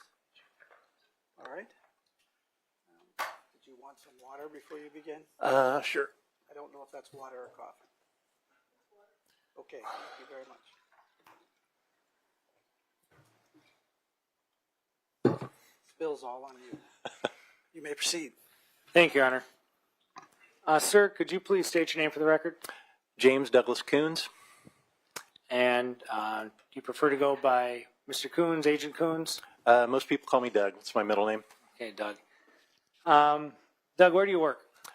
Currently, I own a private investigation company and security consulting firm called Veracity IIR. Okay, can you tell me a little bit about Veracity? We've been in business since I retired from the FBI in 2018, and we do all kinds of private investigations, legal consulting, security consulting, a little bit of everything. And Mr. how many? Sand, I'd like to interrupt you. Can you have him spell his last name again for the record and Yes. also the name of the company? Yes, Mr. Coons, could you please spell your last name? Sure. Kouns.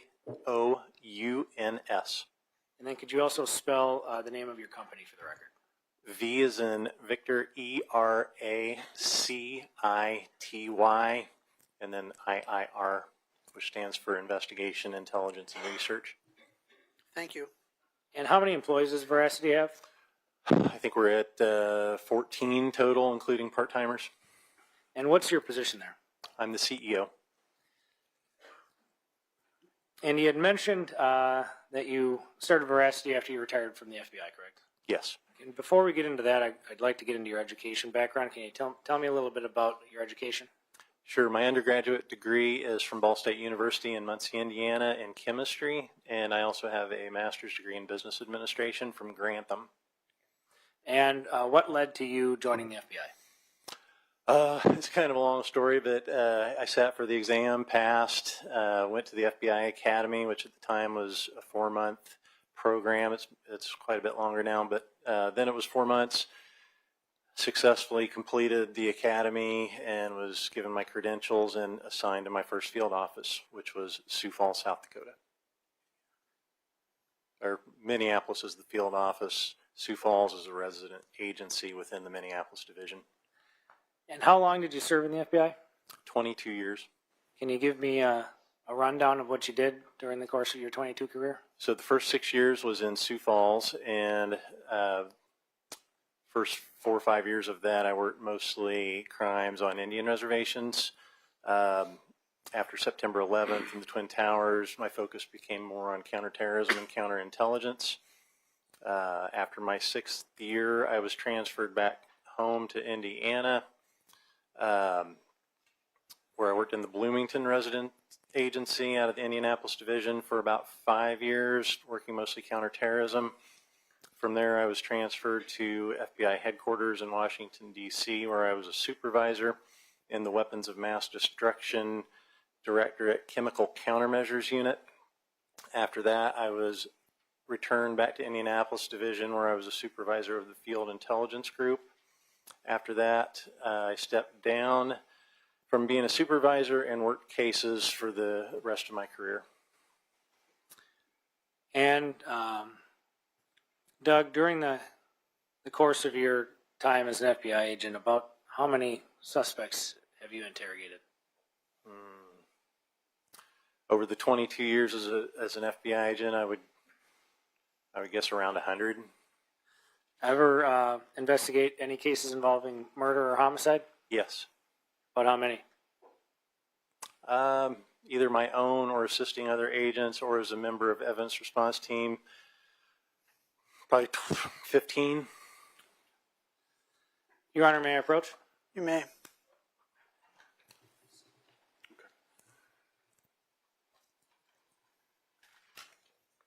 Mr. Coons, can you describe the document that I just put in front of you that's been pre-marked as Defense Exhibit 3? Yes, that's my current. Your Honor, it needs to be C. C. Sorry, thank you. That's my current curriculum vitae. What's the curriculum vitae? It's basically a rundown of my education, experience, and training. Now, everything that we had just gone through a minute ago, is that on your CV? Yes. Is there anything else that we didn't describe? There's a few things, yes. I've got some continuing education things. I'm also a certified fraud examiner. I mentioned briefly, but I was a certified member of the Indianapolis Division's evidence response team. What else? Those are the major things. There's a few other. Looks like you're a first-degree black belt in Taekwondo. Yes. I wish that was on my CV. Your Honor, defense would move to enter Exhibit C into evidence. Mr. Nelson, any objections? No objection, Your Honor. Defendant's Exhibit C is received without objection.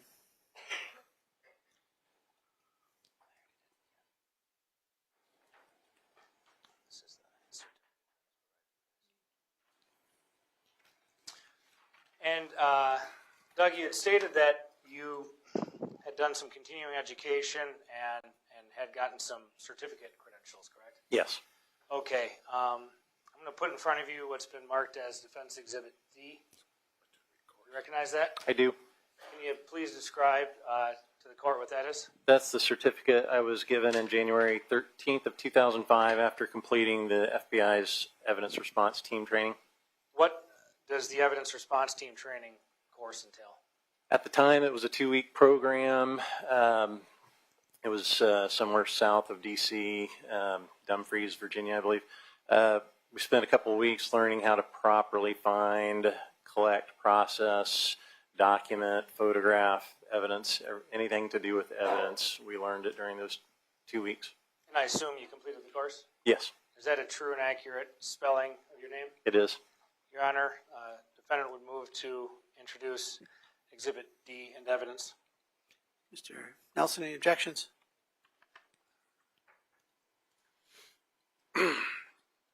Yes, Your Honor, this document is actually hearsay because it's someone else's statement, not the defendant's, or not, excuse me, not the witnesses. Over the objection, the court will receive Defendant's Exhibit D. Thank you, Your Honor. And we'd also request, if need be, to publish C and D. You may. Thank you.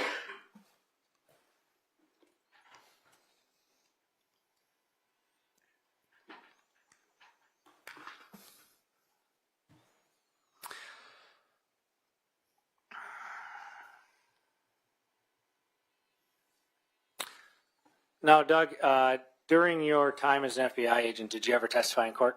Yes. About how many times? 20, that's a rough guess.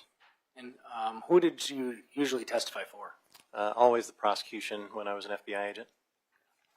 And since starting Veracity, I assume you've testified as an expert witness before? Yes. About how many times? Maybe 10, 12. Have you been qualified or certified every time as an expert in criminal investigation? Yes.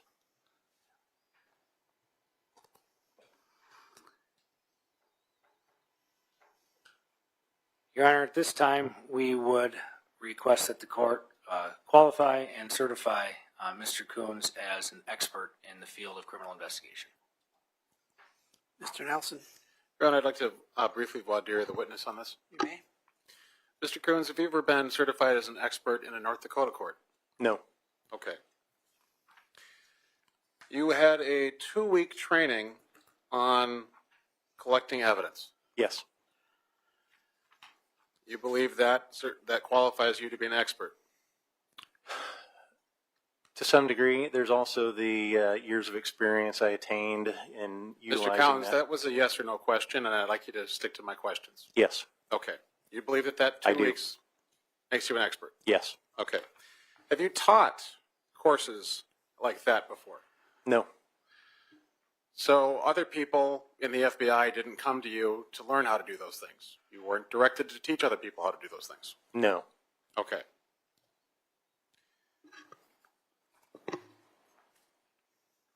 May I ask a follow-up, Your Honor? Hang on, he's not done. Do you have advanced degrees in science or anything like that? I have a bachelor's degree in chemistry. Okay. That would be a bachelor's degree. Would that be an advanced degree? What I'm asking is, do you have a master's degree or a PhD in any science? No. In fact, your MBA is in, well, you have an MBA, which is a Master's of Business Administration. Is that accurate? That's accurate. And I suppose that comes in handy as being the CEO. Does it come in handy being an expert in crime scene analysis or investigation? No. Okay.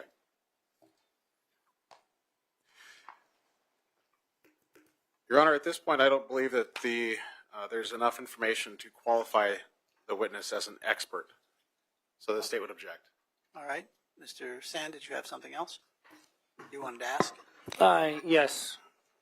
Agent Coons, how many criminal investigations were you part of during your 22-year tenure in the FBI? I'm guessing 100 again. Okay. No follow-up, Your Honor. All right. The court will, over the objection of the state, accept Mr. Coons as a certified expert in criminal investigation, qualified and certified. You may proceed. Thank you, Your Honor.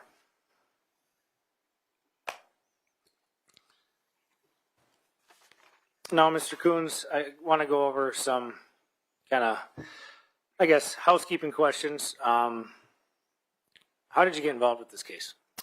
I was called by Dick Sand of your office. Okay. And how are you getting paid in this case? It was a flat rate, $10,000. Okay. And have you met with us to discuss your testimony? Yes. Does any of that have any effect on your ability to tell the truth? No. As a follow-up, does every case that you take on result in you testifying in front of a jury? It does not. Tell me about that. Sometimes my opinion on the matters that I review are not favorable for their client, and therefore I'm not called. However, it is valuable information for them. They tend to look to negotiate some sort of plea bargain at that point if I think that their client is guilty of something. Now, speaking to this case, what is your process when you take on a case as an expert? It varies depending on what kind of case it is and what's given to me. In this case specifically, I was giving a very large amount of documents, videos, audio recordings, pictures. As the detective testified, it was a lot. How did you? Where did you get the material? I was given access to a Dropbox file. From whom? From your office. And to the best of your knowledge, where did we get it from? From the prosecution. And Sergeant Asham had testified that she did not review the entire file of you. I did. Okay. Can you tell me how voluminous the file is? I would say it's between 6,000 and 7,000 pages of documents, hundreds of hours of audio and video recordings, hundreds of pictures. Oh, let me take that back. About 100 pictures, crime scene and otherwise. Now, when I say I reviewed it, I at least looked at every document. Some of it I would deem unimportant, and it would get kind of squirreled away. I might pull it back out later if I ran into some reason to pull it back out. But there were a lot of interviews done, a lot of false leads that were tracked down that didn't go anywhere. And, I didn't spend a lot of time on that because there's so much. You had to kind of prioritize what was important. When did you begin your investigation into the file? It was June of 2023. So you've had almost 2 years here. Correct. I did the bulk of the work. in a 3-4 month period when I first got it, and it kind of went on the back burner for a long time. And then a few months ago, when this appeared to be headed for trial, got it back out, refreshed my memory. Now, you prepared a report in this case? I did. What was your process in preparing that report? So I had to go through all that material. There was also all the Cold Justice Show material. Looked at all that, and I started with the probable cause affidavit, looking at the broad strokes of what the government says results in this person being charged with the crime, and some of the elements there. I would then try to identify in the volumes of documents that I went through there. It also wasn't very organized.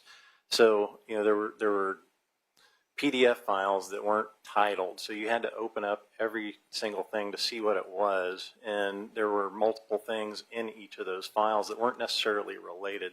So it was quite an effort. And in your review of the case, were there suspects either identified by law enforcement or that you would identify as persons of interest or suspects on your review of the case? Yes. As I went through, I noticed that there were several main people of interest and or suspects, however you want to call it.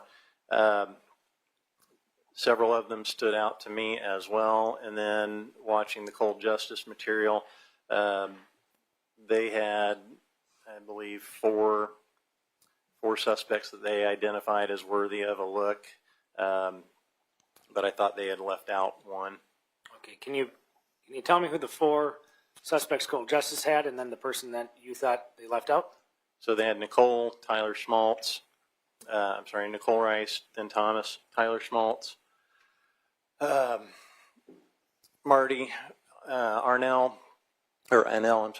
Marty Arnell, and Michael Van were the 4 visited on the show. It jumped right out to me that they left out Devin Hall. And I think just for flow, so people can follow, it makes sense to work through those suspects. Some things might come up, but I'll try to stay on track here. You mentioned the first suspect, Nichole, who's sitting to my right here. After reviewing the file, what did you learn about Nichole's involvement in this? So as I said, the first thing I read was the probable cause affidavit, and one of the big elements of this was that the prosecution believed that whoever committed this act had to have a key, and that was a point that I disagree with. Why is that? I don't think they had to have a key because we don't know for sure that the door was locked when whoever got there came in. They could have encountered an unlocked door, entered, locked it behind them, done their act, and then exited through the window. Or they could have come in through the window and back out of the window. Despite this reenactment thing, it can be done. Locks can be picked. That's a cheap lock that can get purchased at any hardware store, and there's multiple videos online of people picking them in seconds. Whether or not a key can be reproduced, we heard testimony of that. There were not self-service kiosks back in those days, but you could go to a hardware store and get a key reproduced if you took it to someone to do it for you. And Laura Knapp's testimony, well, I didn't see her testimony. I was not in here at that point, but in the materials that I reviewed, it wasn't clear that they knew that the door was even locked when she came. She put her key in it and turned it, but the handle is not integrated with the lock. So I'm not even sure if it was locked. I think it probably was when they got there, but I can't be sure. So is it your testimony that we can't be certain if somebody did enter through the door, but if they did enter through the door, it could have been anybody? Correct.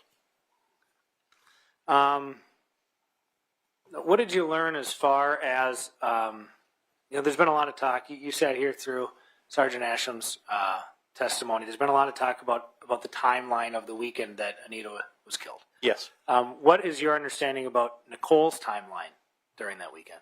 So reviewing all this material, it sticks out to me, and there are inconsistencies in the statement. I will grant that. To me, they're not relevant or pertinent. So the common theme is she went home on Friday, I believe that's the 1st of June after work, packed her bags for a weekend home in Velva at her parents' farm. And she thinks that Anita was home at that time, but wasn't sure, thought she was in her room with the door locked. I believe there was music heard, maybe voices heard. Spent the night at the apartment in Minot. Went to the parents' farm in Velva, met up with them to then go to a family function in, I've heard it called Sykeston, and I've also heard Carrington. I think they may be neighboring towns. I've heard it interchangeably, so I'm not sure which is accurate. But went to this family event, which was a going away party for a cousin who was leaving for Iraq. Was there for a time, left with cousin Alyssa, and then traveled to, I believe they went first to Alyssa's home. They may have run back to the house in Velva to pick up some cheese dip that Nichole liked, and then went back to Alyssa's home to watch a movie. There are variations of that account. There's one account where she leaves out that part and just went home. Nowhere in there did I see that she traveled back to her apartment in Minot. Okay. Now, there's been some testimony from Sergeant Asham about inconsistencies of in Nichole's interviews. Yes. Are you aware of that? What are your thoughts about those inconsistencies? You know, I saw them too. We also talked about how, this happened in 2007. She's been interviewed multiple times, I think at least 4 times, over 17, 18-year period now. And the story has changed a little bit. Again, I don't see anything that jumps out to me as like, oh my God, we got her. It's small details. It's like we went from the house in Velva to the family function, and then, okay, in this first version, we left out the bar. But why is that significant? She still isn't back in Minot where she would have had access to Anita. Is it fair to say that it's a common explanation of a college kid that goes home for the weekend and hangs around their hometown? Right. I know when I was in college, I'd say I'm going home for the weekend. That doesn't mean I'm going to be literally at my parents' home where I was brought up that entire week. That means I'm going to my hometown. I might meet up with friends. I might meet up with other family. It just means I'm going back to where I was raised. Now, during the course of your reviewing of the case file, did you have a chance to look at any of the interviews of Brenda or Mark Glenn's? I did. Okay. What can you tell me of what you learned from those? I learned from those in the very first interview. She gave an account of she being who? I'm sorry. Brenda Glenn's gave an account of Nichole stating to her on a road trip from Arizona, I believe, or New Mexico, that she had gone back to Minot at some point over the weekend to get clothes. There was a second interview of her, I think the time the cold justice people were in town, where she is not sure of herself on that point. And they, listening to the audio, they say, it's right here in the report. And she's like, well, I guess if I said it, it must have been true. But it doesn't sound like she's confident on that at all. There's a third interview where a private investigator, not myself, interviewed her and to try to clarify this point. At that point, she's clear that when Nichole went home to get her clothes, that was Friday after work, before she went to the parents' farm. And then that was the last I knew before we got here. I believe you testified earlier regarding the timeline about Friday. You just mentioned that you got some clothes on Friday. And correct me if I'm wrong, are you saying that she went to the family farm on Friday? Or Nope. on No, she went to her, and see, and this is a part of the problem, I think. When the interviews talk to Nichole, they use the word home, and I'm guilty of it here right now. sometimes it's not clear, are you talking about home, your apartment in Minot, or home, your parents' farm where you grew up? I think sometimes that makes people confused on both sides when they're talking. And so on Friday after work, she went to her apartment in Minot, got her clothes. The next morning, Saturday morning, she left, went to her parents' farm in Velva. Now, we established that you were in the courtroom during Sergeant Astrom's testimony. Do you remember her talking about the alleged admissions that Nichole made to people like William May and Ms. I'm not sure what her name is now, but I do. Christine Imhoff, formerly. Right. Can you tell me a little bit about your review of the case file, review of those alleged admissions, and, as an expert witness, what you think of those? I reviewed all the same things, and I scoured and scoured looking for more to this. And what sticks out to me is there's very little context leading up to when this alleged confession was made. We know that there was this drunken party, and that Nichole has been reported as being belligerently drunk. Now, was she the only one that was that drunk? I don't know. How drunk was everybody else? How drunk were the people that allegedly heard this confession? So the story was that, and this is according to May, she was being asked about the murder and hassled about it, and at some point she just said, "I did it," and that was the end of it. And so it doesn't make sense for me.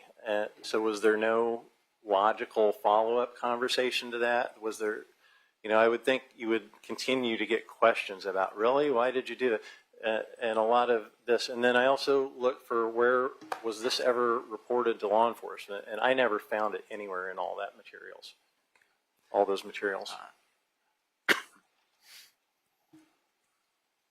As a 22-year FBI veteran and now an expert witness, what type of weight of credibility do you give to belligerently drunk statements? Objection, Your Honor. Your objection is? Credibility would be the province of the jury. Your Honor, he's been certified as an expert in criminal investigations. I'm sure he's dealt with intoxicated suspects before and intoxicated witnesses. He has been certified as an expert with regard to. So I will sustain the objection. I would prefer if you reworded your question more specifically. Sure. Thank you, Your Honor.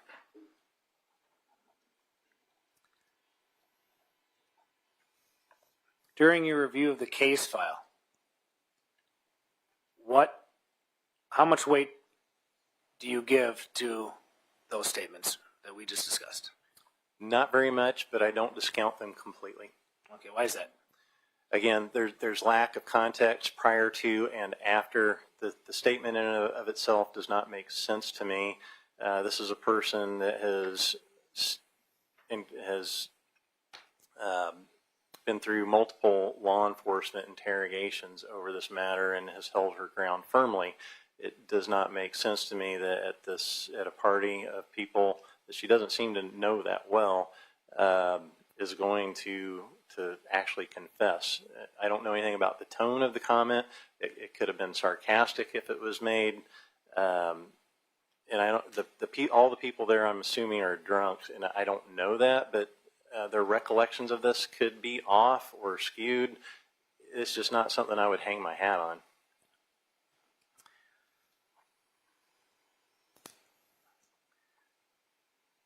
Now,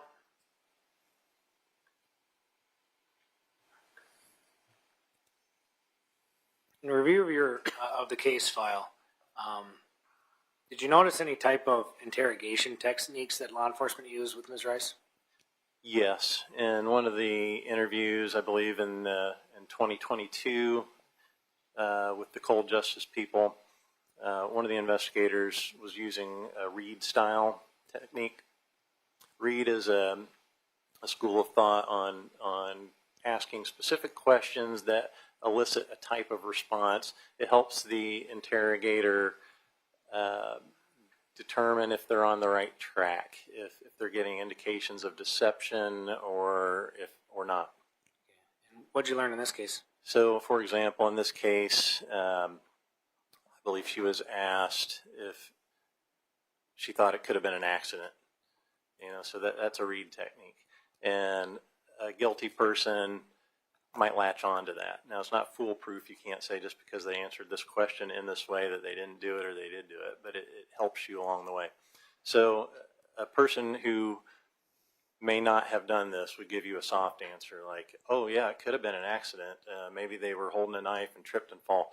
I'm making up an example, but that's an answer you might get from somebody that would tell me as an investigator, I need to dig in here. That's not what I want to hear. Well, it is what you want to hear if you think the person did it. But also, there's a question asked: what do you think should happen to somebody that did something like this, meaning commit the murder? Now, a guilty person is going to give a soft answer, like, well, people make mistakes. People should get second chances. They should get some sort of punishment, but something like that, kind of wishy-washy.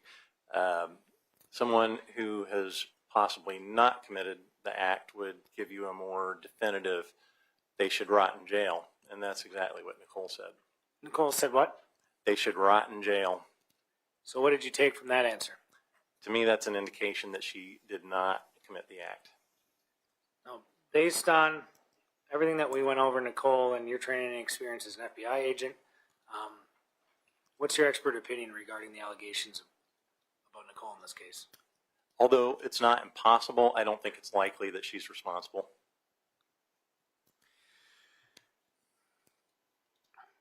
The next suspect that you had listed off was a man named Tyler Schmaltz. Yes. Do you remember saying that? Yes. Can you tell me a little bit about what you learned about Mr. Schmaltz in your investigation in this case? Similar to what the detective testified to, Tyler was a high school friend of Anita's. They went to prom together. I would add that I read that they went to prom together as friends. So he was interested in her romantically. The feelings were not mutual. My understanding is she kept him in the friend zone, the dreaded friend zone. And others described him as having an obsession with her. And there wasn't a lot of details as to why they felt he was obsessive over her. And one thing that my understanding was that he moved into that apartment complex after Nichole. So I could be wrong on that, but that was my takeaway from it. When you say after Nichole, do you mean after Anita? Or I'm sorry, yeah, after Nichole and Anita moved into that same complex. After reviewing the case files, your understanding that Tyler Schmaltz and Anita did go to junior prom or some type of prom together? I don't know which prom it was, but a prom, yes. And there was some testimony by Sergeant Asham regarding a disturbing drawing that Mr. Schmaltz had drawn in either grade school or middle school. Can you speak to that? Yes. Your knowledge of that after reviewing the case file? Yes, I read the same reports. It was 6th grade, so however old a person is that, what, about 10 years old? My kids are very much older. I don't remember how old they were in 6th grade. Sure. But anyway, it was 6th grade. Megan, I believe her last name was Zeitz, was a new girl to the school. Tyler became obsessive towards her. Again, the feelings weren't mutual. And at some point in band class, a teacher confiscated a drawing that he had made, which was a depiction of him stabbing her in the breast and vagina. What did you take from that? It's disturbing. This person could have some deep-seated issues, and it's certainly something that would have been a red flag for me if I were investigating this. Yeah. During the course of your investigation of this case, is that the only type of disturbing thing that you found regarding Mr. Schmaltz? No. So it piqued my curiosity. So this is really the only additional research I did myself. I found him on social media, scrolled through his posts at the time, and I found some references to the Jason, the Friday the 13th movies, dancing around with a bloody knife. It's a video clip. It ends with the bloody knife stuck in the sand with the water washing up against it. There was also Christmas cookies in the shape of knives and decorated with red icing to look like bloody knives. And you said that you found this during the course of your investigation. Is it fair to say that these were posted online within the past 2 years? To the best of, I'll rephrase, Your Honor, I apologize. To the best of your knowledge, when were these posted online? After the murder. I don't remember the date. You find it odd for somebody who had been a suspect on a television show in a stabbing murder to post stuff like that on social media? Yes, Objection, Your Honor. There's no foundation for any testimony regarding someone being on a TV show. Sustained. There's no connection, Mr. Sands. No, that's fine. But you had mentioned that you had seen the Cold Justice Program, correct? I have. And in the Cold Justice Program, Tyler Schmalz was listed as one of their suspects, correct? Yes. There was another oddity in that during his interview, which was... Objection, Your Honor. There's no question currently before the witness. Sustained. What did you learn about Cold Justice's investigation into Tyler Schmalz after watching the show? So there's the TV show, what made it actually on, and then in our discovery, there's also the other stuff that was cut. So in his interview that I watched, they at the end they asked him, Tyler, would you do something like this? And he said, no, not me, not to her anyway. On the TV show, it cuts it off to the part about the not to her anyway. To me, as an investigator, that's another red flag. I'm going to follow up on that. Like, well, so what do you mean by that? Who would you do it to? It's just an odd statement to me. In your review of the case file, was there a follow-up? No. You mentioned Cold Justice. Based on your review of the case, how long did their investigation while they were physically in Minot, North Dakota last? I would say 10 days to 2 weeks. And who were the people from Cold Justice that were involved in that investigation? I'm sure there were cameramen and people like that, but the two main ones were Kelly Sigler and Steve Spingola. Can you tell me a little bit about what you learned about Kelly Sigler? I learned that on at least two occasions, she was accused of and found to have committed prosecutorial misconduct. What's prosecutorial misconduct? Objection as to relevance, Your Honor. She's an investigator in the case, Your Honor. She was not. She's not an investigator in this case, Mr. Sands. She aided Sergeant Asham. Sergeant Asham testified that Cold Justice aided her investigation. They might have aided her in the investigation, but they weren't part of this investigation, as far as I know. Your Honor, Ms. Sigler is listed in. She asked questions in interviews of suspects with Sergeant Asham. Okay, so your position here is that you're going to the credibility of Ms. Sigler based upon her being charged with something. Is that correct? Yes, Your Honor. Mr. Nelson? Your Honor, I think your objection was what? relevance. And the other issue here is that I was just reading the finding. It's a several-year-old case. State v. Hillsman, an individual not called as a witness. The trial court did not abuse its discretion by precluding defense counsel from attempting to impeach through use of extrinsic evidence credibility of an individual who is not a witness for either state or defense. So unless they're planning on calling this person as a witness, we didn't call this person as a witness. There's no basis for this, Your Honor. Again, Mr. Sand? Your Honor, I'd be happy to lay a little more foundation by refreshing the witness's recollection regarding Ms. Sigler's involvement in this case. All right, you may. Your Honor, there's been nothing showing that the witness needs their recollection refreshed. Not recollection refreshed. I thought he was going to give more foundation. Opposing counsel just said that he was going to refresh the recollection. To lay foundation, Your Honor. I'm going to lay foundation. I'm going to ask to approach the I'm witness. clear on this. I know who Ms. Siegler is based upon testimony that's been given in this case. At this point, you're going to attempt to impeach her credibility as someone who works for cold justice. Is that my understanding? Well, and somebody that aided in the investigation in this case that I will refresh Mr. Collins' recollection. She took part in interviews of witnesses along with Sergeant Asham. She asked questions to witnesses during the investigation. She was an active investigator in this case, Your Honor.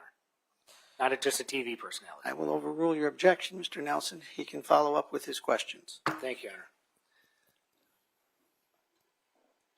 Now, Doug, you had already stated that during your case review, you had looked at the interviews of Brenda and Mark Glintz, correct? Correct. Do you have those memorized? No. If I approached you and to refresh your recollection with a copy of those, would that help? It would. Your Honor, may I approach the witness? You may. Your Honor, I have to object. There's no question that is put forward that he needs to have refreshed at this point. Mr. Once- Sand? I asked if he memorized the entire transcript, Your Honor. And this is the transcript of whom? This is a transcript of Brenda and Mark Glintz. I did ask that question. I asked if he reviewed Brenda and Mark Glintz's transcript. He said he had. I said, do you remember the entire transcript? He said he did not. I said, if there's parts of the transcript that you do not remember, and I approached you to review it, would it help refresh your recollection? He said yes. Okay, but again, maybe I missed something here in the transition, but I thought we were talking about Ms. Siegler, or Kelly Siegler. Yes, Your Honor. I'm happy to lay some foundation from here before I approach. All right, you may do that. Now, Agent Collins, you had stated that you did review the interview of Brenda and Mark Glintz. Yes. Do you know who all took part in that interview? I do not. Okay. If I approached you and showed you a copy of the interview, would that help refresh your recollection? It would. Your Honor, I have to object because the witness has not testified that he knew that at some point. That's what refreshing recollection requires. Overruled. He can't ask that question. He's refreshing his memory as to who did that interview with the Glintzes, as it were, Brenda and Mark Glintz. So you may do that, Mr. Sand.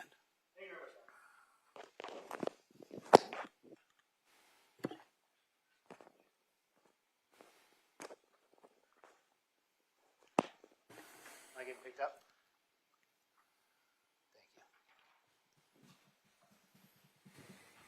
Thank you. Now, Agent Collins, I put in front of you a copy of that interview. You just take a look at the parties involved at the top. Yes, it's Brenda and Mark Glintz. Your Honor, I have to object. He's reading from it. I know. Yes. Can you read it to yourself? Thank you. Yes, I can read it. Okay. And then, can you hand it back to me? Yes. Did that refresh your recollection as to who the participants in the Brenda Glintz and Mark Glintz recorded interview were? Yes. Can you tell me who that was? Brenda and Mark Glintz, Carmen Asham, and Kelly. I don't believe it has her last name there, but Kelly Siegler from Cold Justice. And in that interview, Kelly Siegler, along with Sergeant Asham, are asking Brenda and Mark Glintz questions regarding this case, correct? They are. Would you, in your expert opinion and in your 22 years as an FBI agent, say that Ms. Siegler was actively involved in the investigation? Absolutely. And there are many other examples of her asking other people questions. Your Honor, that being stated, I would like to continue my questions regarding the background of Ms. Siegler. You may proceed. Thank you. Over the objection. I can't remember my first question, so we're going to go back. You had stated that Cold Justice was involved and that Kelly Siegler was one of the investigators that helped out with the Minot Police Department, correct? Correct. And what did you learn about Kelly Siegler? I learned that in the past she had been accused of and found to have conducted prosecutorial misconduct in a couple of trials when she was the prosecutor in a county in Texas. And what year did that occur? One of them was 2015, and I believe the other one was 2002. When did Ms. Siegler help out with this investigation?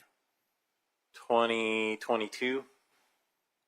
Anything else you learned about Ms. Siegler? She has also been sued at least 2 times for defamation, for... Your Honor, I'm going to make the same objection. This is I'll not withdraw that relevant. question, Your Honor. Thank you. We can move on. But one last question about the Glenn's interview.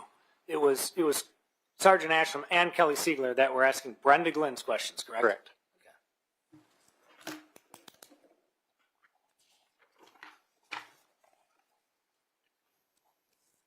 All right, Mr. Coons. Next on your list of the suspects that you rattled off was a man named Michael Van. Do you remember that? Yeah, I do. Can you tell me a little bit about what you learned about Michael Van during your review of this case? Michael Van was either seeing or wanted to be seeing Anita. They had some sort of a relationship. I'm not sure if it was very deep at the time. Okay. Did they have a texting relationship? They did. Michael Van was the last person Anita texted with, to our knowledge, before she died.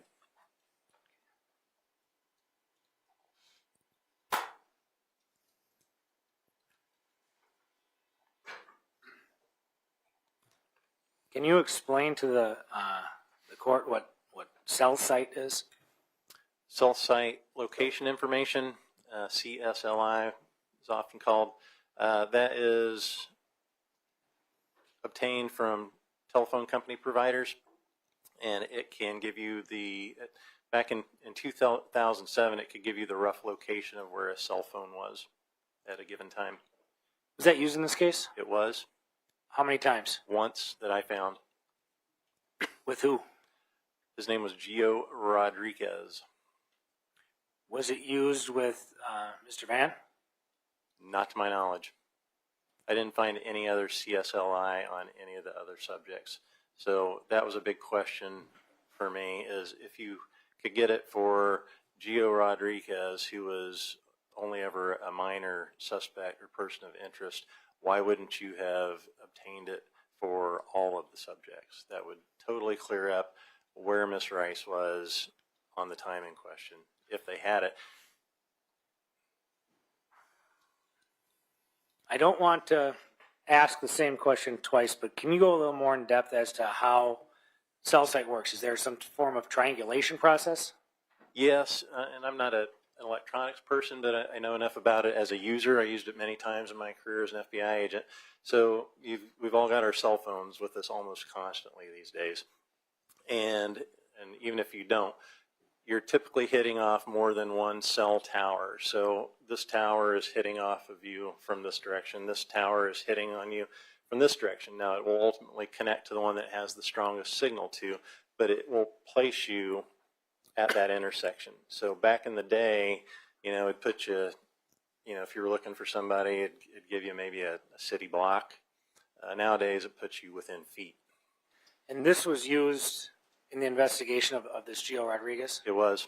And we were talking about the text messages between Michael Van and Anita. Was it used during that? No. And there had been some testimony from Sergeant Asham regarding text messages between Anita and my client, Nichole. Yes. Was it used in that investigation? Not to my knowledge. I didn't see it. Cell site wasn't used to triangulate or to, within a city block, determine where Ms. Rice was in this case? Correct. And she was texting that weekend? Correct. Okay. That being said, as far as Michael Van as a suspect, what's your expert opinion on Mr. Van? You can't rule him out. In my opinion, he's not a very strong suspect. I'm going to stop you there. I know it's not perfect, but this is where we're going to stop for the day. Time is 37 minutes after 4. We'll reconvene tomorrow morning. 8:30 work for you, Ms. Sorgan? That's fine, Your Honor. Mr. Sand? 8:30? Yes, Your Honor. Okay, just want to make sure. All right, ladies and gentlemen of the jury, we're going to recess until tomorrow at